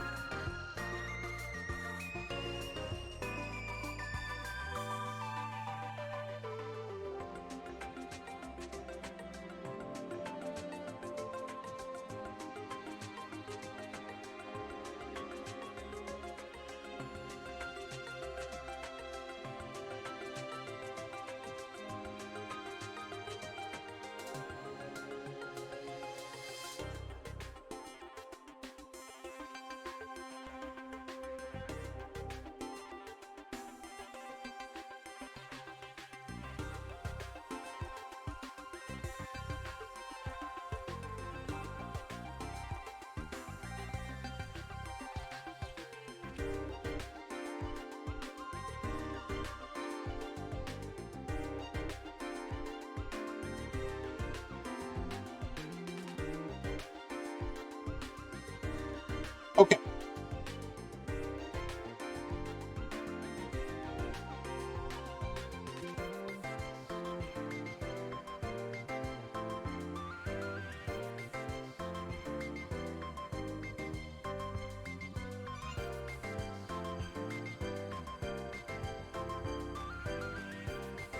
Galnark, I checked you in. Relog, make sure it works. Alright, guys. So we definitely have a couple of the newer decks have topped. Then a lot of the usual. Do we want to continue following Code Talker, or would you prefer to watch one of the Madolches?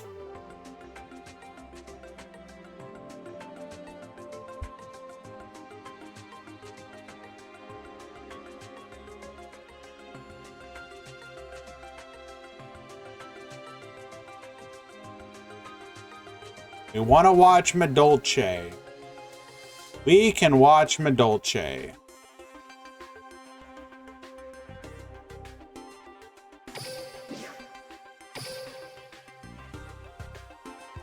Rockets are out? Yes. You got your anime duel last round.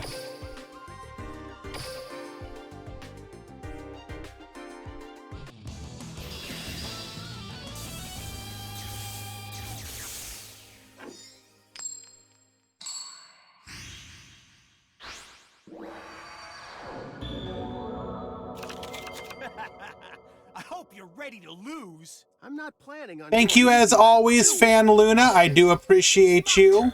My monster's effect. You are always delightfully active, and it means a lot. Thank you. I do hope you will continue to join our events as long as you enjoy them.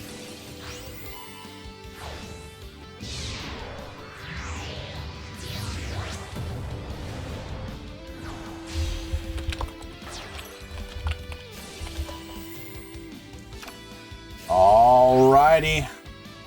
Hoot Cake. Hoot Cake is gonna banish, searching for the Messengelato, grabbing the Medolce Knights. We're just now summoning the Mageline. We're gonna go for the Glass Souffle.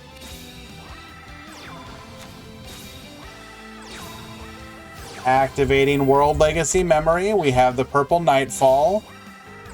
Now, if I'm not mistaken, do the Medolces lock you? I can't remember. Do any of the Medolces, like, Xeno lock you in some way? Yeah, okay, it's Petting Cessor that does. Okay. Yeah. Okay.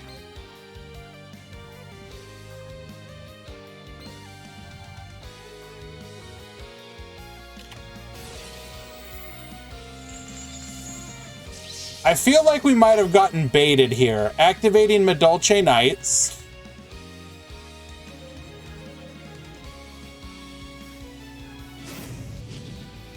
Gonna go for the Ties That Bind.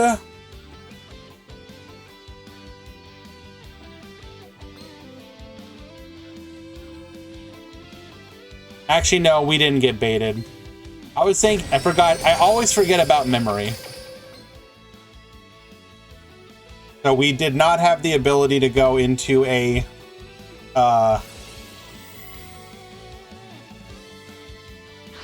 Galaxy package play.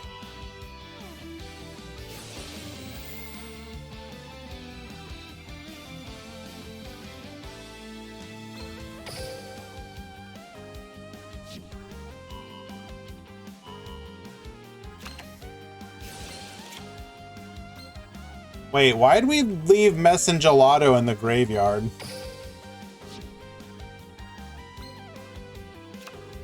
Wouldn't we like to be able to Hoot Cake search?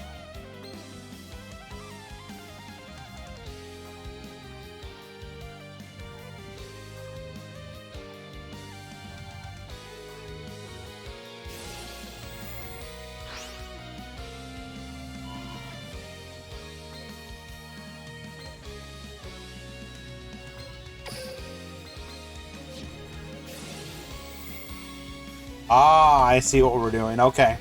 Clever. So, keeping the Hoot Cake protected. Still... Oh, are we just running double Messengelato? That might be interesting.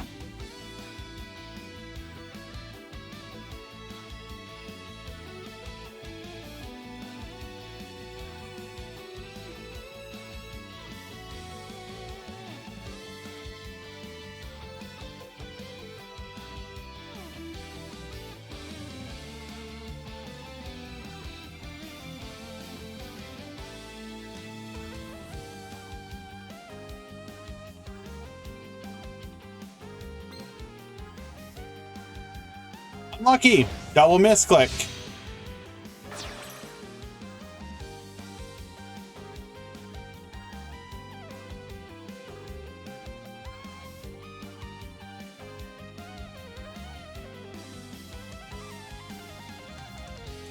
Is the top 32 breakdown up already? No.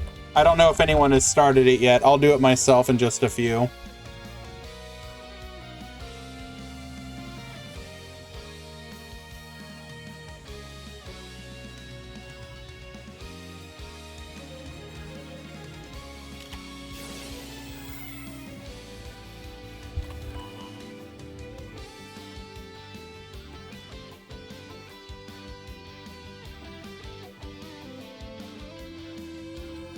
Activating Crackdown. We're going to go ahead and steal the Chocolate a la mode.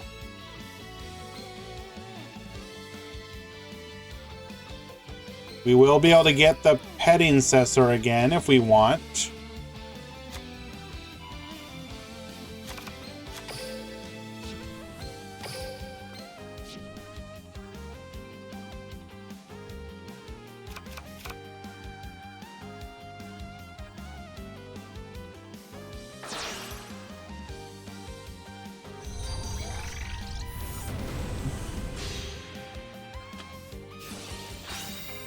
Nightmare Phoenix, we're going to target the Crackdown, get that petting successor, or excuse me, Chocolate a la mode back.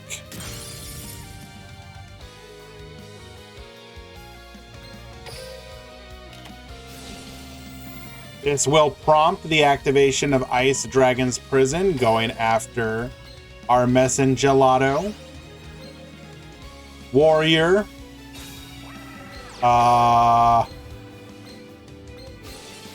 Wait, what? Did we think they were the same type? Like, what's going on here?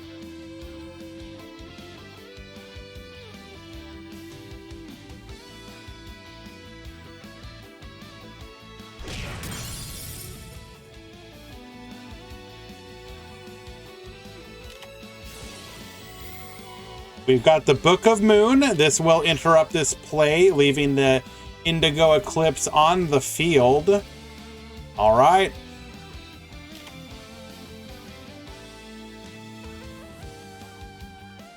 You thought all of them were fairy. Well, you thought wrong, friend. Mech Knight Blue Sky. We're going to activate Warning Point in response. This is actually very good for us here because... Oh, wait, nope, never mind. It's not good at all. Activating the Purple Nightfall. Or special summoning it, rather. We're going to go ahead and get rid of the Mech Knight Blue Sky. Looking like we got a dead back row here based on those delays.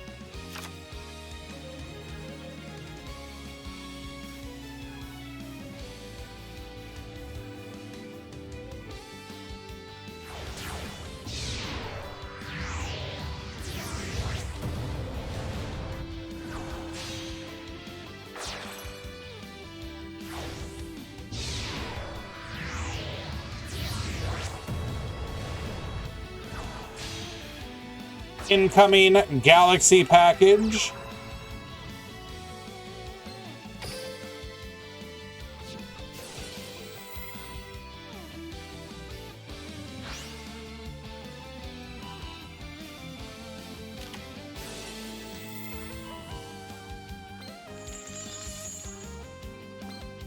We're going to activate an IDP of our own, and this one's going to be more effective, taking out both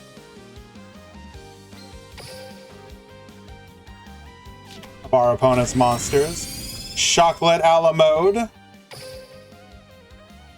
will take the brunt of the attack, and it is back to Cole. 2 cards in hand. Oh, wait a second. Hello?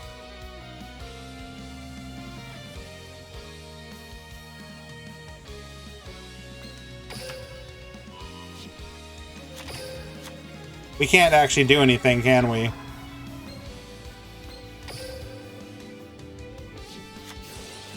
Yeah, never mind. I got excited again for no reason. We would have had to like top deck exactly. Is there anything we could have top decked?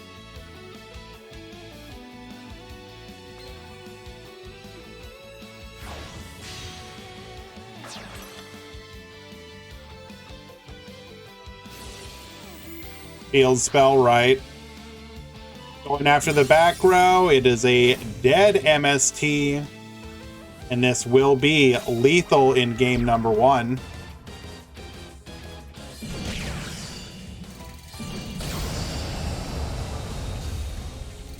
Unlucky.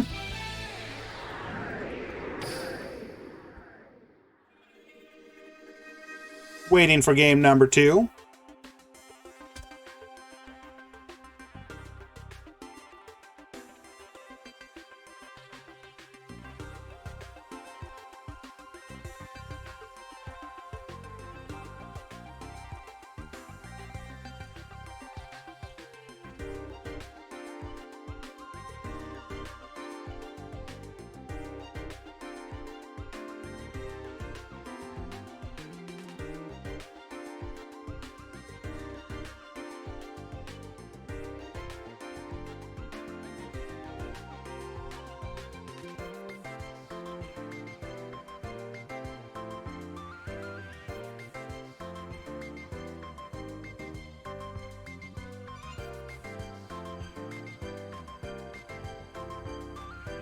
Thank you for that, Yusef. Yeah, I wasn't actually sure if that's how it worked.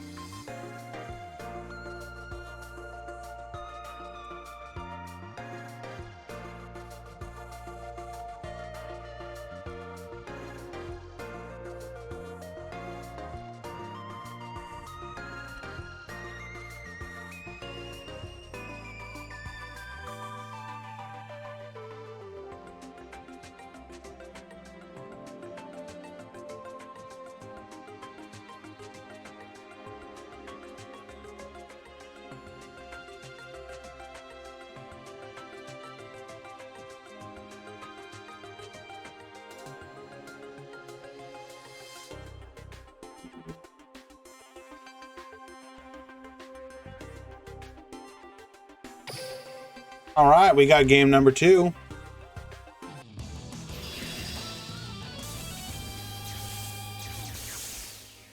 And I'm going to finish up the breakdown of top 32, so be right back with you guys. Duel.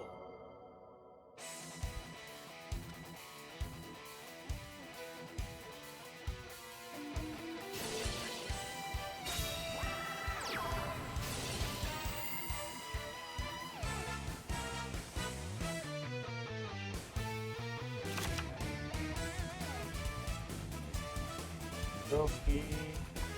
So.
Perfect, thank you. Well, hello, Luns. Sorry that I missed your raid there. I was finishing up the top 32 breakdown. Thank you for that and bringing over your friends. Ripple set from Cole. All right. What's the best counter to Madolche? Them bricking. which is not. Realistically speaking, I mean, Dark Hole, Book of Moon, like, you can board break them pretty easily. Like, okay, so let's look at this breakdown, for example, or we'll look at their deck. Like this board right here. Your back row is probably a Monster Negate, a Book of Moon or IDP or something like that, and then probably like an MST or a Cosmic. So all you got to do is be able to play through those interruptions, assuming they go first here.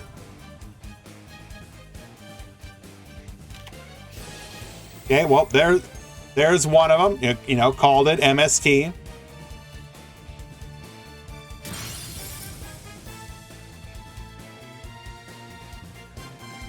They're just like oh, whoa, what? Wait, what? What are we doing here? Okay. So we're trying to stop this from being a column. Can't we just move?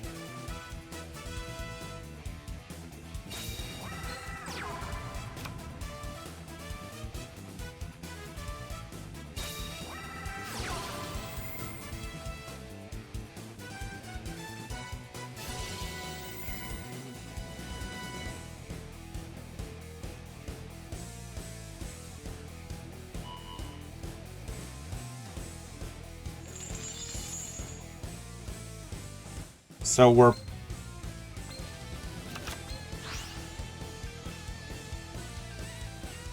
Hello, Gian.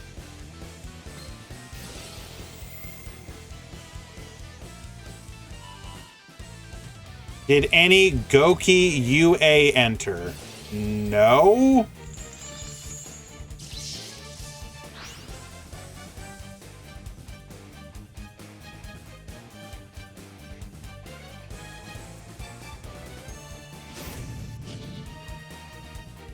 Eyes that bind, we're going to be able to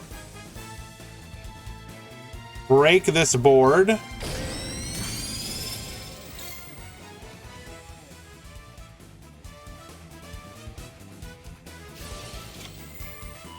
Let's see. No coaching.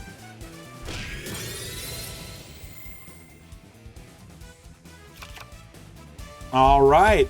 Correctly letting the Messengelato go back to deck.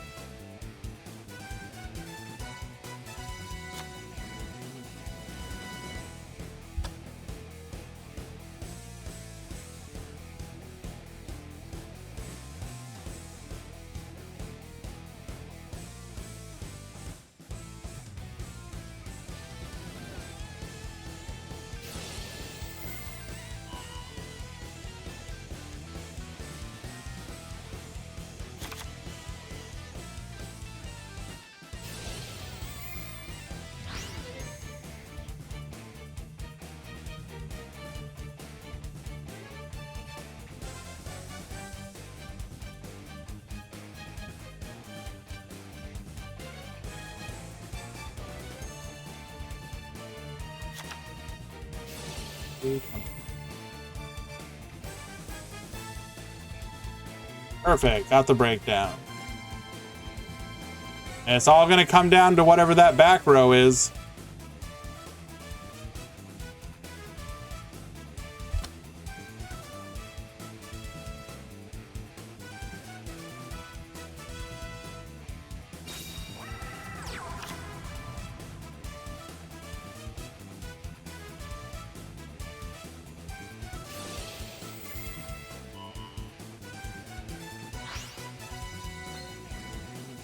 Banishing the Pudding-cess. Did that owl just murder the princess of the Food Kingdom?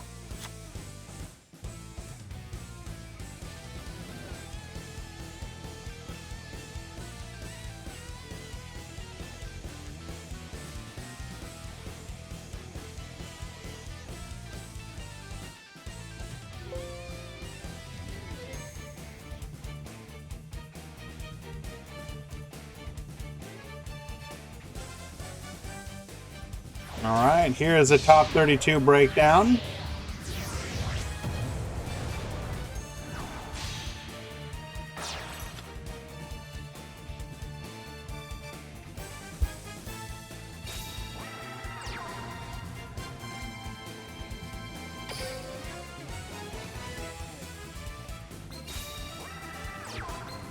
Going for the glass souffle. This will protect us.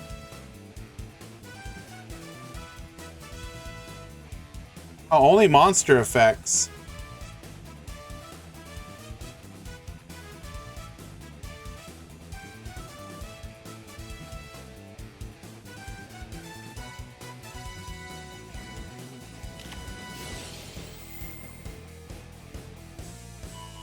Rack down, get yoinkin'.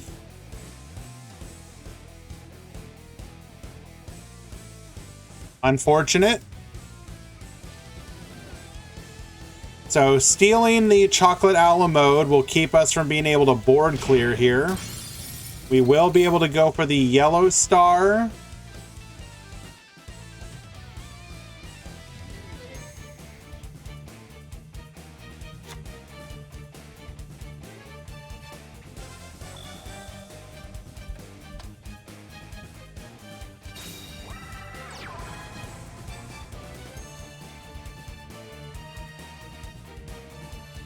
Special summoning Purple Nightfall. Purple Nightfall's effect will activate here.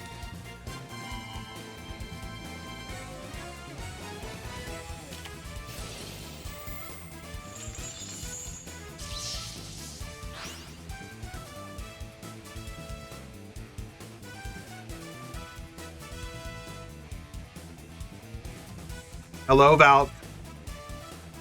Thank you so much for the raid, my friend.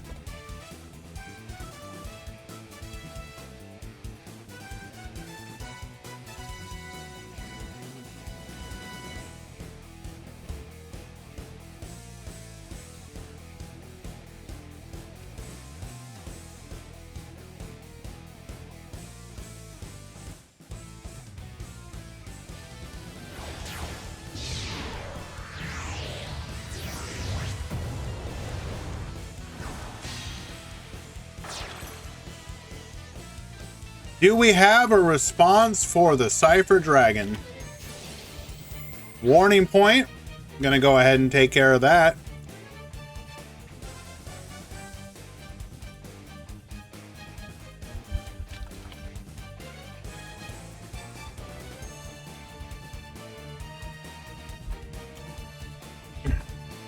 As always, I appreciate you entering our events here, Valk. I'm lucky about the bricks, but it does happen sometimes. Hope to see you in the future. You know that.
Are Madolche goated?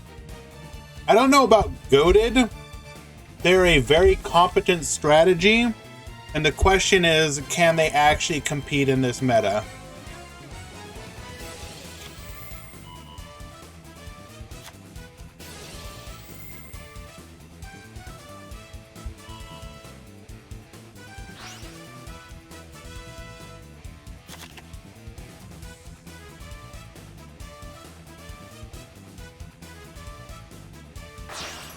Well, thank you for that, Matt Gondiel.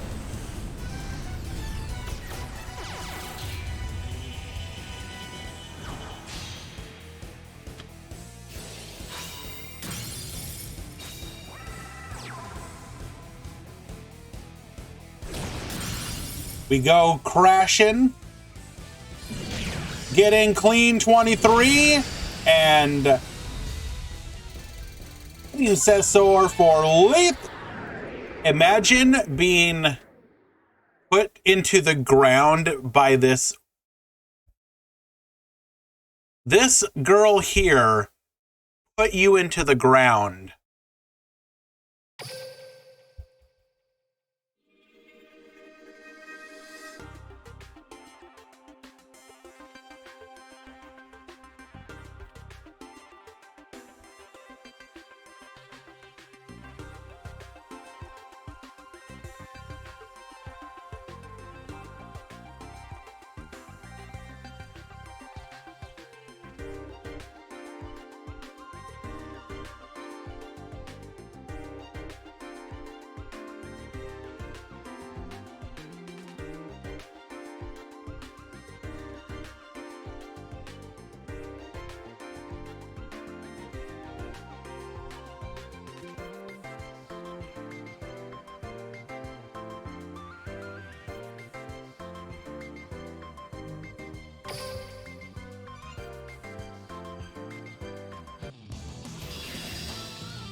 Duel!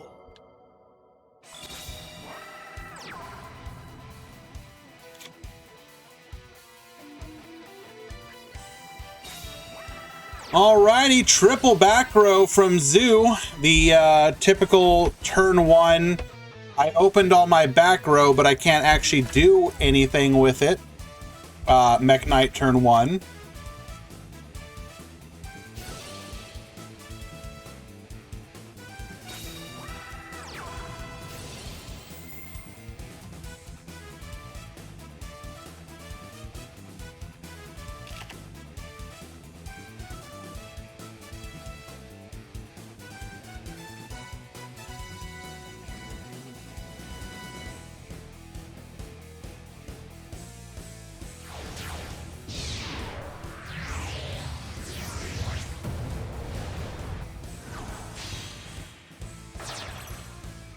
We need Striker Dragon and Borreload Savage Dragon. I don't know if Savage Dragon is really a good add to the game.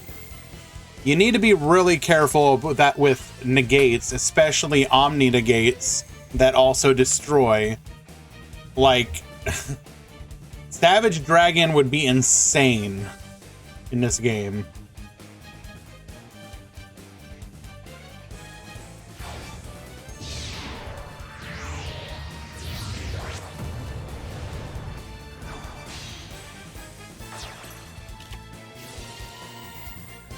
Like, the only way you would be able to ever add a Savage Dragon is like a rocket-specific deck skill.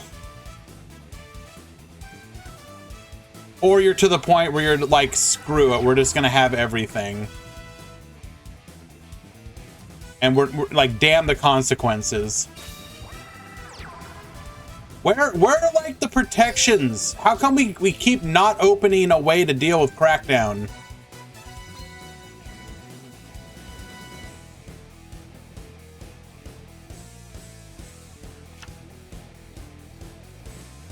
It doesn't destroy. Oh, right.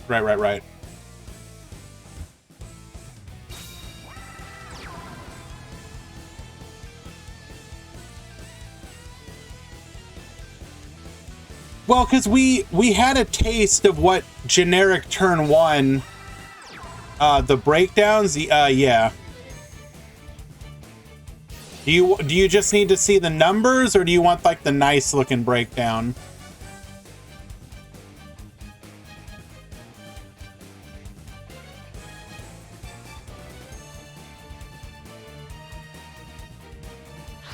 All right, so here is the overall tournament.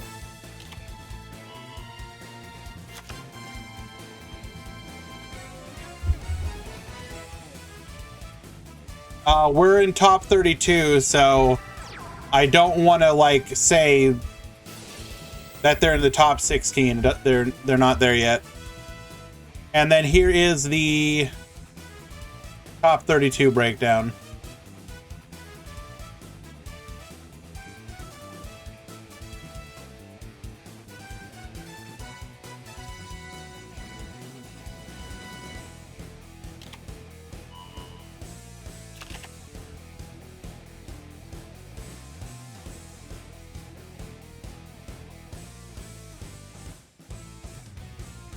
Actually surprised at like the reversal of not as many Salamangreat.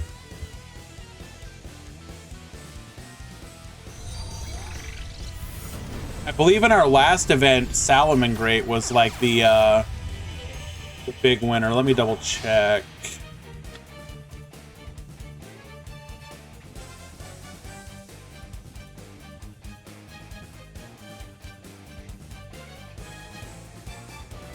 Okay, it wasn't the winner. So in our previous tournament, it was Goki 10, Salamangreat 8, Mech Knight 6. So that means that this time around,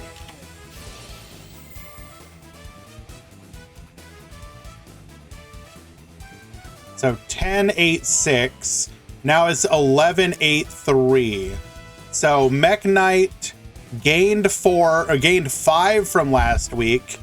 Goki lost 3. Salamangreat lost 5. Last week we didn't have any Code Talkers, so they're on the rise. Last week we didn't have any Medolce, so they're obviously on the rise.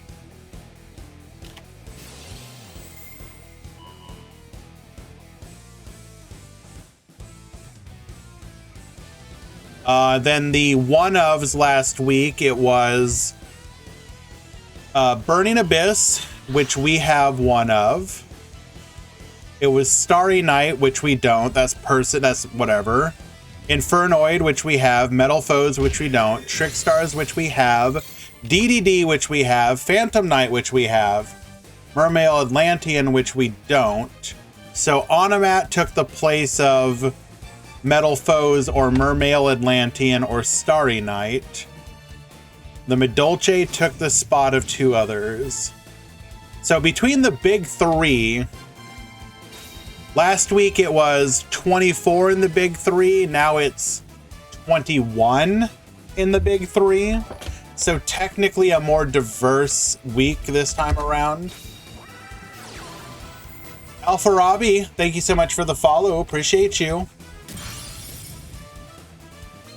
Hitting the bluffed Dark Hole.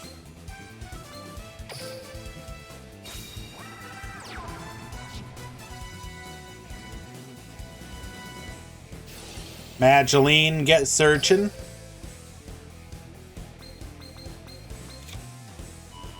Grabbing the hoot cake. Worth going for Medolce now while you have the half price sale. Did you already grab Medolce from the current box?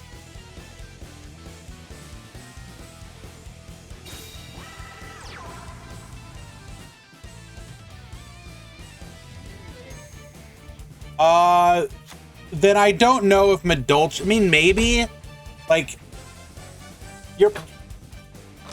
if you're asking me, like, will I be able to play Medolce going forward, like, as an evergreen deck? Yes.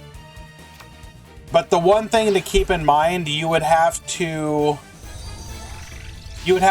want 3 Mageline and 1 to 2 Hoot Cake. Wait, did we really set the knights in the yellow star? I guess it didn't matter.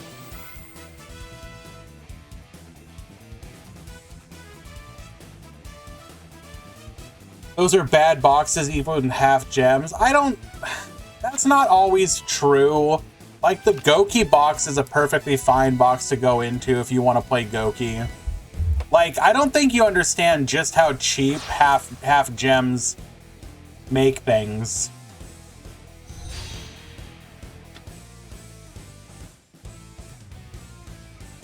Like, when you can full clear a box for like 3,000 gems, it feels pretty good.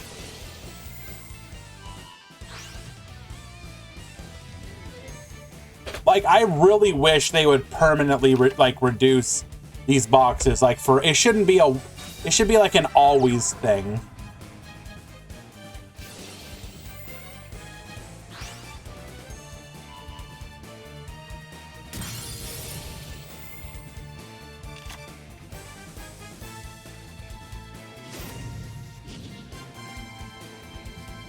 Sorry, 2,500 gems.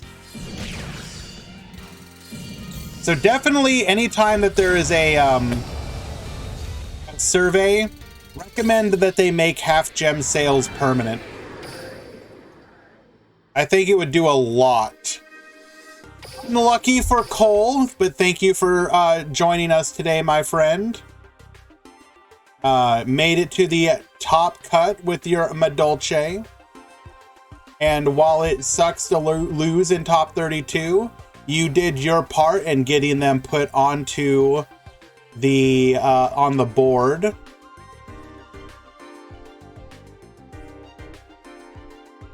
Let's see, who else can we watch here?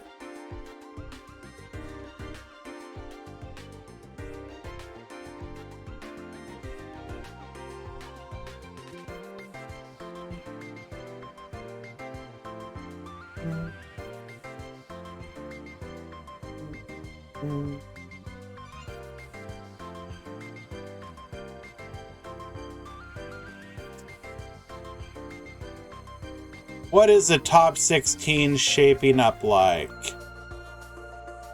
Galaxy, Mech Knight, DDD Mech Knight,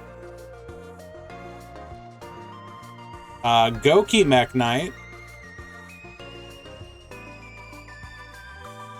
Goki Mech Knight,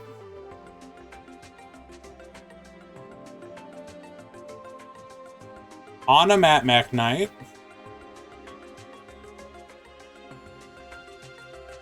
Mech Knight,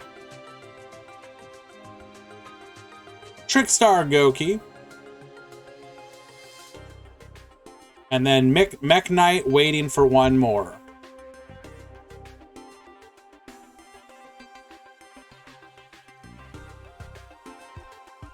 Can we watch DDD? Yes, we can.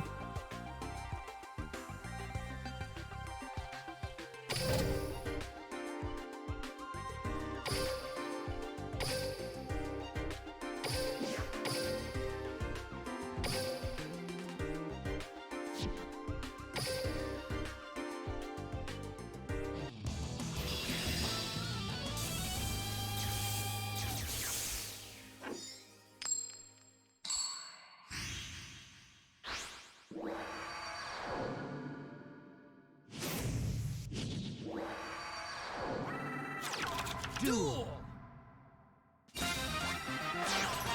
Hello, Orenji. I don't know. I'll have to go ask him.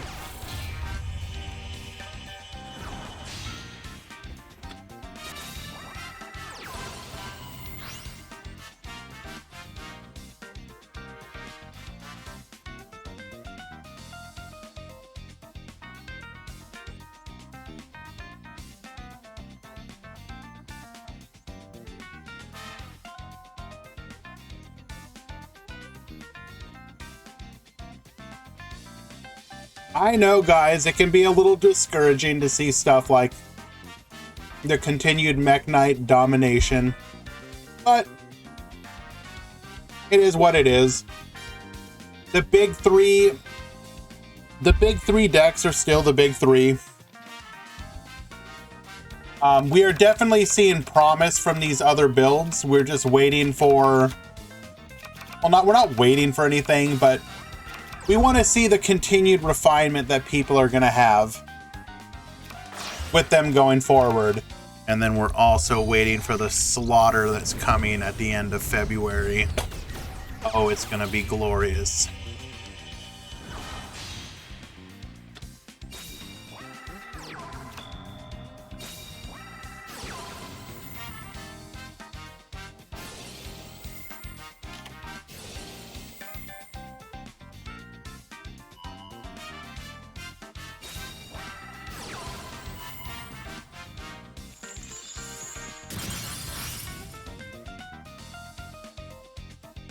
What deck do you think would be better to use Bomber Dragon in? I mean, Code Talker is like the best way to use it.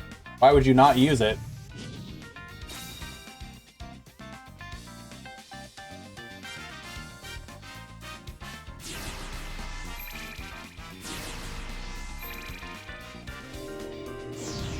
To answer your question, the other deck that technically could make use of it is some kind of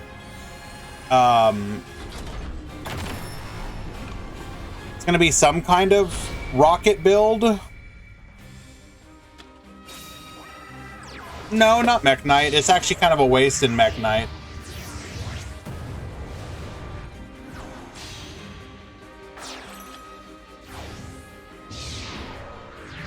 Thunder is also nice since you can loop. Wait, what are you talking about, Luns?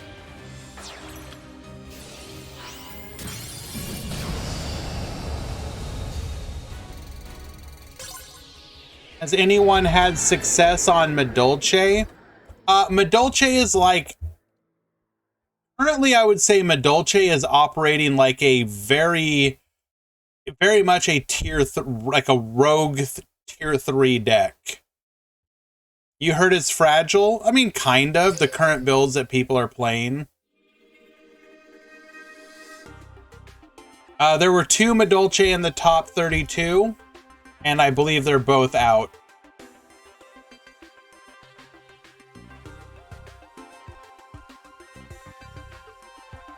This was the top 32 breakdown.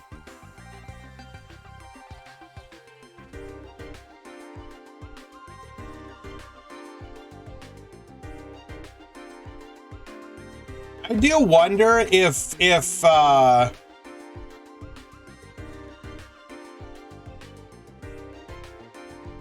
what was I gonna say? I do wonder if it's actually worth using Switcheroo. I understand why people are using it. I wonder if people might start experimenting with other skills as well.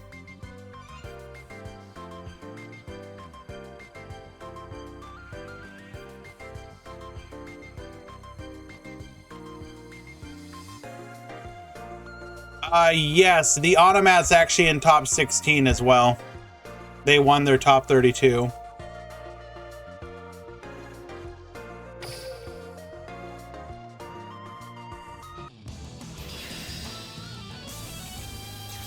I believe it is Jagannatha. No, it's Shalnark. I'm sorry.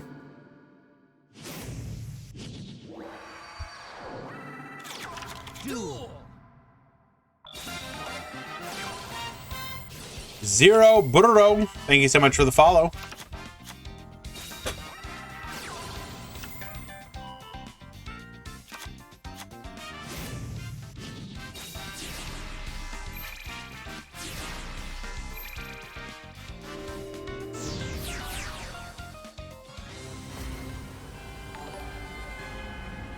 Matt Gondiel, thank you for the follow as well.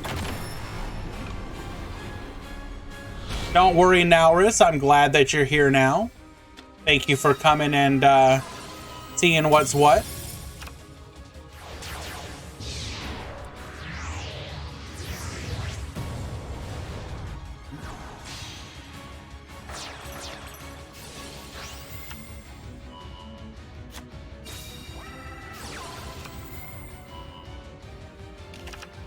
Just ask for what grows in the graveyard back to what it was originally. Well,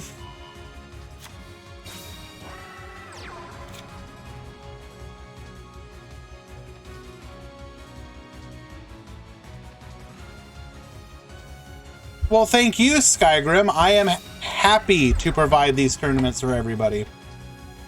I'm just delighted that so many people have been actually participating in them. So we have right now the Swiss tournament that we're running today. We have the very early Asian region friendly single elimination tomorrow at 6 a.m. And then I keep putting it off, but I want to do the anti-meta tournament this weekend. I just have to figure when. So if you guys are in the Discord, I will ping for it.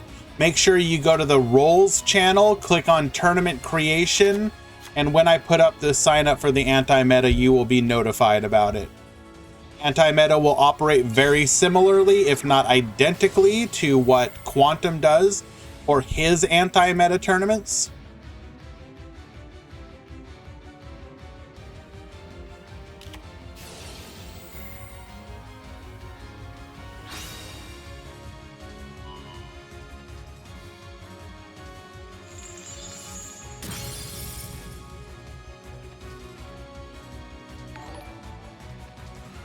Jigglypuffs Mike, thank you so much for the follow. Did you change your name or something, or is this an alternate account?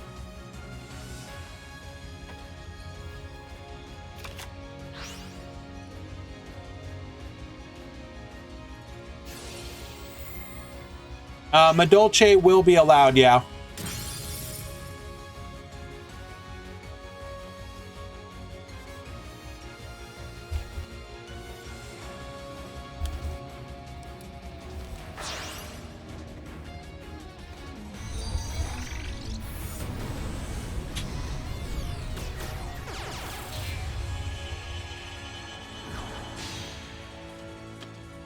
So like right now, I'm thinking I need to figure out how exactly I want to do it, but the idea would probably be something like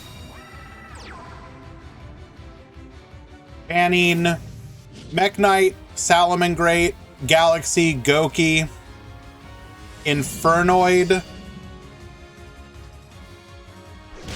Code Talker, although I don't know. I mean, Code Talker would probably be the go-to if you left it.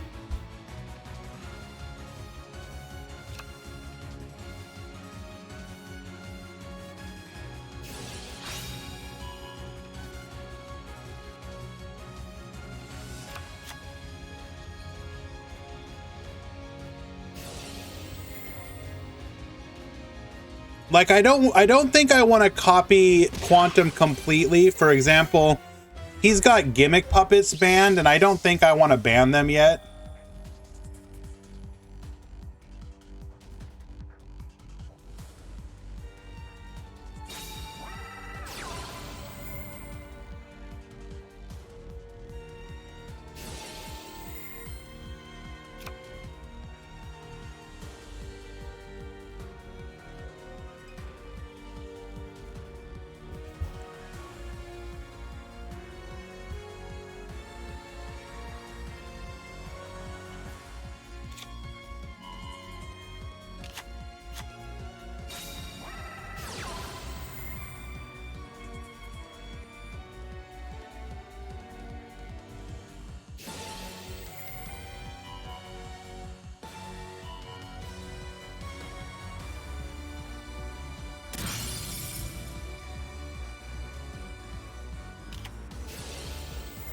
So, yeah, I'll probably start with a lot more decks open, I guess, and then add to it over time.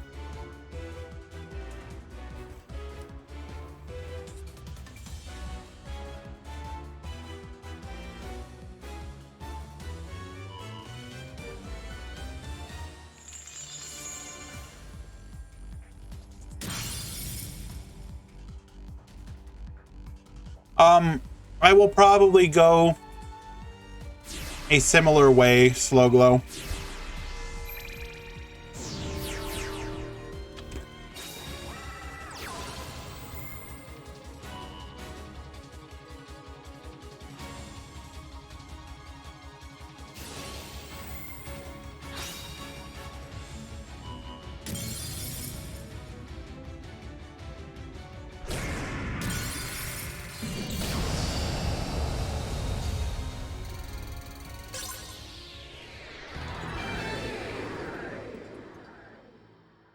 Alrighty, Kaitos defeating one of the many Mech Knight players, doing their best to ensure that we have an interesting top cut. Thank you for that.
So, opinion chat.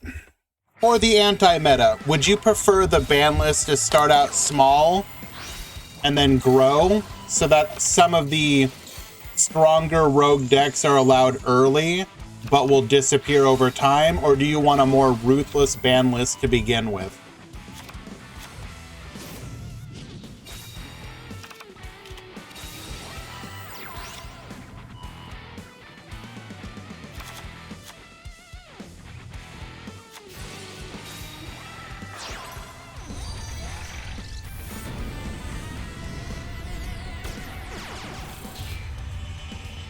The other Medolce player is out.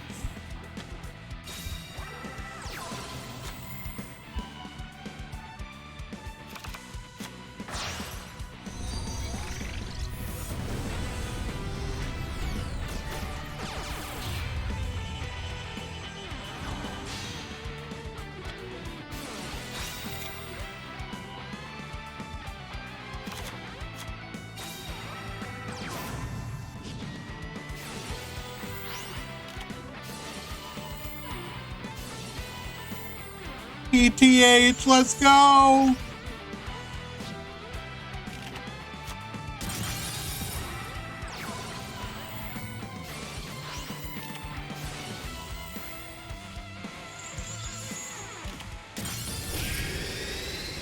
It didn't matter. Unfortunately, the Onomat player has fallen.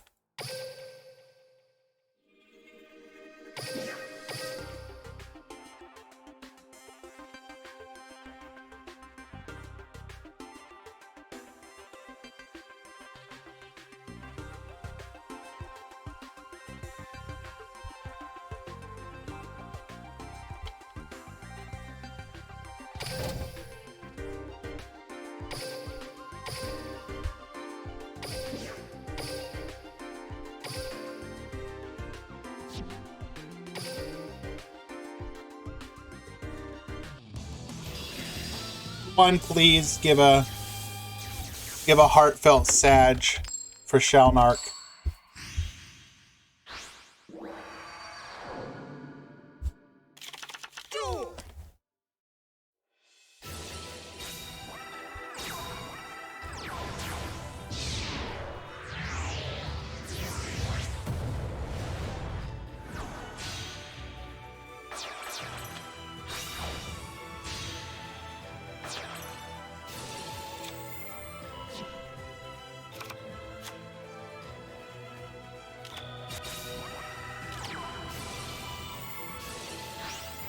Mind control.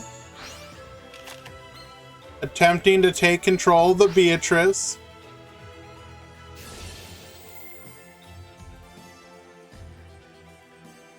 Oh, this is just brutal.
So we need to be running exactly Kiteroid or we're dead.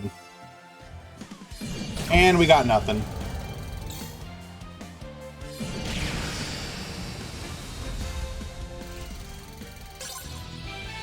All right, game number 1 for Abu Saeed.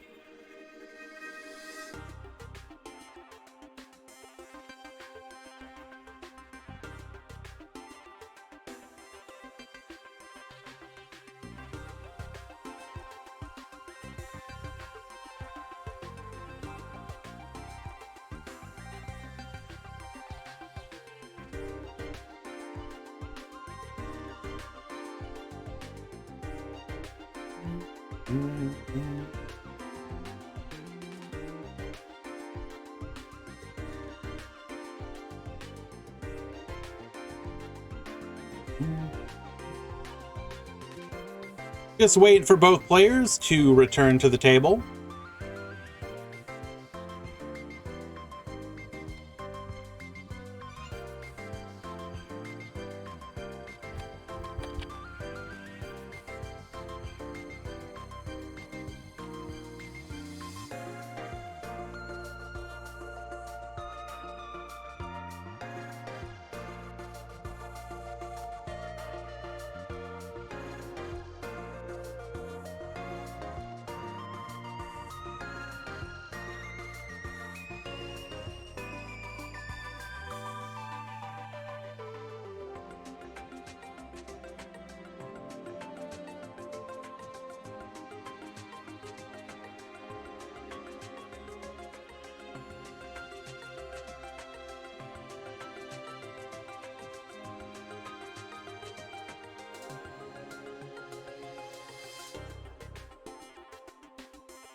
What?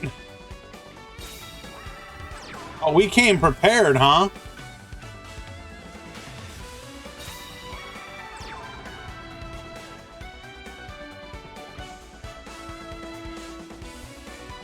Two back row in addition to the dimensional fissure.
And of course we always hit the memories.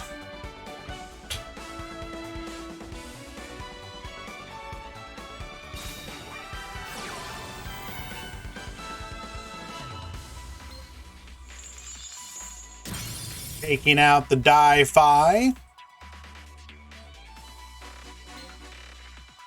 So in hindsight, this was actually a pretty good play. We could have potentially baited another back row.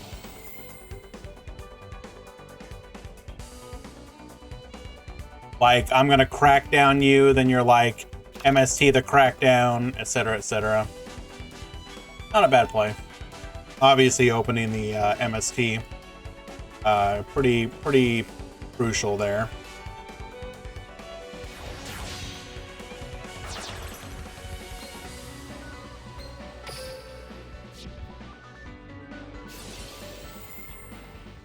You only see Mech Knight in tournament. Ladder does tend to be a bit less Mech Knight, yeah. Also, typically speaking, Mech Knights tend to ladder very quickly. So most of the time you're not going to face them because, you know, they're making it to the higher ranks.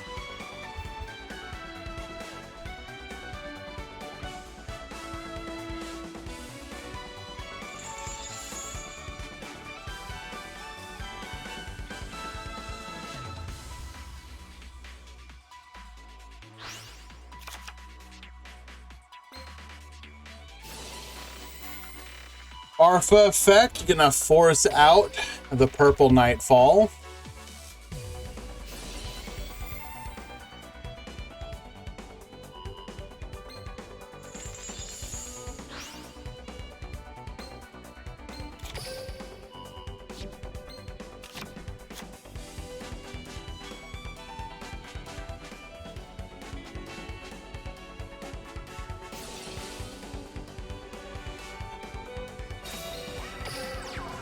Why didn't we bring back Barbar?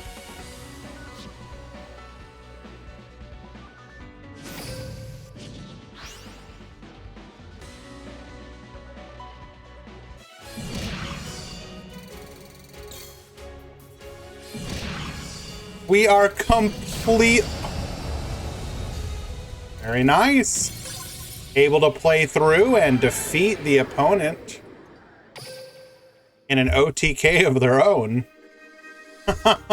Don't see that very often.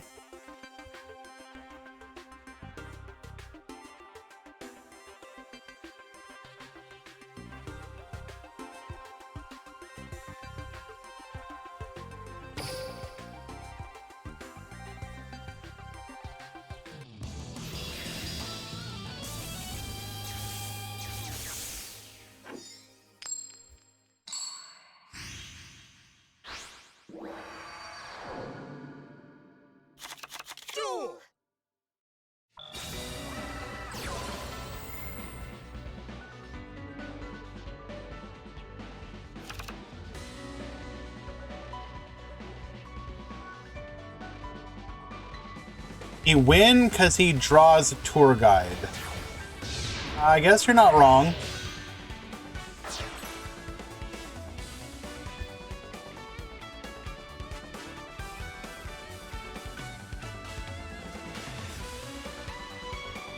So as Giorfio pointed out, we are only 20 cards, so your odds are higher than the 30 card variant.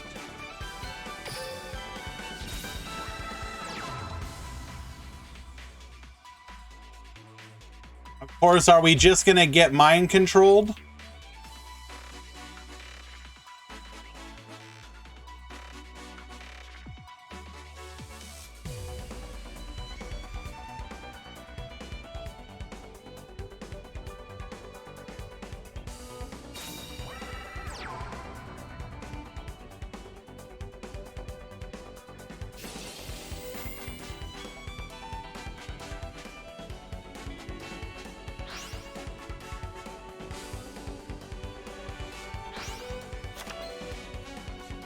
We're gonna go ahead and send that Farfa. You will not be giving me that Nightmare Corruptor Ibli.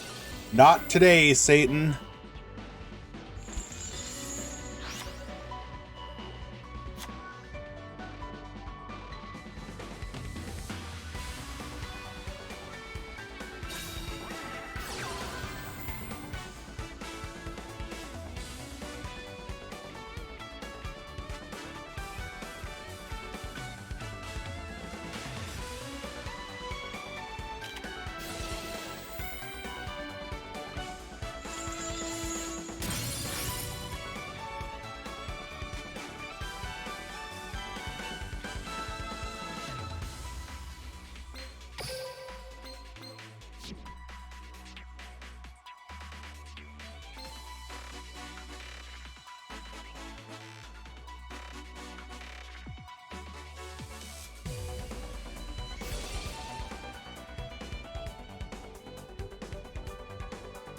That seriously ends our turn.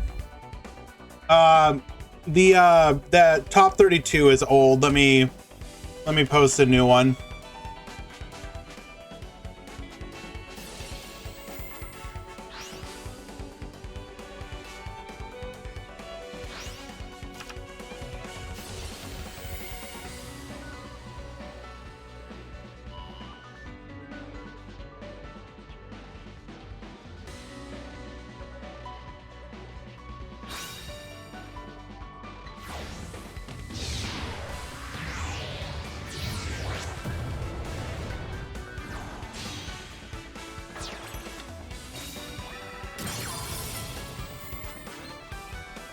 Barfa effect, get out of here once again, Satan.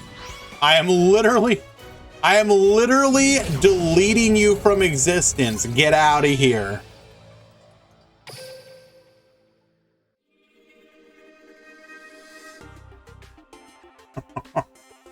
Have mechs brought out anything spicy to deal with Topologic? No, not really. I think Mech Knights got lucky in that there weren't a lot of code talkers today. We only had like 4 enter. So like they didn't really have to worry about them. It would be a bigger deal if more people start picking up the code talker deck.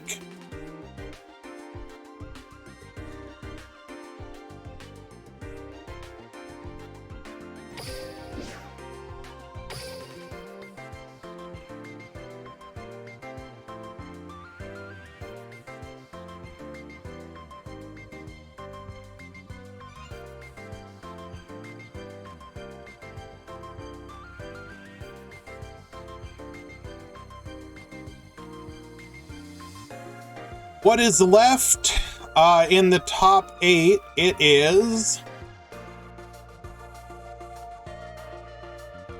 Mech Knight versus DDD, Goki versus Goki. That's a hell of a mirror match.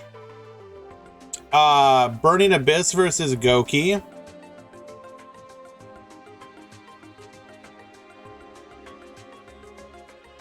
And a Mech Knight mirror.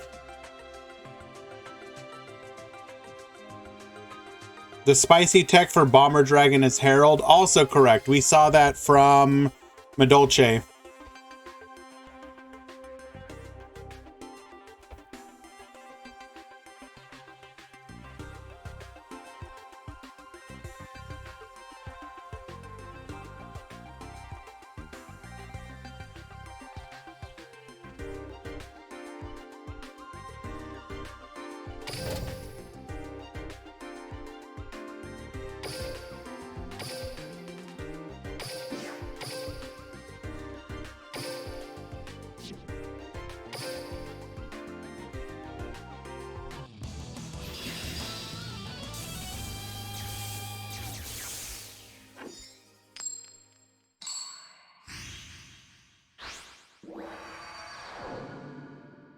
Cringe top 8. Duel.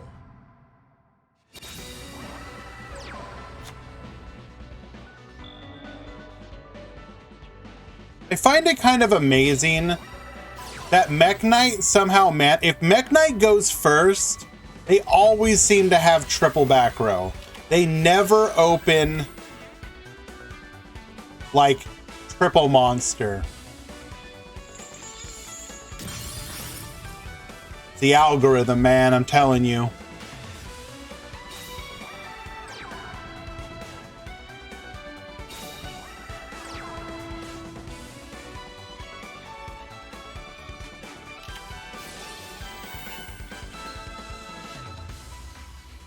Well, this is not looking good for Kaitos. Our opponent was able to snipe the Dark Contract and has the Legacy Memory.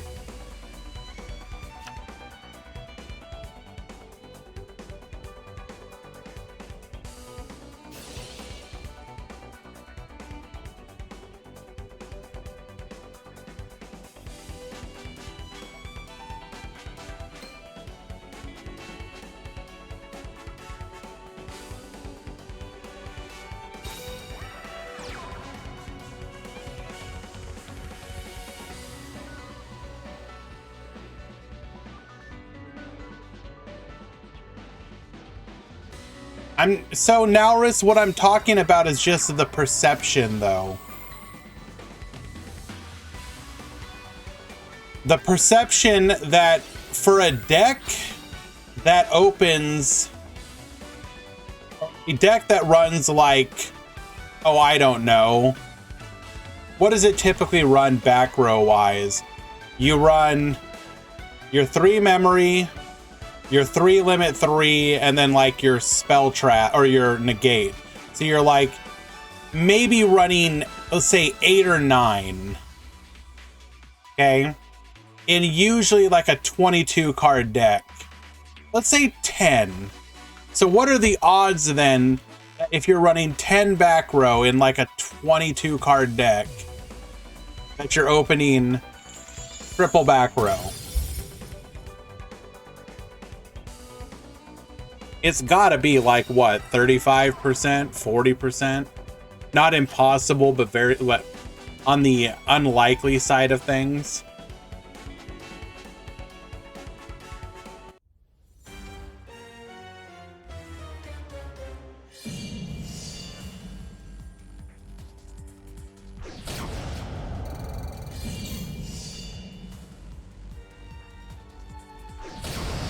And we've got nothing. Unlucky.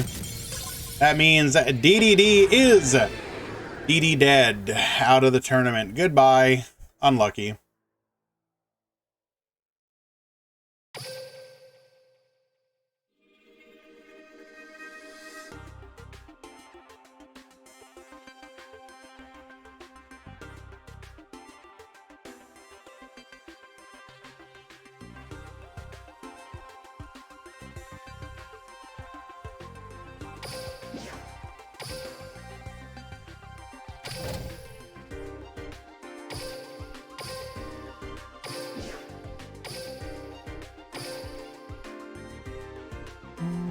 Any code talkers in? No.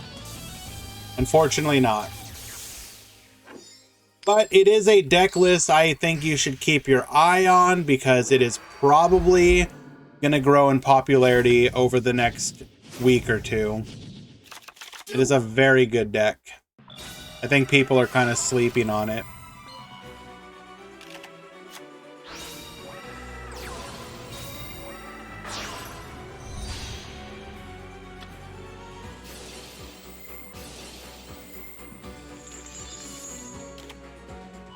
This match is going to be extremely Unga.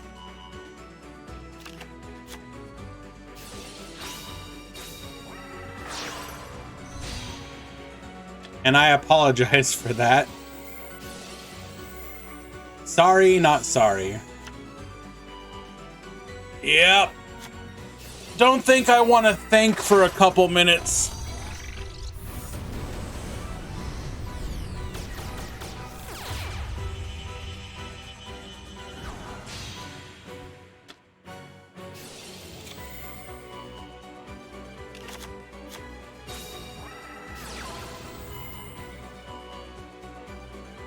What's my thoughts on Code Talker? Do you see meta potential? 100%.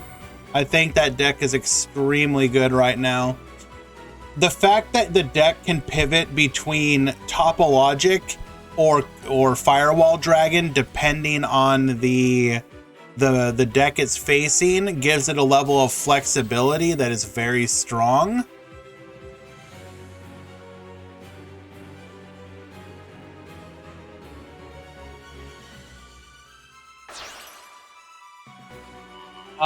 No, Reseline, this is an Unga Bunga mirror match.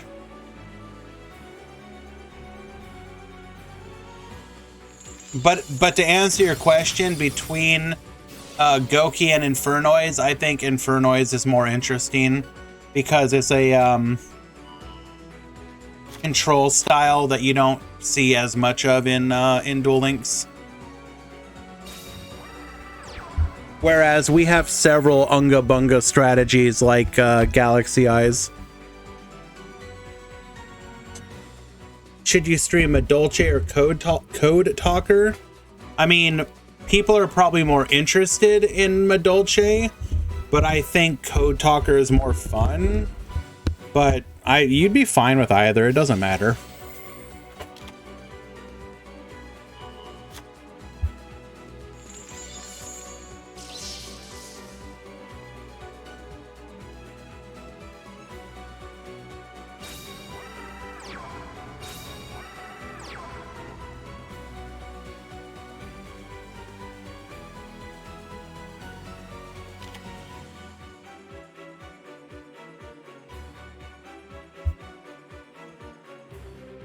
Well, I don't think it's fair to call Mech Knights like Unga Bunga. They do have a pretty simple strategy, but like Mech Knights can pivot in an interesting way. Like, so the number one thing to a deck that I enjoy, like for me to really enjoy it, is I want the deck to be able to pivot. And you... Not just that, do you have different ways to the same line? I want your strategy, your basic strategy, to be able to kind of shift around. And so DDD is a good example of that. Mech Knight is a good example of that. So even though at the time I would say that I'm down for those decks to be removed, I've never necessarily disliked the Galaxy package, because I do like the fact that for certain decks it gives you a pivot strategy point. Now other people may look at that and be like, I'm not as big of a fan, and I respect that. I perfectly understand that, you know, a person could feel that way about it, but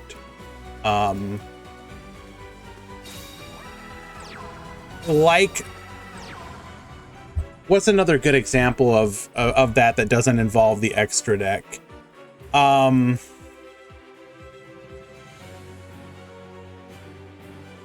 I mean, we were just talking about Infernoids. I like the fact that Infernoids can decide, while they do use the extra deck as well, you know, the fact that Feast, while there's a very common Feast lineup of, you know, the level 4, the level 3, and Decatron, Petrulia, Harmodic, and Decatron, you can shift it around and be like, okay, well, in this situation, I actually want to bring out Sight Samas because I want that banishing capability. Like, you can change your strategy around based on the situation at hand. For card games to be interesting, you want there to be interesting pivot points. Something like Goki, I don't mind that the deck exists. Oh yeah, I agree there too, Rezi. I don't mind that a deck like Mech or Goki exists, but it feels exceptionally one-dimensional. And there are people who like that, and that's fine. I'm not knocking the deck. I'm just saying that for me specifically, I don't enjoy this kind of like one-dimensional play. Now, I do think that part of that is the fact that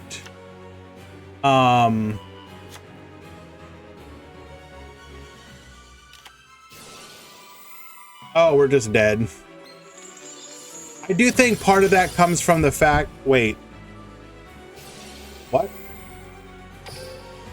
Wait, were we not able to negate it because we destroyed it with MST? That actually worked. I thought that was like, hey, I give up. I guess I lose here. Holy MST negates.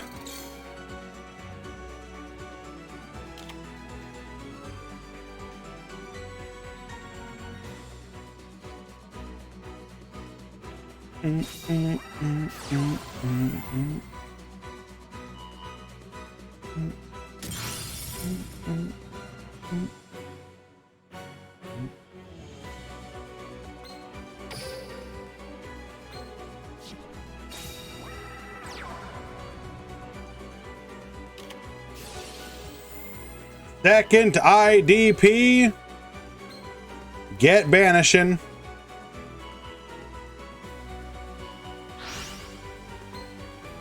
That is just brutal. Unlucky. The prismatics don't really count. I guess that one-dimensional playstyle might be a good thing given Goki is the most free-to-play deck, easy to buy and pick up. I mean, yeah, I don't disagree there. The only thing I worry about when I think about one-dimensional decks is, will people grow bored of them?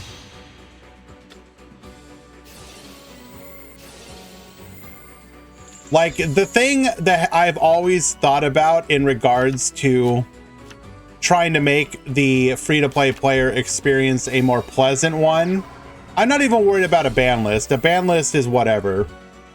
I'm specifically like, I hate the idea of somebody, you know, they spend the time to get a deck, and then they're like, okay, well, I'm kind of bored now. What can I do? It's like, you don't want the answer to be like, well, just deal with it for a while.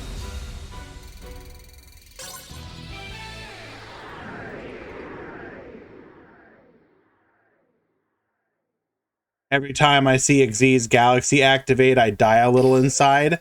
You know, I will say I don't. And I do think it is fine for that deck to exist, because I think, unironically, I think people playing that deck are probably having fun. Like, even though Galaxy is one-dimensional, again, none of my discussion is about one-dimensional decks being a bad thing. It's perfectly fine. No. I'm simply like Galaxy. I don't know. I look at Galaxy and I'm just like, you know what? It's kind of fun to just sit there and like, maybe it's the fact that Galaxy is like a deck like Goki. You have to go through the combos and blah, blah, blah. I love the fact that Galaxy is literally just like big monster on board. Big monster on top of big monster. Big monster pop.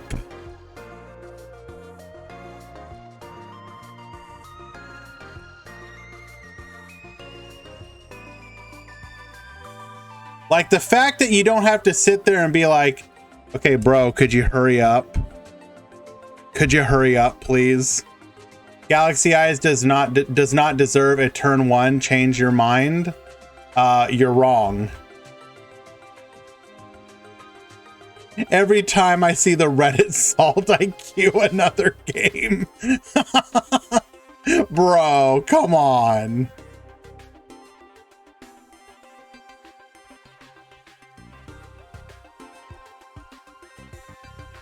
Galaxy Eyes reminds me of the Blackwing Sacks. I mean, the best way I can describe Galaxy Eyes, if I want to tell it to someone, when you face Galaxy Eyes, it's like getting on top of a wild, angry bull, and you're just holding on. And if you have enough disruptions, then you make it to the end and you don't get thrown off. But that entire time, that angry space dragon is going to be doing everything in its damn power to make sure it throws you off.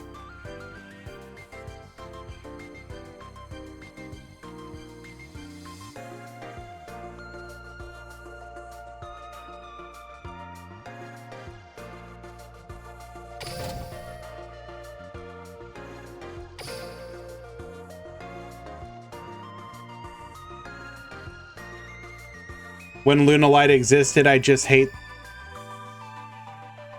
Wait. Cute Melons, you kind of went all over the place with that one. I need to unpack that for a moment.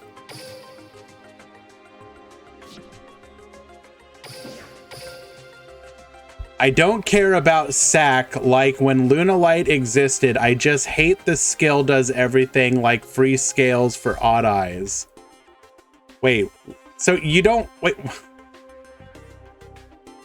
Are you talking about Xyz's Galaxy there? Because you don't mind Sack decks, but you hate that Odd Eyes gets its scales. I think what Cute Melons is saying is that they don't like that the Xyz's Galaxy skill is putting in all the work. Just like for Odd Eyes, Zhang Ke and Zhang Shen is what puts in all the work. And I don't know, I disagree. Odd Eyes would not even be a deck without that skill. I'm thankful each and every day that skill exists.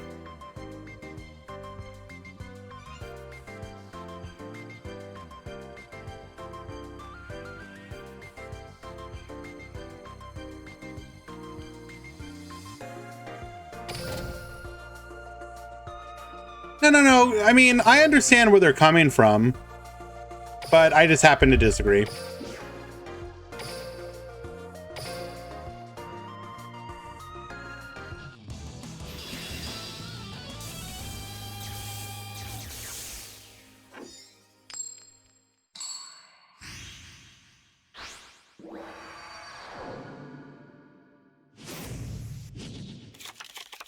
I love broken skills given to decks that would otherwise be trash. Exactly. DDD skill was a mistake. I disagree. It's not for free. You have to play Odd Eyes or Galaxy. True. If anything, I wish they would continue to put out like more broken skills for dumb decks.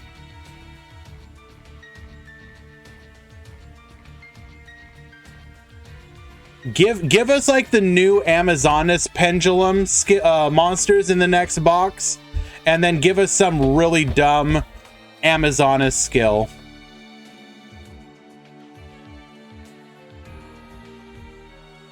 I'm coping for a broken legendary fisherman skill.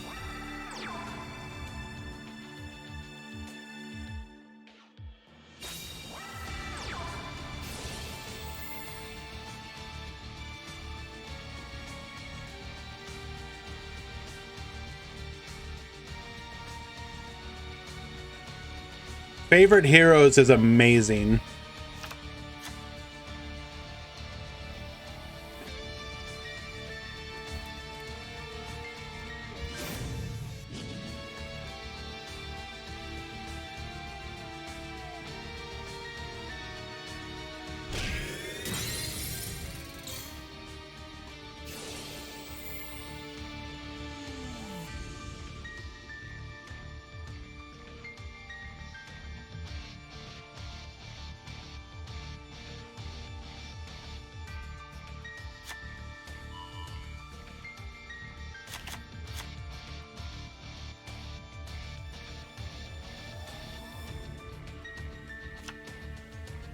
Do people rant about favorite duel? Like every hour on the hour.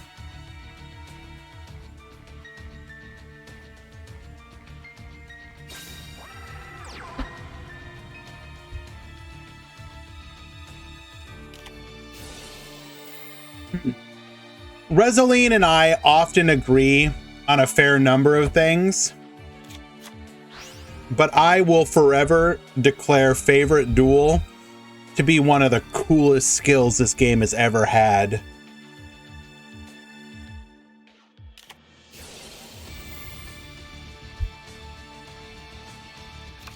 Resoline is wrong and bork her.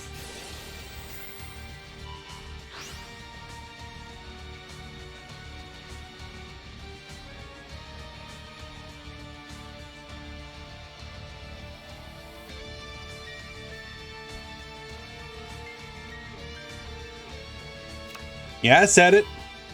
What are you going to do about it?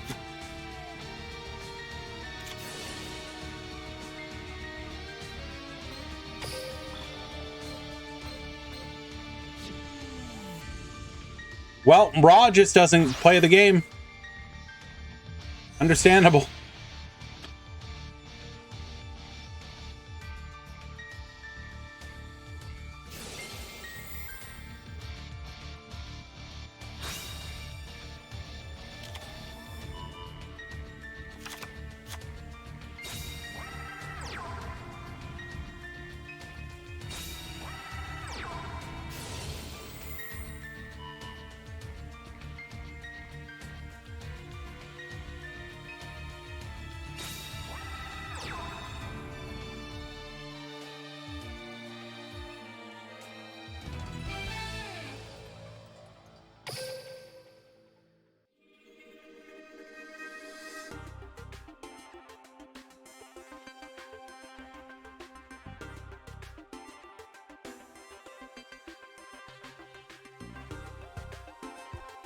That actually reminded me.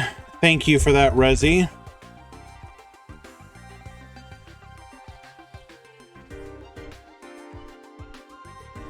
I do miss the OG Mass Tribute, but I understand why it's gone. I think most people feel that way. It was cool what it did at the time. Actually, though, like if I'm being honest with you, you see a very similar skill, although it requires you to use a card from your hand. In the Legacy duels, they give you that extra skill, Advanced Tribute or Advanced Drive or whatever, which gives you an additional tribute summon when you use it.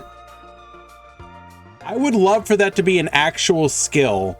There is no what deck is gonna honestly break the ability to have a tribute summon? Like, if you guys can like tell me, oh no, you don't understand just how broken that would be. Cleaforts? Is anybody gonna be mad if suddenly Cleaforts are broken, are good? Are you like, for real?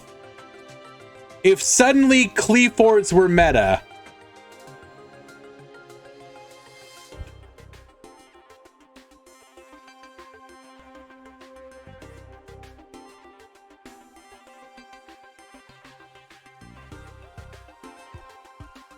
you know, like, give us friggin' towers. Who cares? Bring it.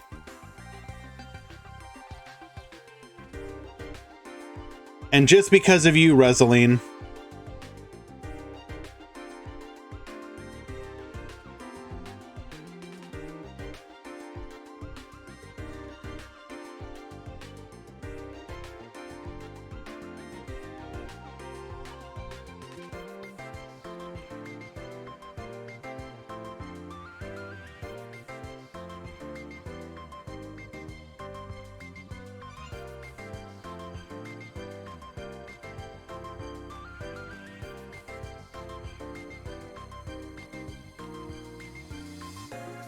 Mex could burn a normal on Ibli Abram, then use this skill to extend by tributing.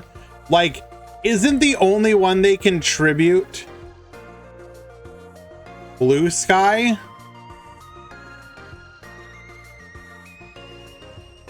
And you're giving up a skill to be able to do that?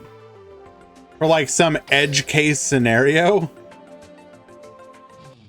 I think it would open up so many like really cool potential deck, like, I don't know. I just imagine scenarios like, imagine how it could make UA playable.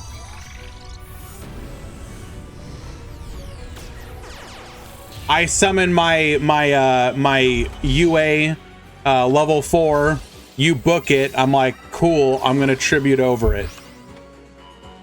I think that would be perfectly fine.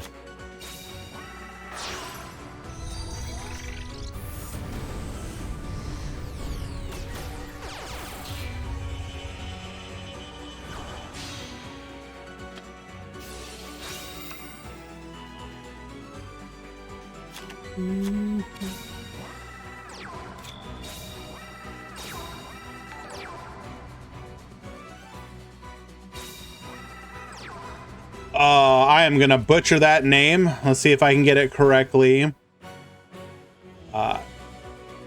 Sunayoshi, thank you so much for the follow.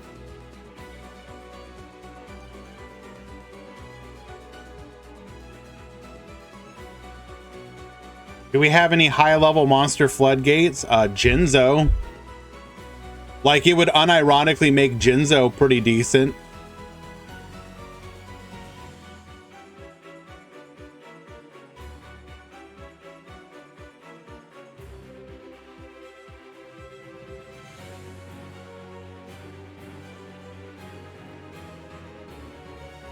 The end of Anubis.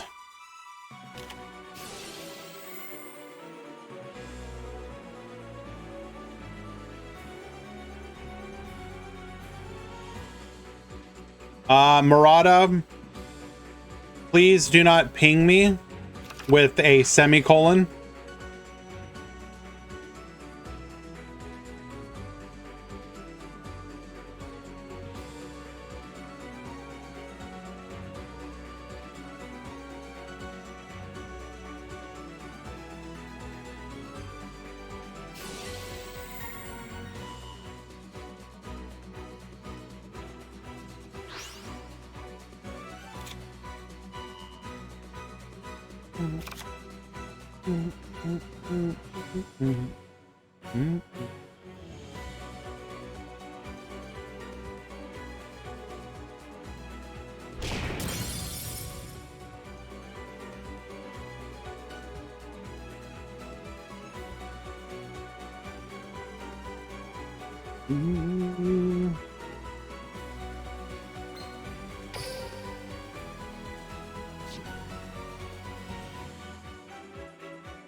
Holding on the MST until the last second.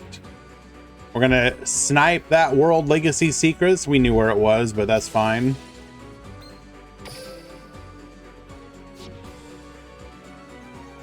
Why is Life Point Boost Alpha popular now? In an attempt to not get OTK'd and you're not playing anything else, I guess?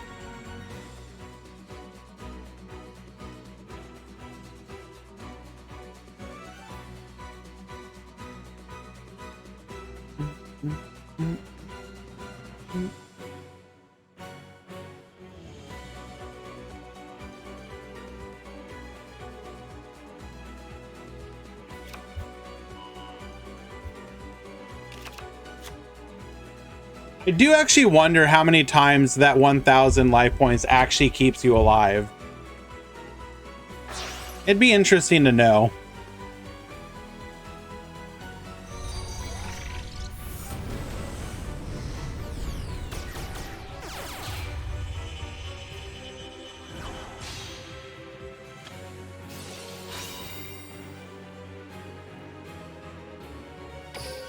All right, Nightmare Unicorn effect. We're gonna activate the expendable die.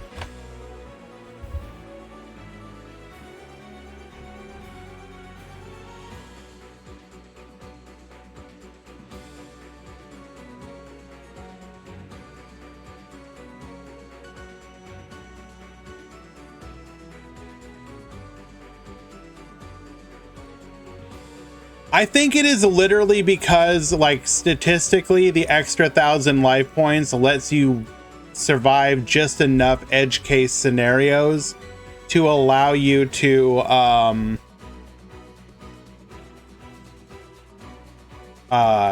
survive for your OTK on the following turn.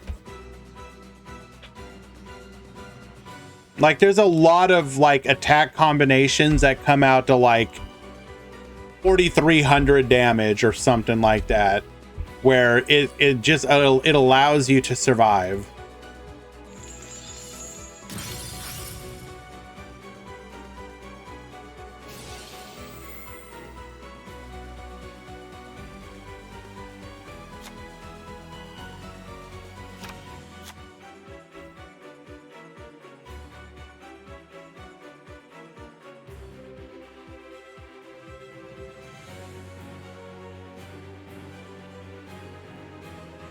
Konami needs to release Crafting World and add the crafting mechanic.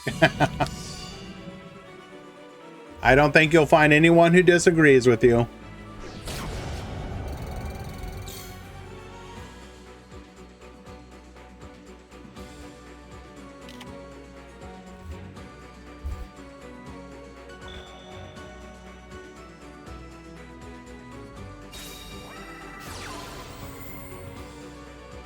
Yep, Dedge.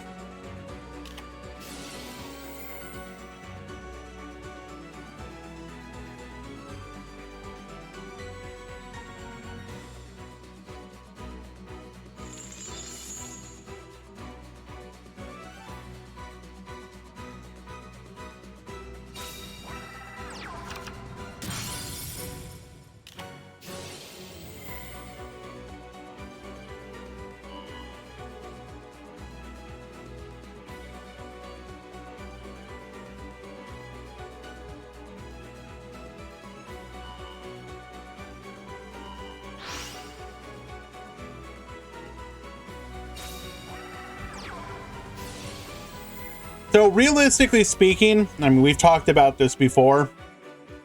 They're never going to add crafting, but they could fix it essentially without needing to by just making it way easier to get dream tickets. Give out dream tickets like several times a month. You get 1 Dream UR and 1 Dream SR for getting, you know, high rank in on the PvP ladder. Yep. They do, but they're never going to use it for anything. There's too many. The problem with the current quote-unquote crafting system in Duel Links is that too many people have too many resources. You would have to, like, do a resource reset at some point.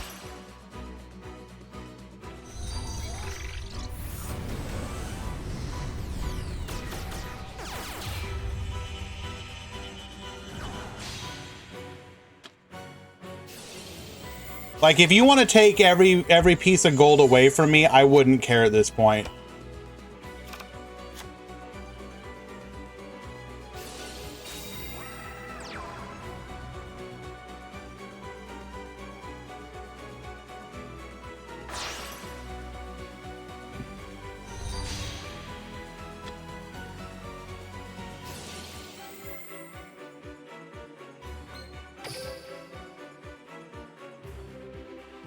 But yeah, I think the only real solution that you're ever going to see implemented, if they're going to do it, is to just add more dream tickets. Do a battle pass. Do like a $5 monthly battle pass that gives you a dream ticket of a SR and UR. Think of all the all the free to plays who would be like, I will absolutely do whatever I have to. I will go rob a store to get that $5 to $10 or whatever, to get that battle pass, to earn those, you know, dream tickets.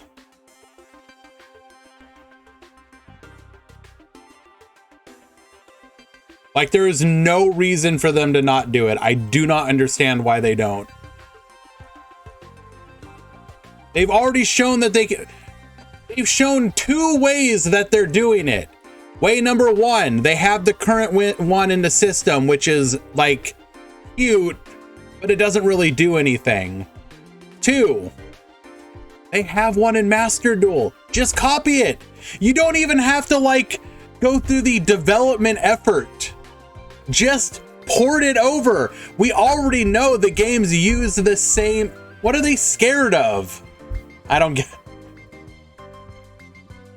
Hello, Benext. Thank you for the raid.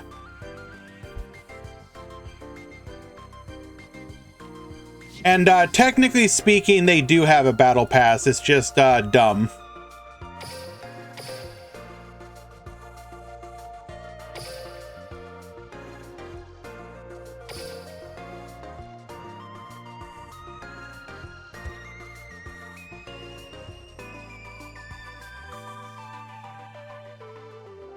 One dream ticket a month might be a little much.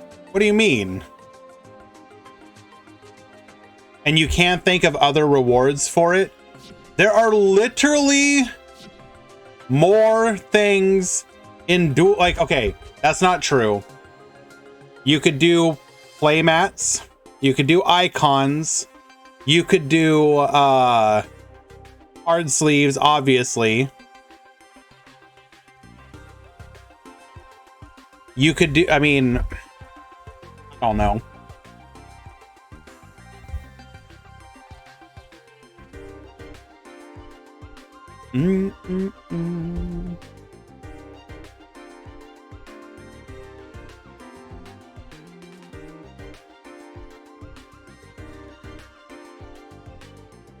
You would be able to do stuff like you could give, what's another good example of something that you could give? You could give, actually, you know what you could do? And this would actually be pretty huge. Would be to give, you know how they occasionally allow you to turn your, like, any card or whatever into a prismatic. Make it so that you get tickets for these, so that you get free versions of these you don't have to spend gems on. So people could be like, you can turn any card that you own prismatic, for example. Character skins are a kind of an issue, because I believe you would have to like get approval from well, before it would have been from Takahashi, but whoever controls his estate, you would have to get permission from them.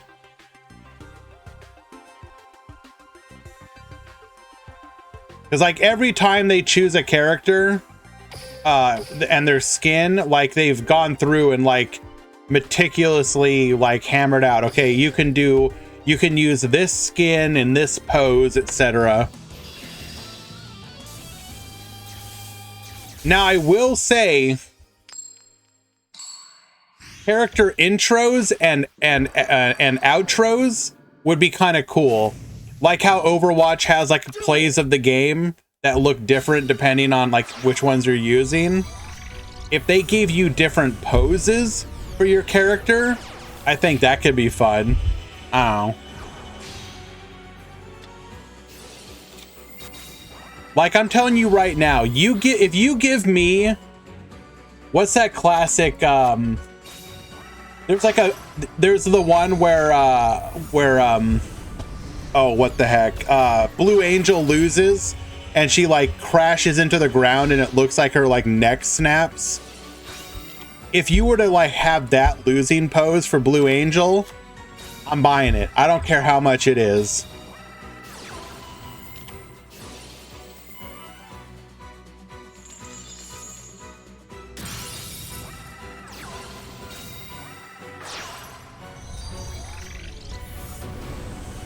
What if they had R and N dream tickets? Absolutely, that'd be a great idea.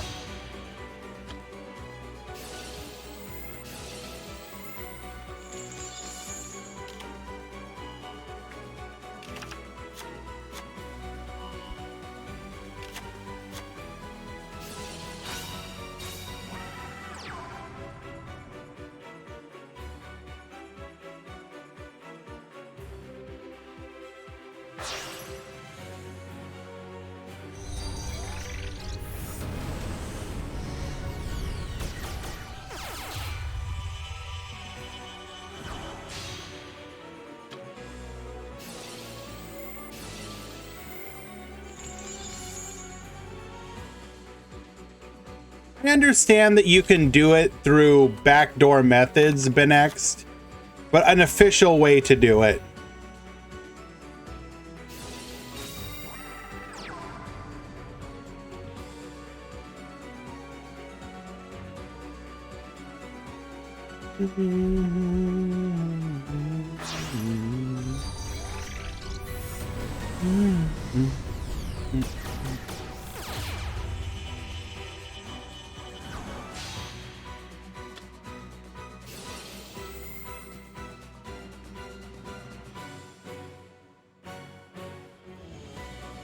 You're speculating, but Konami doesn't care anymore and does the bare minimum. I mean, to a degree, you're not wrong, Nico. But the game still does well for them. And they're going to continue to support. Like, you don't life support a game as long as it's making money for you.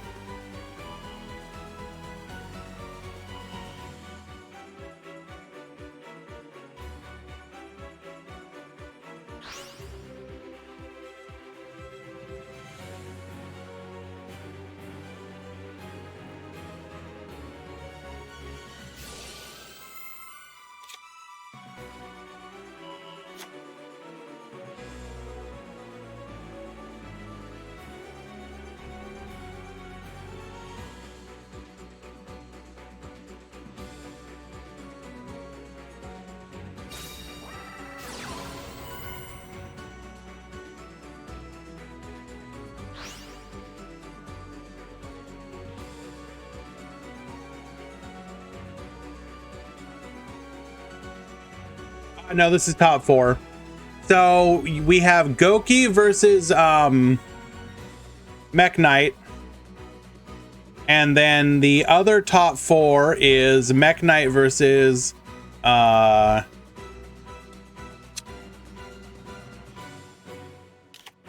Abyss.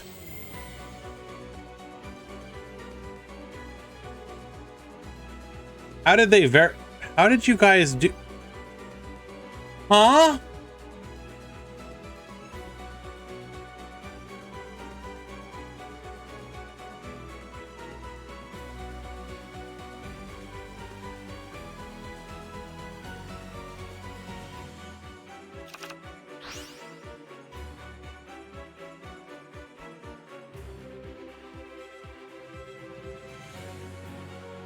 Yeah, I don't even know what happened here.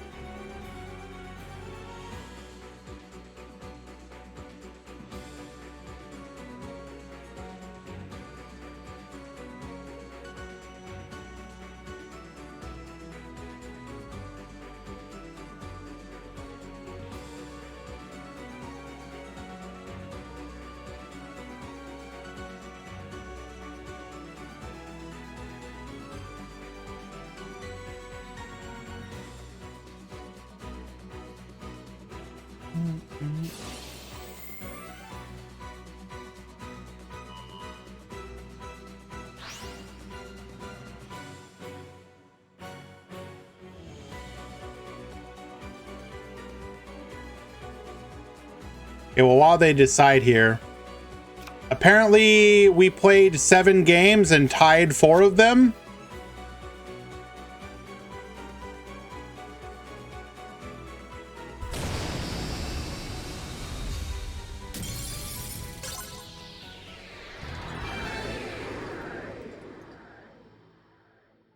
All right. We are guaranteed to not have a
Okay, so we will be going to the other top 4. Sorry, we had a mod call.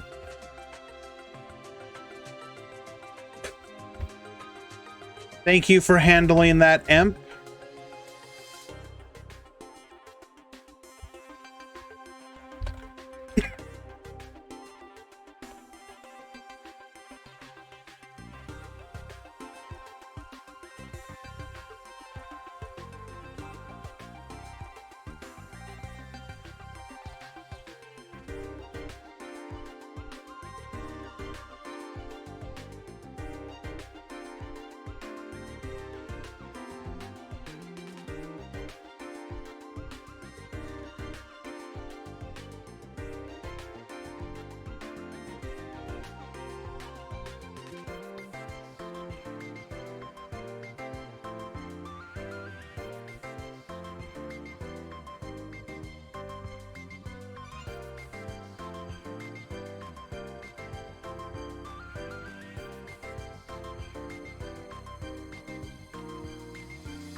Colby, are you ready for finals, by the way?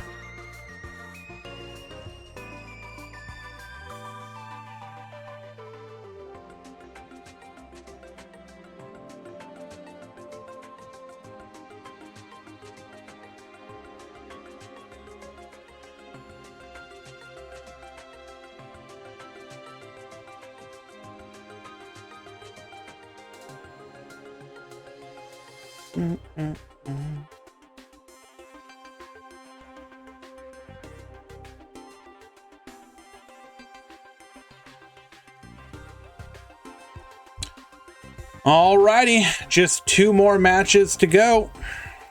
The top 4, and then whoever wins here will be facing Raw in the finals.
I'm sorry, who's Odd Eyes?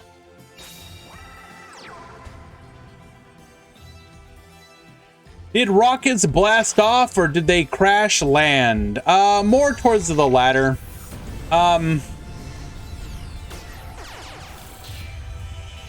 No deck has utilized them well yet. We did have a pretty pog like pure rocket matchup against Code Talker, and they technically only lost because they like hard misplayed twice. Otherwise, they probably would have topped.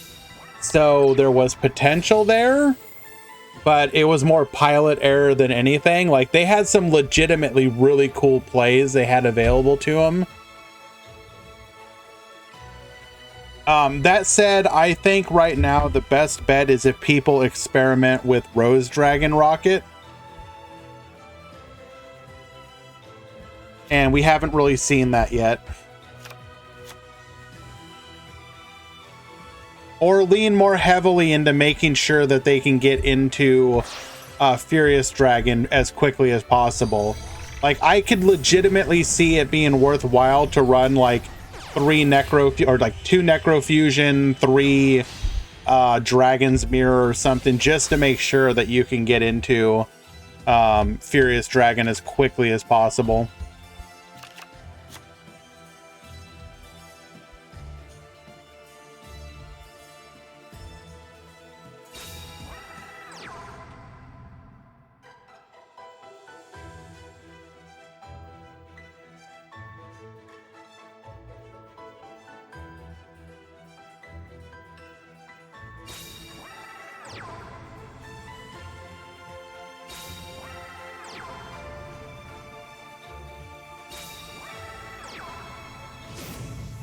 That breakdown's gonna be out of date. Let me grab the new one.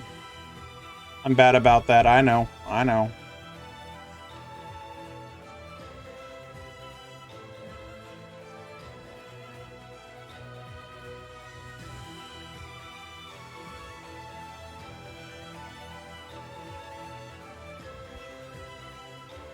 Edit com breakdown.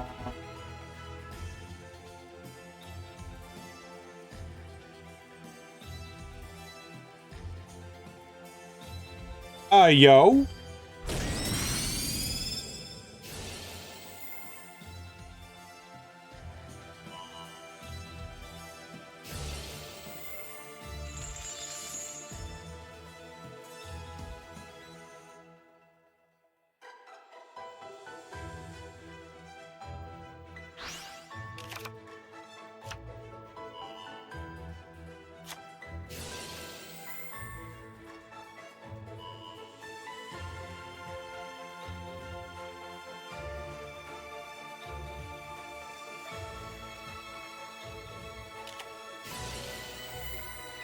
All right, gonna begin the slow process of whittling down this back row.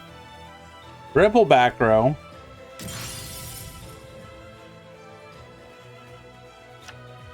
Getting a copy of World Legacy Memory.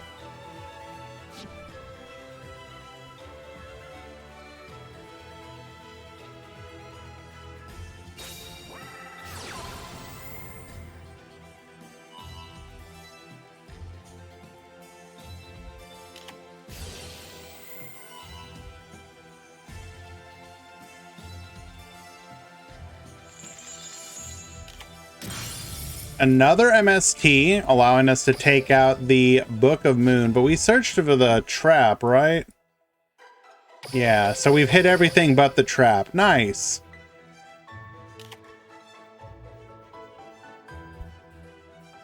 Can I join even though I lost? No.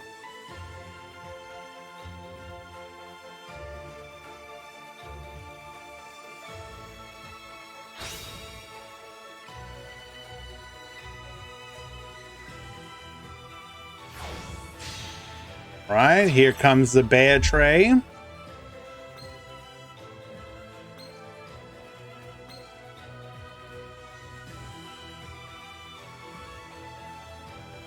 Are in a bit of a pickle though. We will have that negate available. We can take out the Morning Star in theory,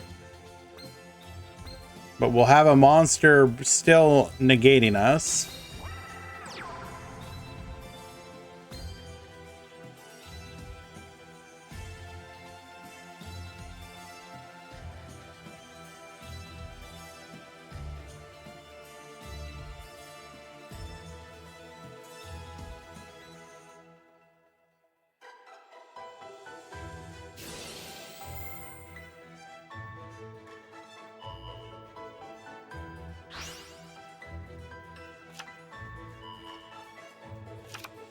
Hello, Jamer J.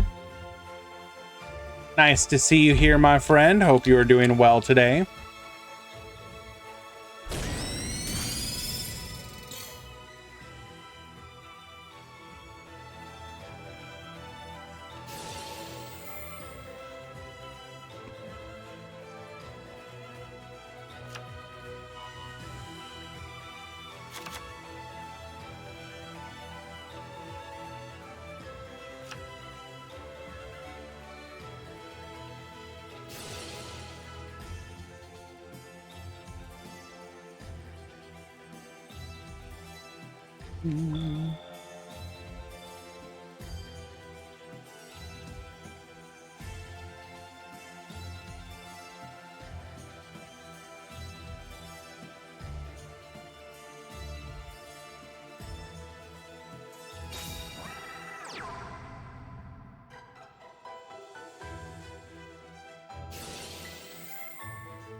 Blue Sky searching for the red moon. We can brute force this, I believe. And the fact that we still have access to our secrets means you're done.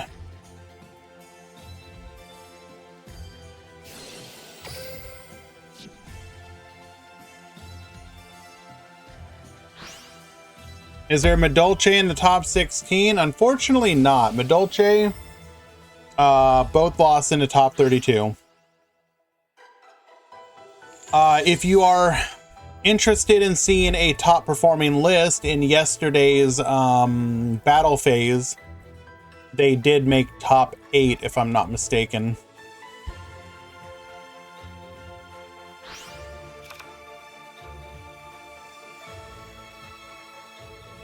Wait. Did we really not activate the trap?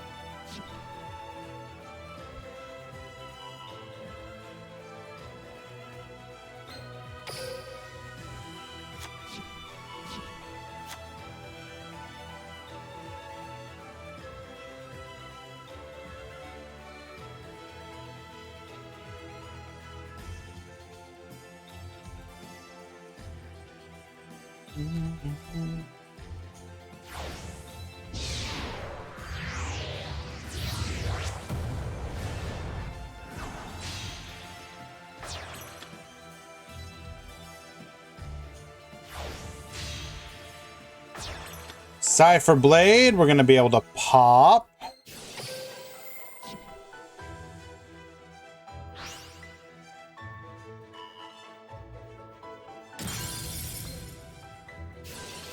Rhino Effect.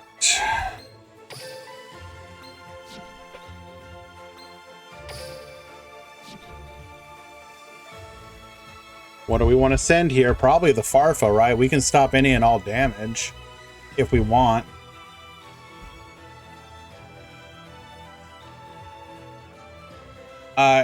KCT, Colby is always serious.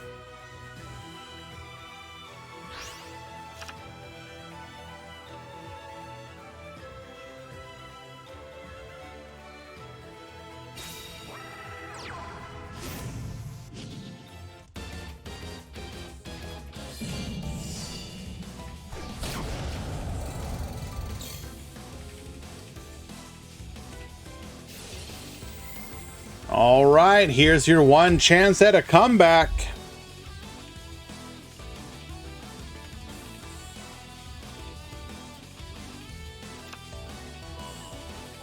One unknown set. We've got the trap to negate.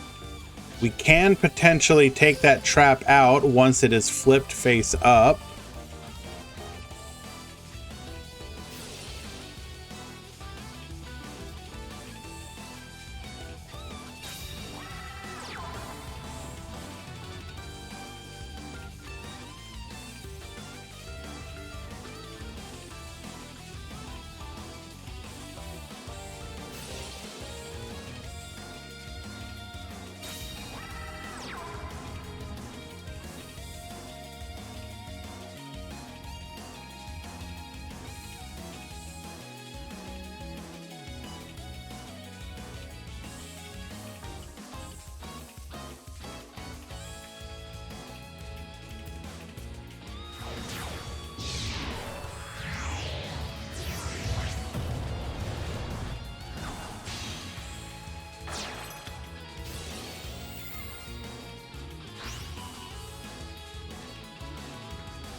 Okay. So you're telling me there's still a chance? What do you even do here? Okay, sure, you can take out one of the monsters. Cool, goodbye. Galaxy Eyes Cypher. We have the tour guide. Okay, wait, actually, we might be back in this. Never mind.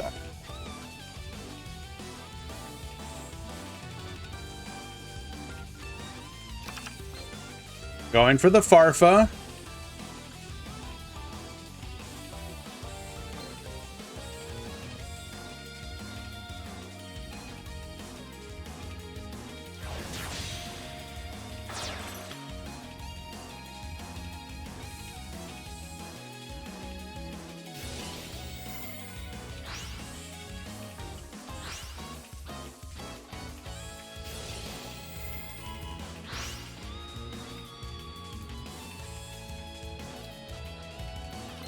Banishing the Cipher Blade. This makes sure that the Cipher Blade cannot theoretically float, not that it would have.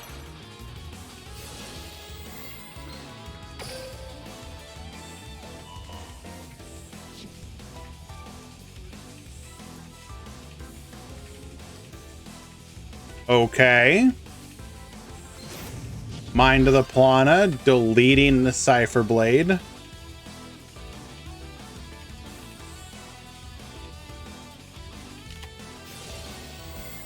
Oh, Crackdown. Goodbye.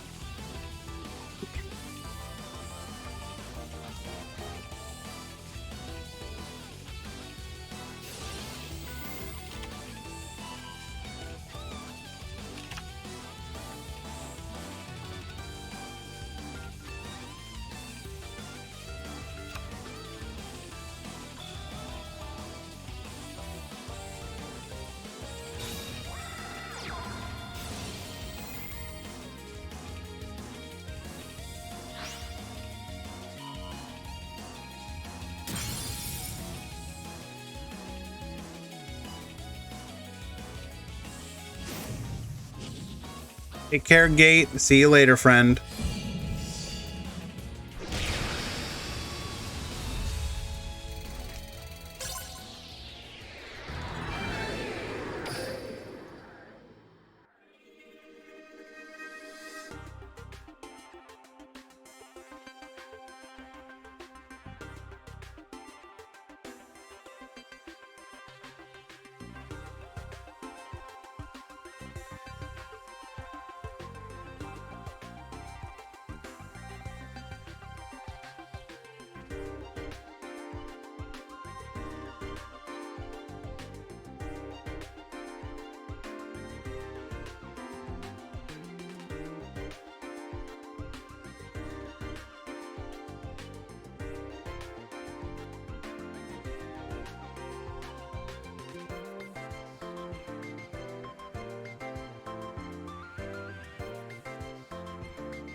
What did I tell you about Mech Knight opening up 3 back row when they go first? Every single time.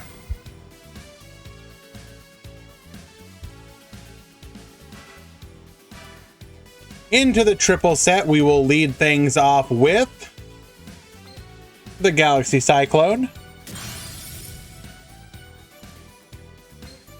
Goodbye to the Bottomless Trap Hole. Good hit.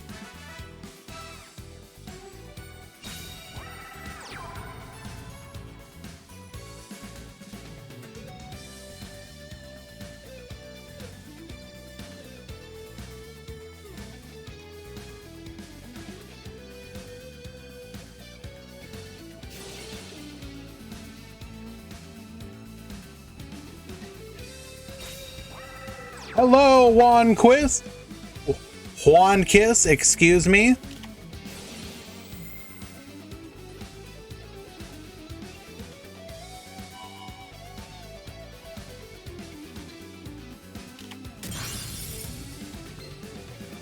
Rubik will die after the Book of Moon hit.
So now, in addition to having flipped our opponent face down, we're going to give them Ibly, so good luck, gamer.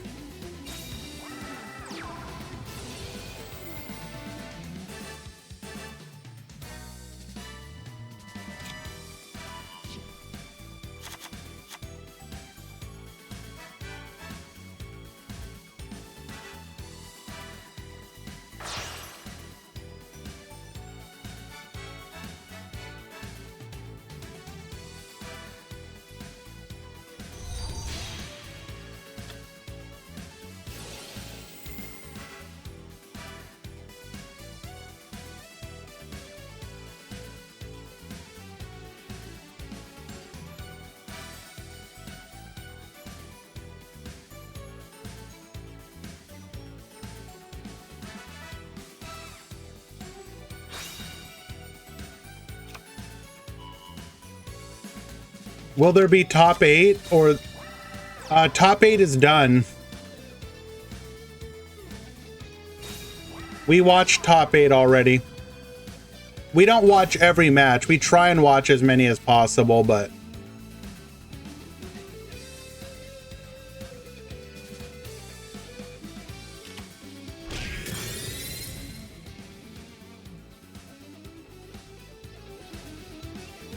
Mech Knights are fair and balanced. Konami's last ban list.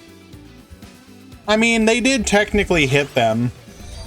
You just have people who are unhappy with how hard they hit them. They will most assuredly get some kind of additional hit on the next ban list after the AC Cup, but they will have one more event.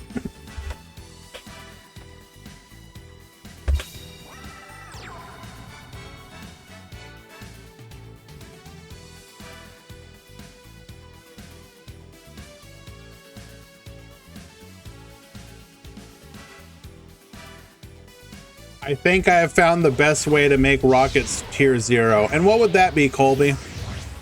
Please enlighten us.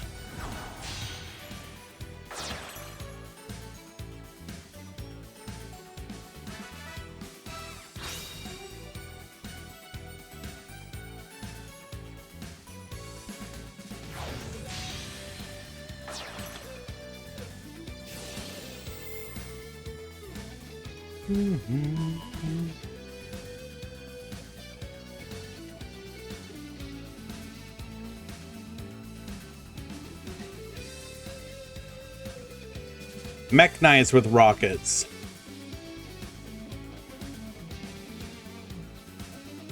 Unfortunately, that might actually work, and that makes me incredibly sad.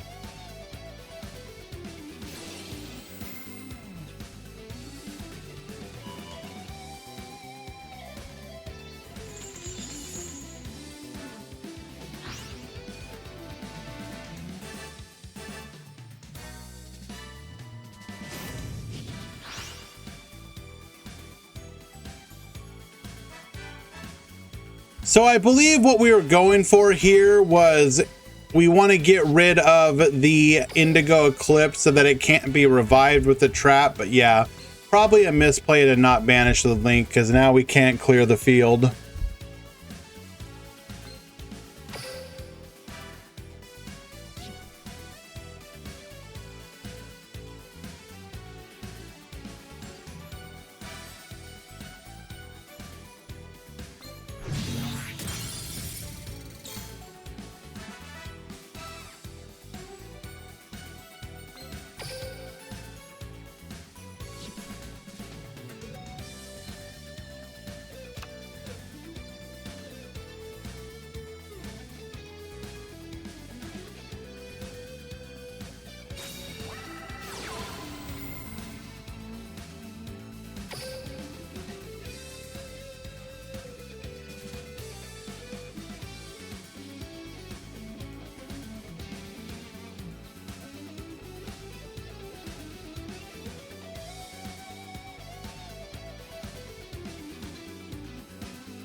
Something like that is how I would hit it, Wandering.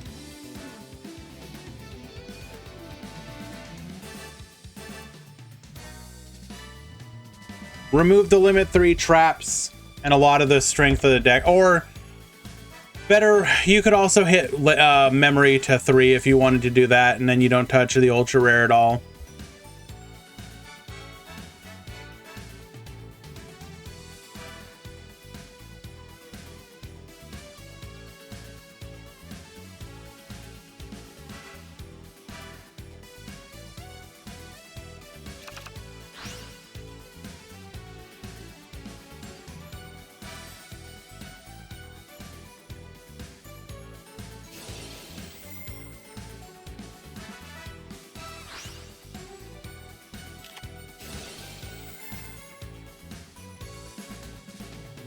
Dumping the fiendish Rhino Warrior.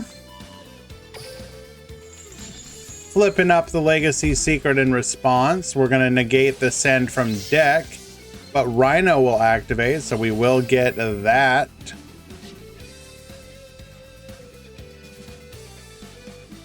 Putting a box UR to 3 isn't that big of a deal, Light Ray. Remember, Limit 3 was primarily made for that purpose. I mean, they have selection box cards that are at limit 3. So it's not that out of left field to imagine them also hitting a main box UR.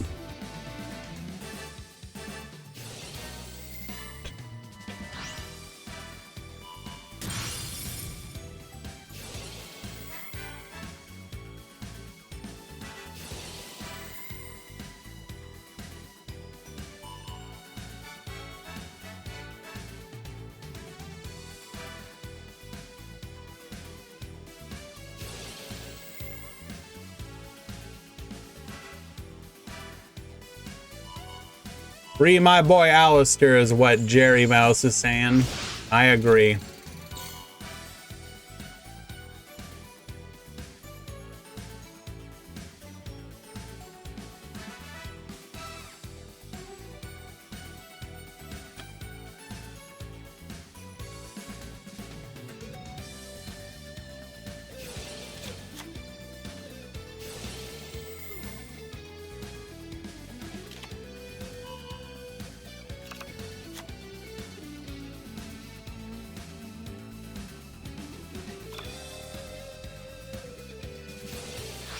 Galaxy Cyclone from the graveyard, say goodbye to your secrets.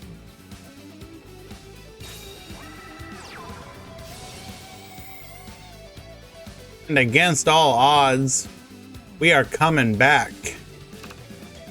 I am very tired, IK Fire.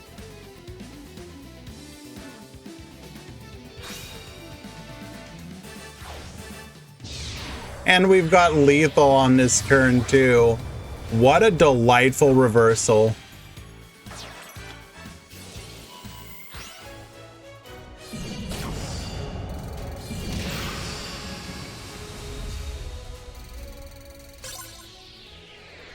What's the longest? Somewhere in this range. I typically don't go longer than this. I work full time, which makes streaming on top of it very difficult. Even on my days off, it can be a little rough.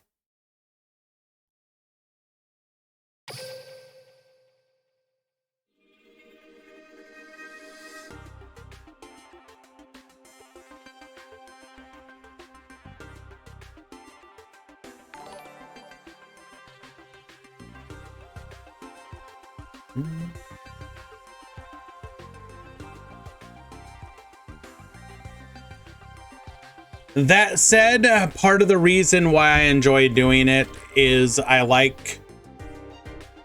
You could go the easier route and have nothing but single elimination, but I like there to be at least once a week a Swiss event for people to enter as just sort of like a barometer of the of what the meta is in that week. And if I feel if you don't have some Swiss events, it just sort of like, no, like single elimination as well, but my heart and soul, no, despite the fact that the event does take like twice as long, if I go and compete, I want to compete in a Swiss event, typically. So, despite that fact, I do like to host the, I won't do more than one Swiss in a week, but I will definitely always have a Swiss.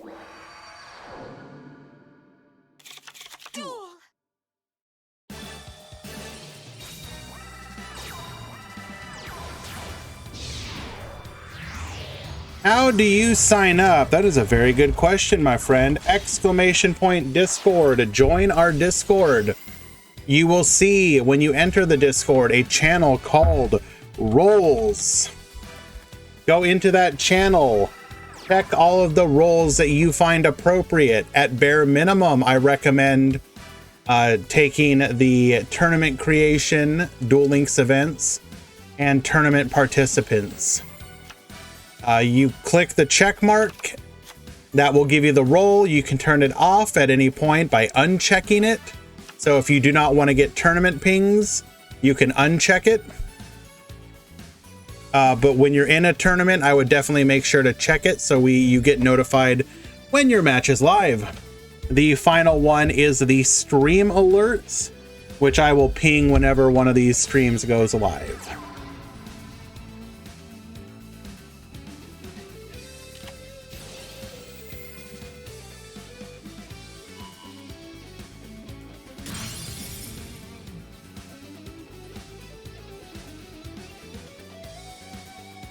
Currently, we do 2 events per week.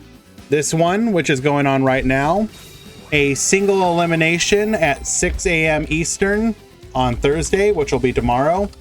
That is Asian region friendly, although EU obviously can take advantage of it as well. And then we are also planning to have an anti-meta tournament. The sign up isn't there yet, but it will be probably Saturday or Sunday. I haven't quite decided yet. If you have the Duel Links event role, when I put that link up, I will ping it and you will know.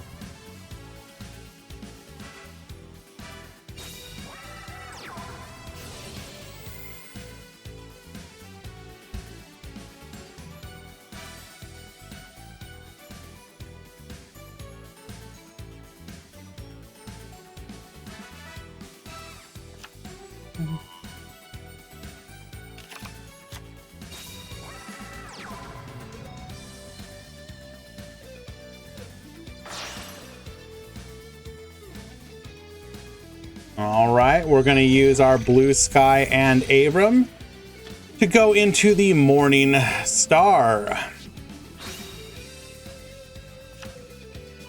We're going to get that copy of World Legacy Secrets. Setting 1, and is that it? Purple Nightfall. This will allow us to get up and over the Dante. Dante and Farfa will both trigger here.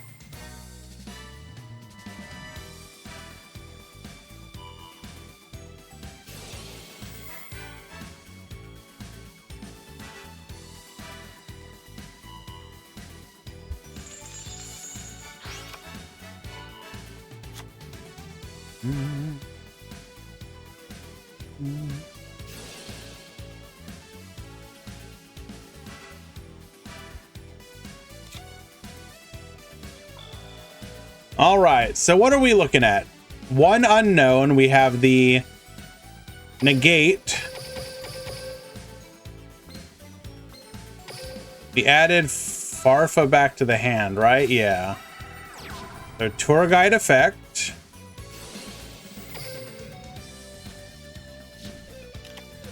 Gonna activate the secrets. Do we have an MST?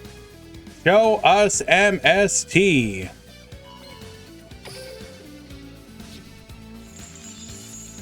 That is a big yikes. We just lose here. Or we don't.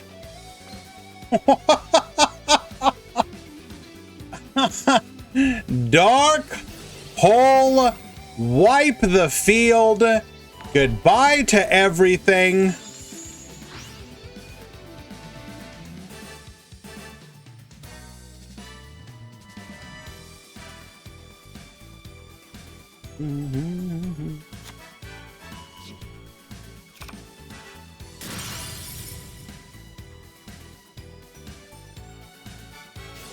Does the trap negate be a destruction by own effect? I don't believe so.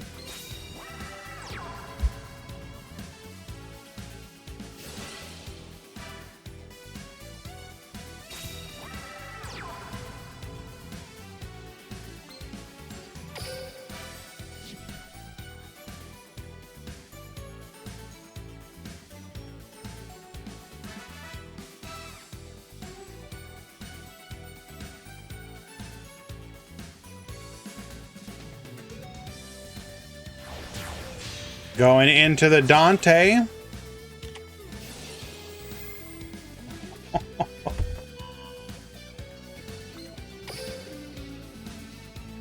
And that's gonna seal the deal, probably.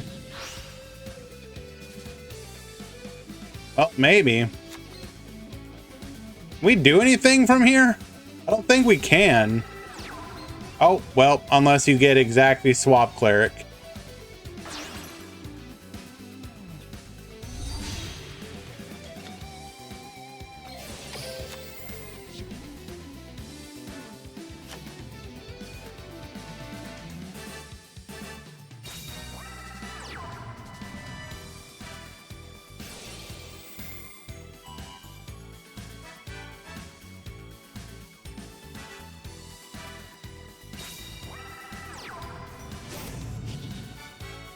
Lethal on board. Good game. Nice try, Maestro. You came so close, my friend.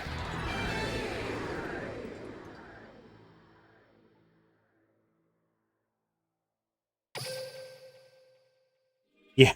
I don't know if I'd call that easy, but sure. It was a good game.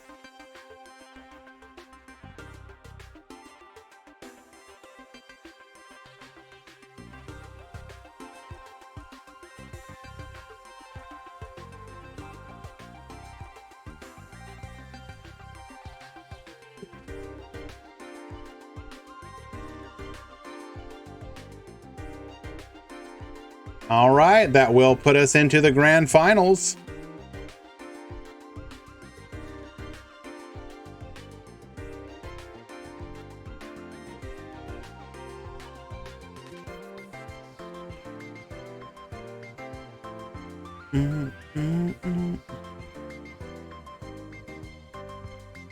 What's the top cut and the breakdown?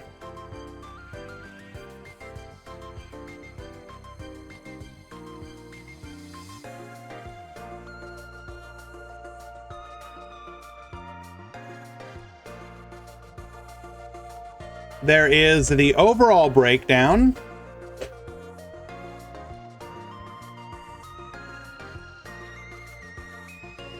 Let you enjoy that for a moment.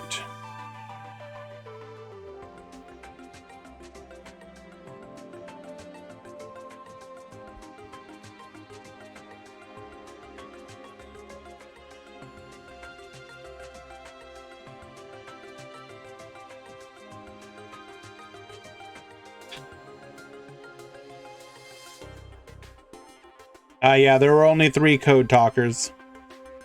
A little underrepresented considering they literally just won an event. I don't know about tier 0, but it is a good deck.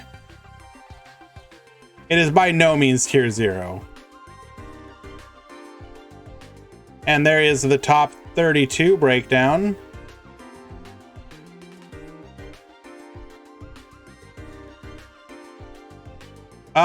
Keep in mind that people are still getting used to the box release. I mean, there's probably a ton of people that don't even know that Code Talker won an event already. Not everyone keeps up to date on that. You need a little bit of time for that sort of stuff to trickle out.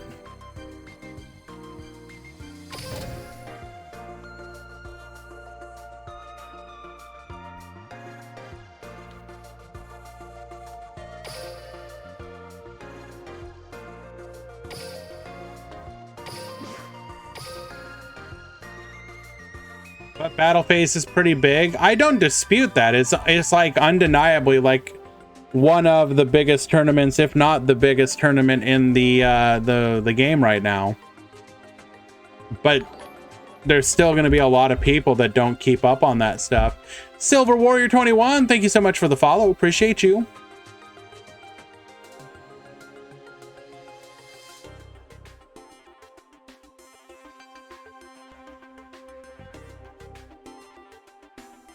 If you play competitively, you would know. I mean, to a degree, sure. Saiga, thank you so much for the follow. Appreciate you.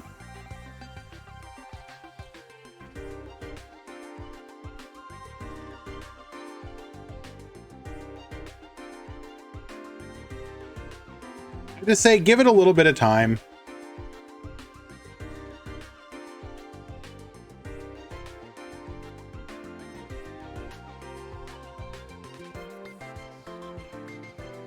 I do agree, though. It's a very good. It is a deck that has been a sleeper deck for a while. That's only getting better.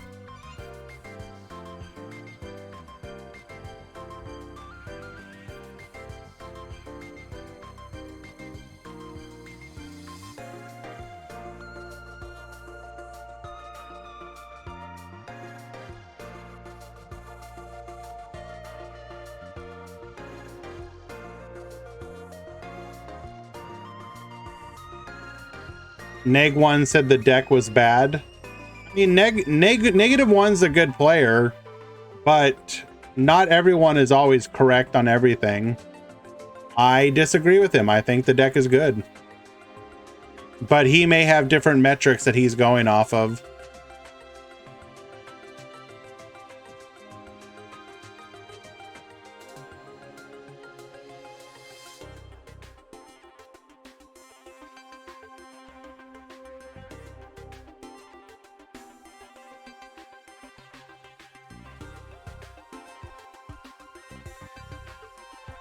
Has anyone told me that pick is cursed? Yeah, a number of people.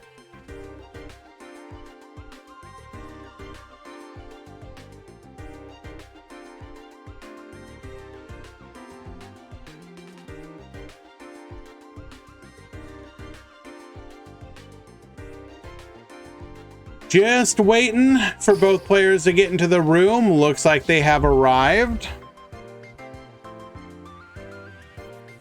Hell yeah, brother. I love freedom.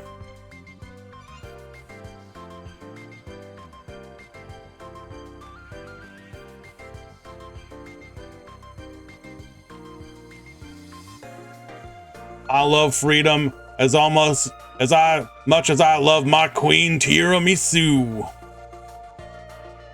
That's one of them French words. Did I make it? No, I stole it from the Master Duel Discord.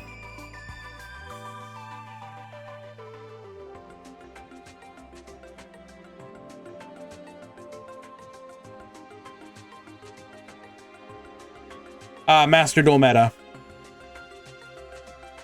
I help run that Discord as well, and some of the helpers also who are over there also play Duel Links, so they were I'm pretty sure one of them. If it wasn't them, then they found it, but it might have come from Reddit or something. All right, regardless, here we are in the grand finals between K9999 and Raw, flexing his world championship mat. Once again, opening 3 back row as a turn 1 code or Mech Knight player. Eventually, you people will trust me and believe me. They always open 3 when they go first. Always, 100% of the time.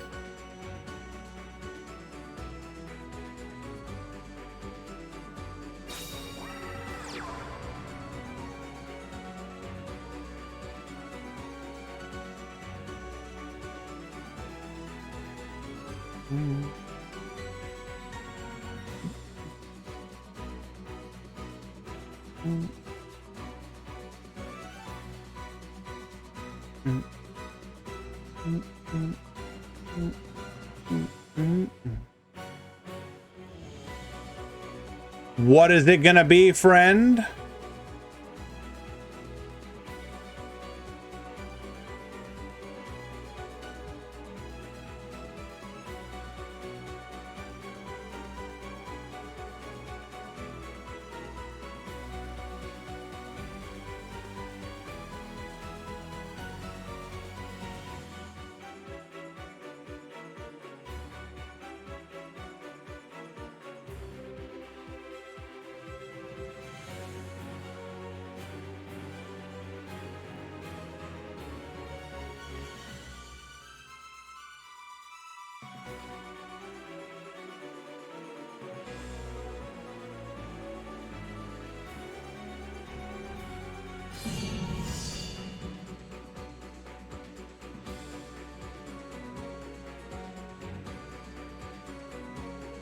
Hello, Yami Luis.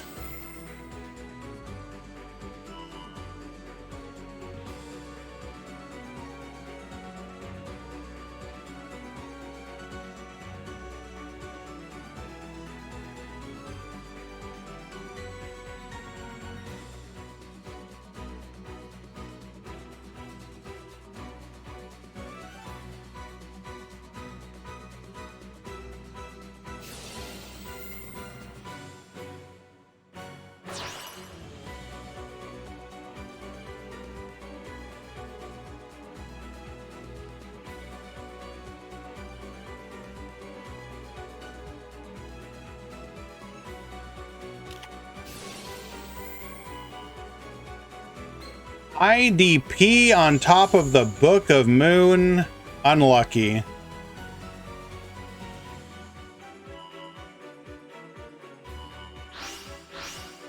Absolutely disgusting.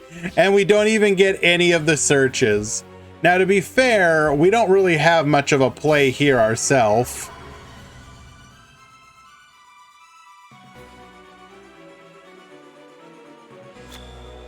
How is the tournament going? We are in the grand finals. We've been streaming for a little over 7 hours and we're about to go crazy, but otherwise we're good.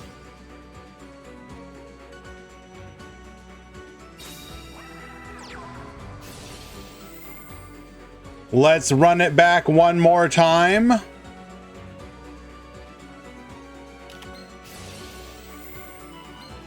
Duprex into the crackdown.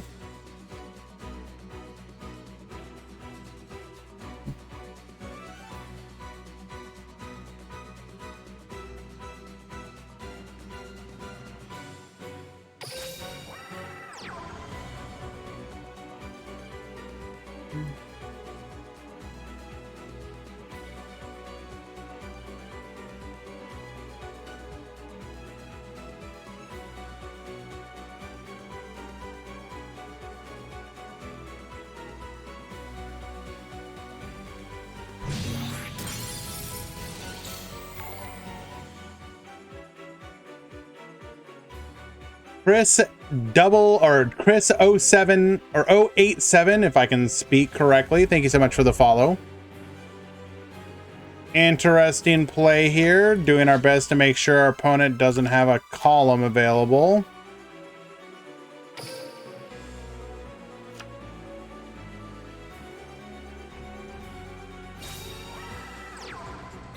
Finally, getting a normal summonable monster.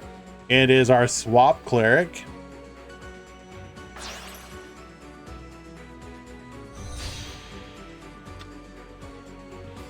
Swap Cleric into Link Disciple, draw a card. And well, we finally got to our engine.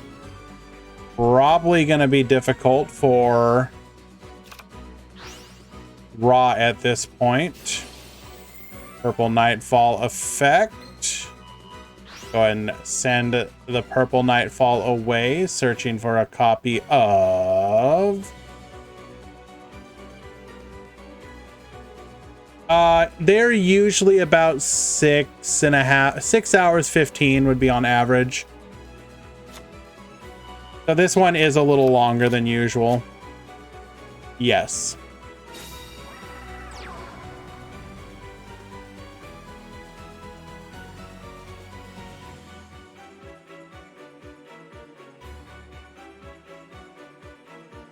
We searched for Octo Stretch, so we do survive. I mean, we don't have lethal anyways.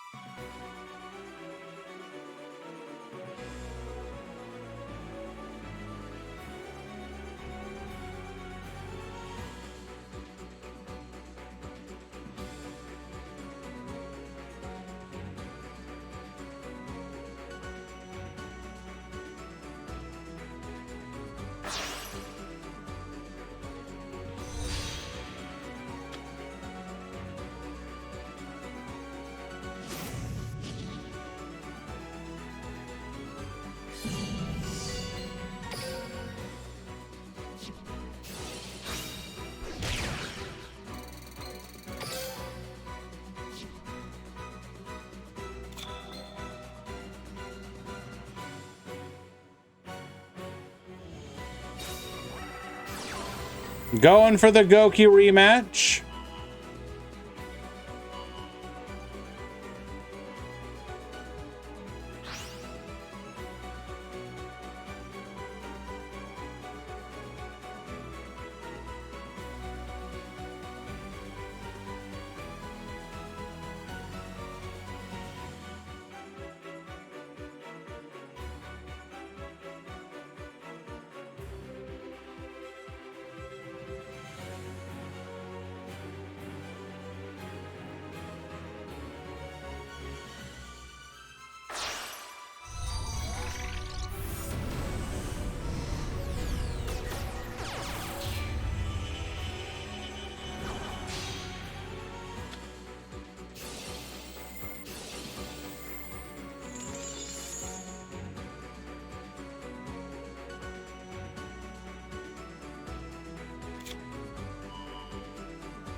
Will the stolen Suprex end up being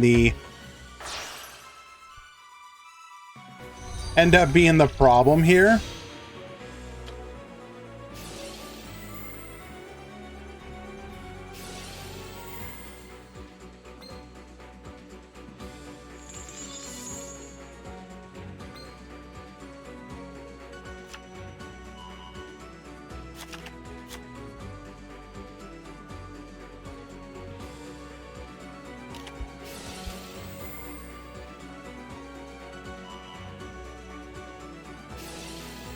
Second copy of Crackdown. Jesus.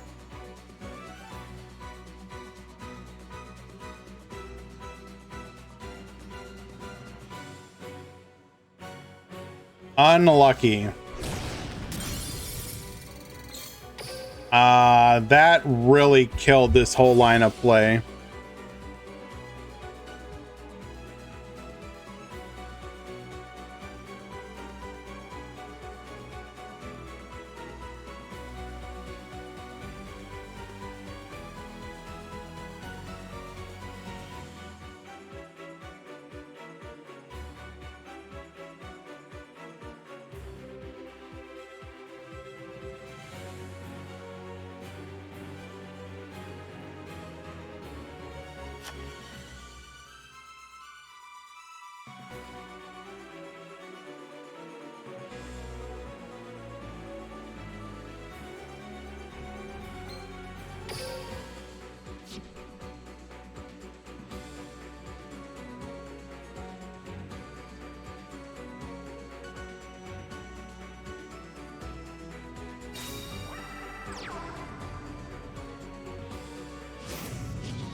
Game number 1 will go to K999.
Duel!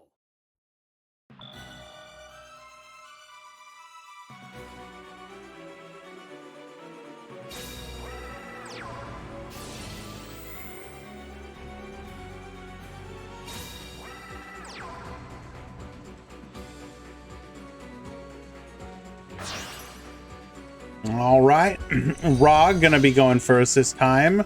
Gonna be able to full combo without any interruption.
Oh, surely this is going to eat a negate.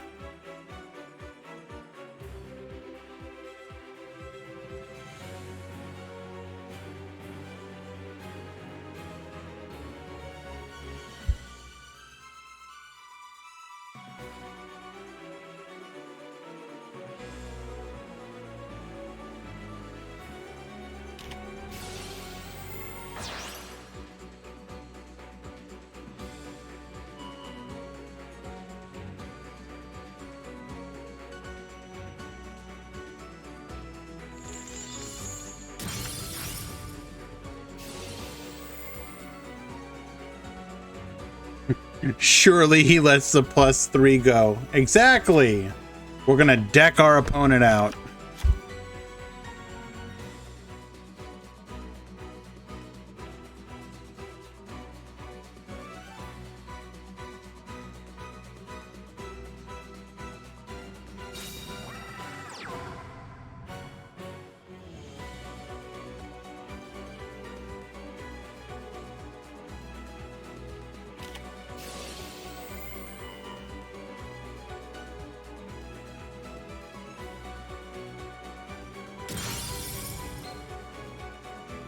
Forced to set the secrets to try and build a column.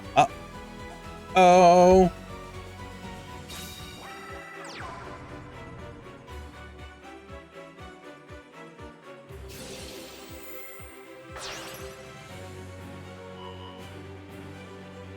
Baboost! Removing that column. Good luck, gamer.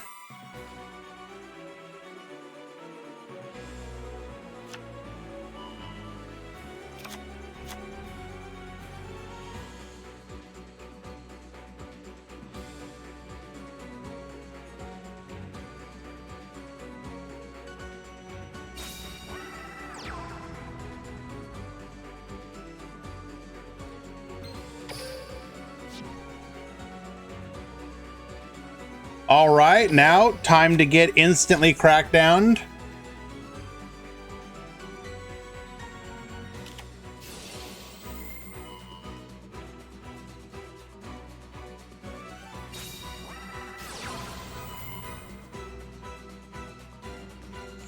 Time for the second crackdown. Ah, too late. It is now officially game. I am not jinxing it. I am like Cassandra. I tell you the truth. You do not heed my warning.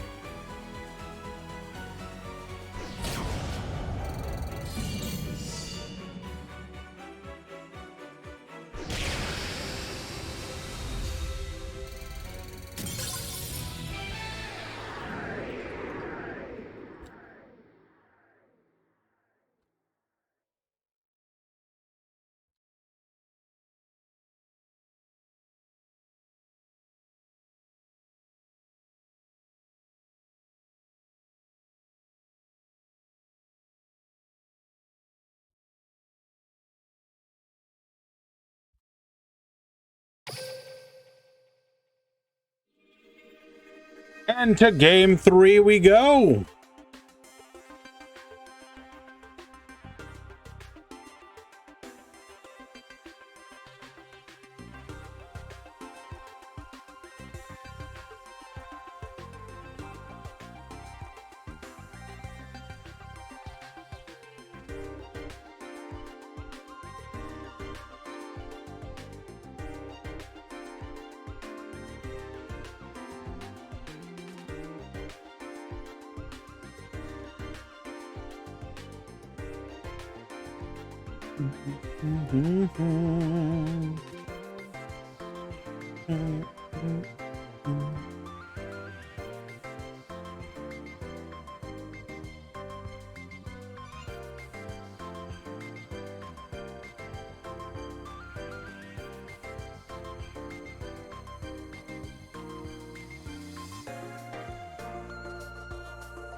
Duel!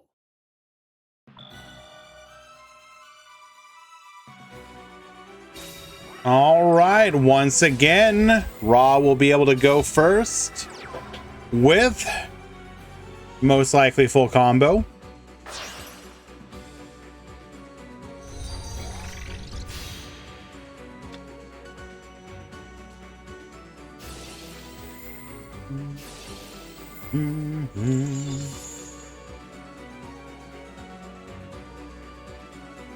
Is Droll sighted? That is a good question.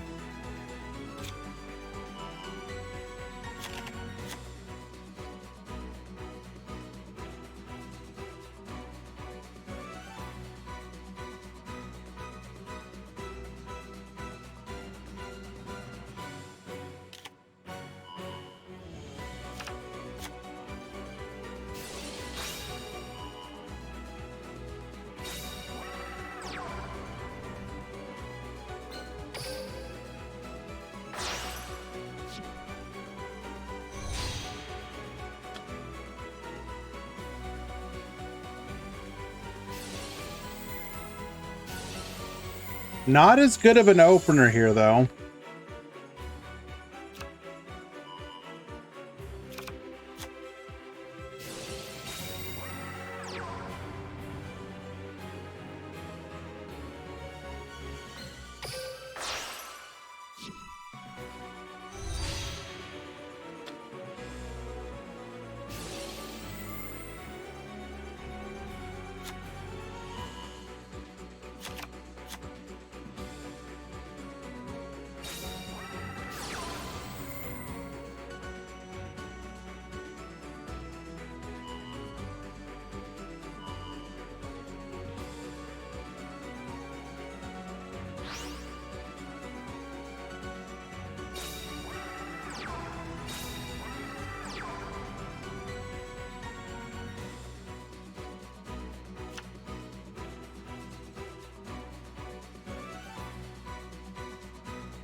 Time is a flat, endless circle.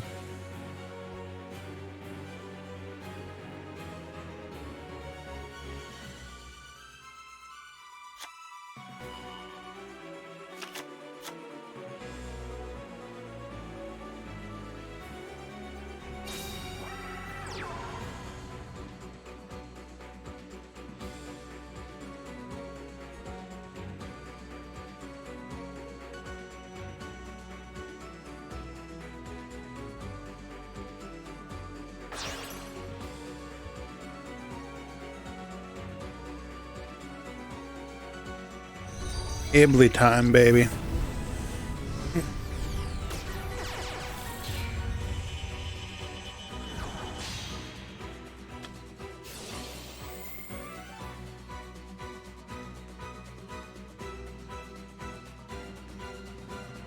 Nightmare Mermaid, return the Ibly to the field, giving it to our opponent. Aren't you so nice?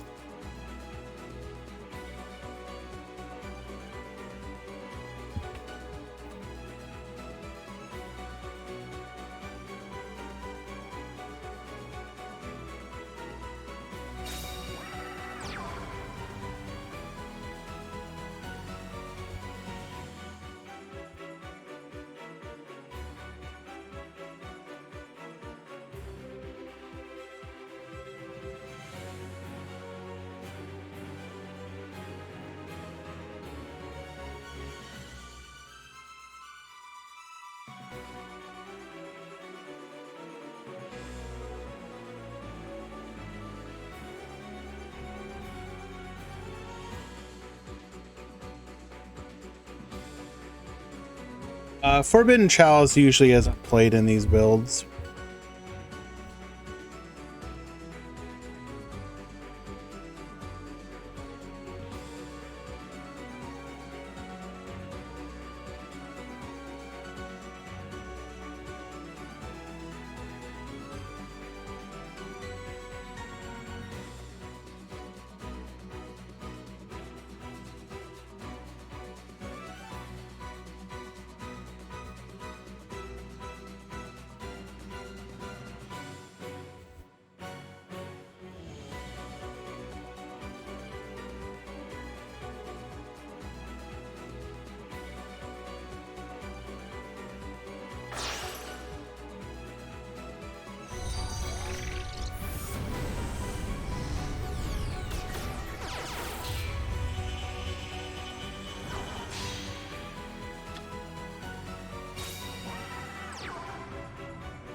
Set 1, set 2.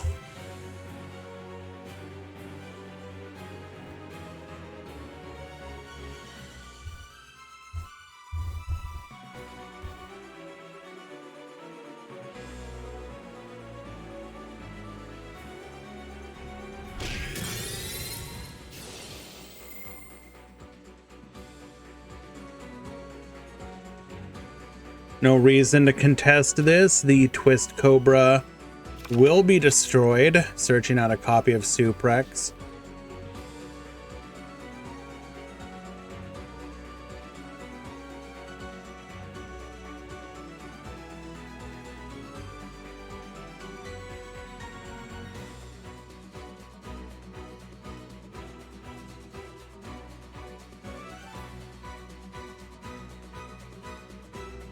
We will draw for turn, 4 cards in hand. Show us the crackdown.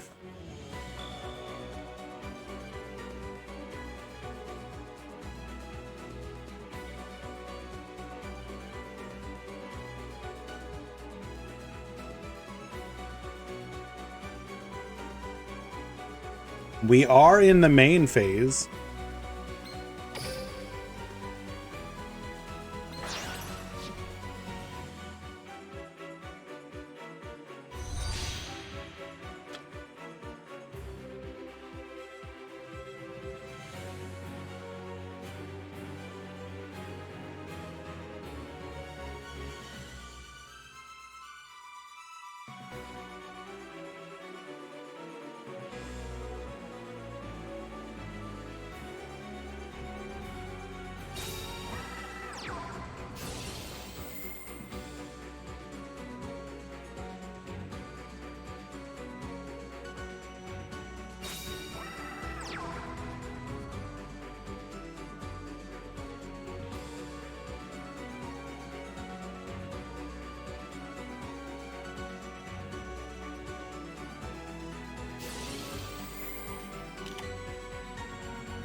Electing to negate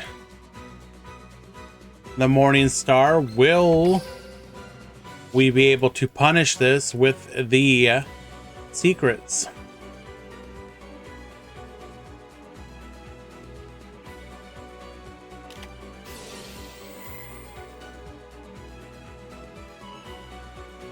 Show us MST.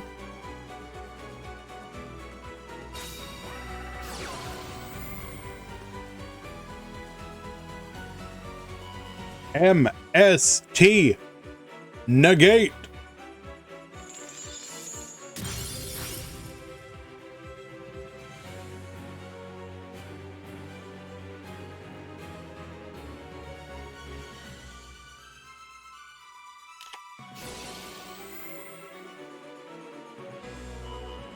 Forcing out the final back row, it is a World Legacy Memories, and that will signal the end of the game.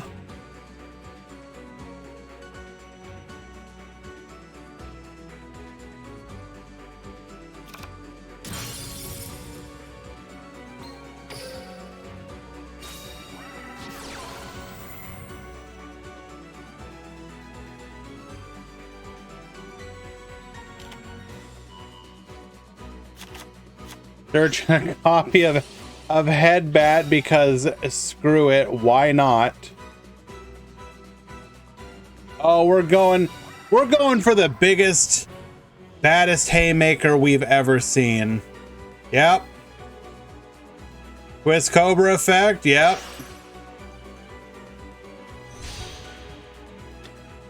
Going for the Jet Ogre, uh-huh. Oh, he's going for full style points now. Activate the finishing move. Oh, come on. You're not done yet, are you?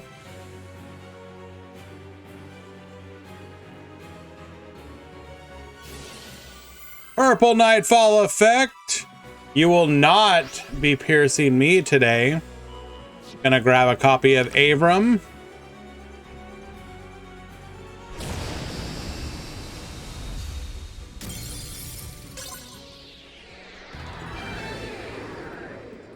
Negate. And your winner of the Duel Links Grand Prix number 9. I believe this is his second win.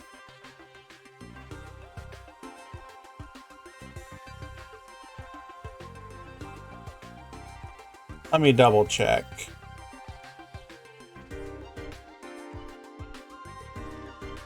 No. What? I think this is actually his first win. No, he won a single elimination, yeah. I forgot to update for last week, so I need to update that as well. I'll take care of that later though. All right, friends. That will be it for today. At least for the next like 7 hours. Do remember to join the Discord if you haven't already. ! Discord. We have a tournament coming up at 6 a.m. Eastern. Single elimination, 1 deck, no side. Do consider joining if that is a time and place where you can join comfortably. Should be fun. Bring the spice. Please bring the spice.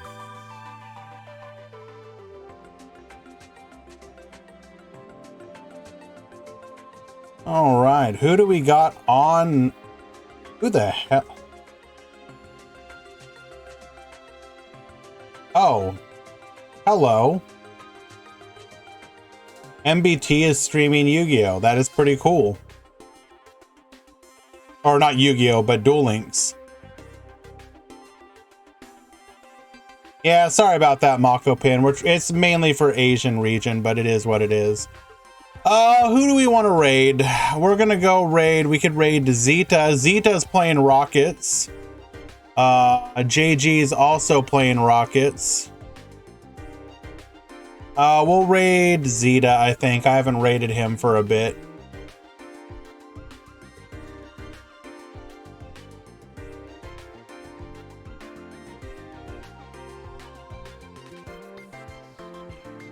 Oh, he's streaming a war? Ah, screw that then. Thank you. Wait, you want me to stream to go El Cardox is who you want me to stream or to host? Sure, I got you. Unable to raid at this time. What is up with these commands, bro? None of these commands are working on... Oh my god.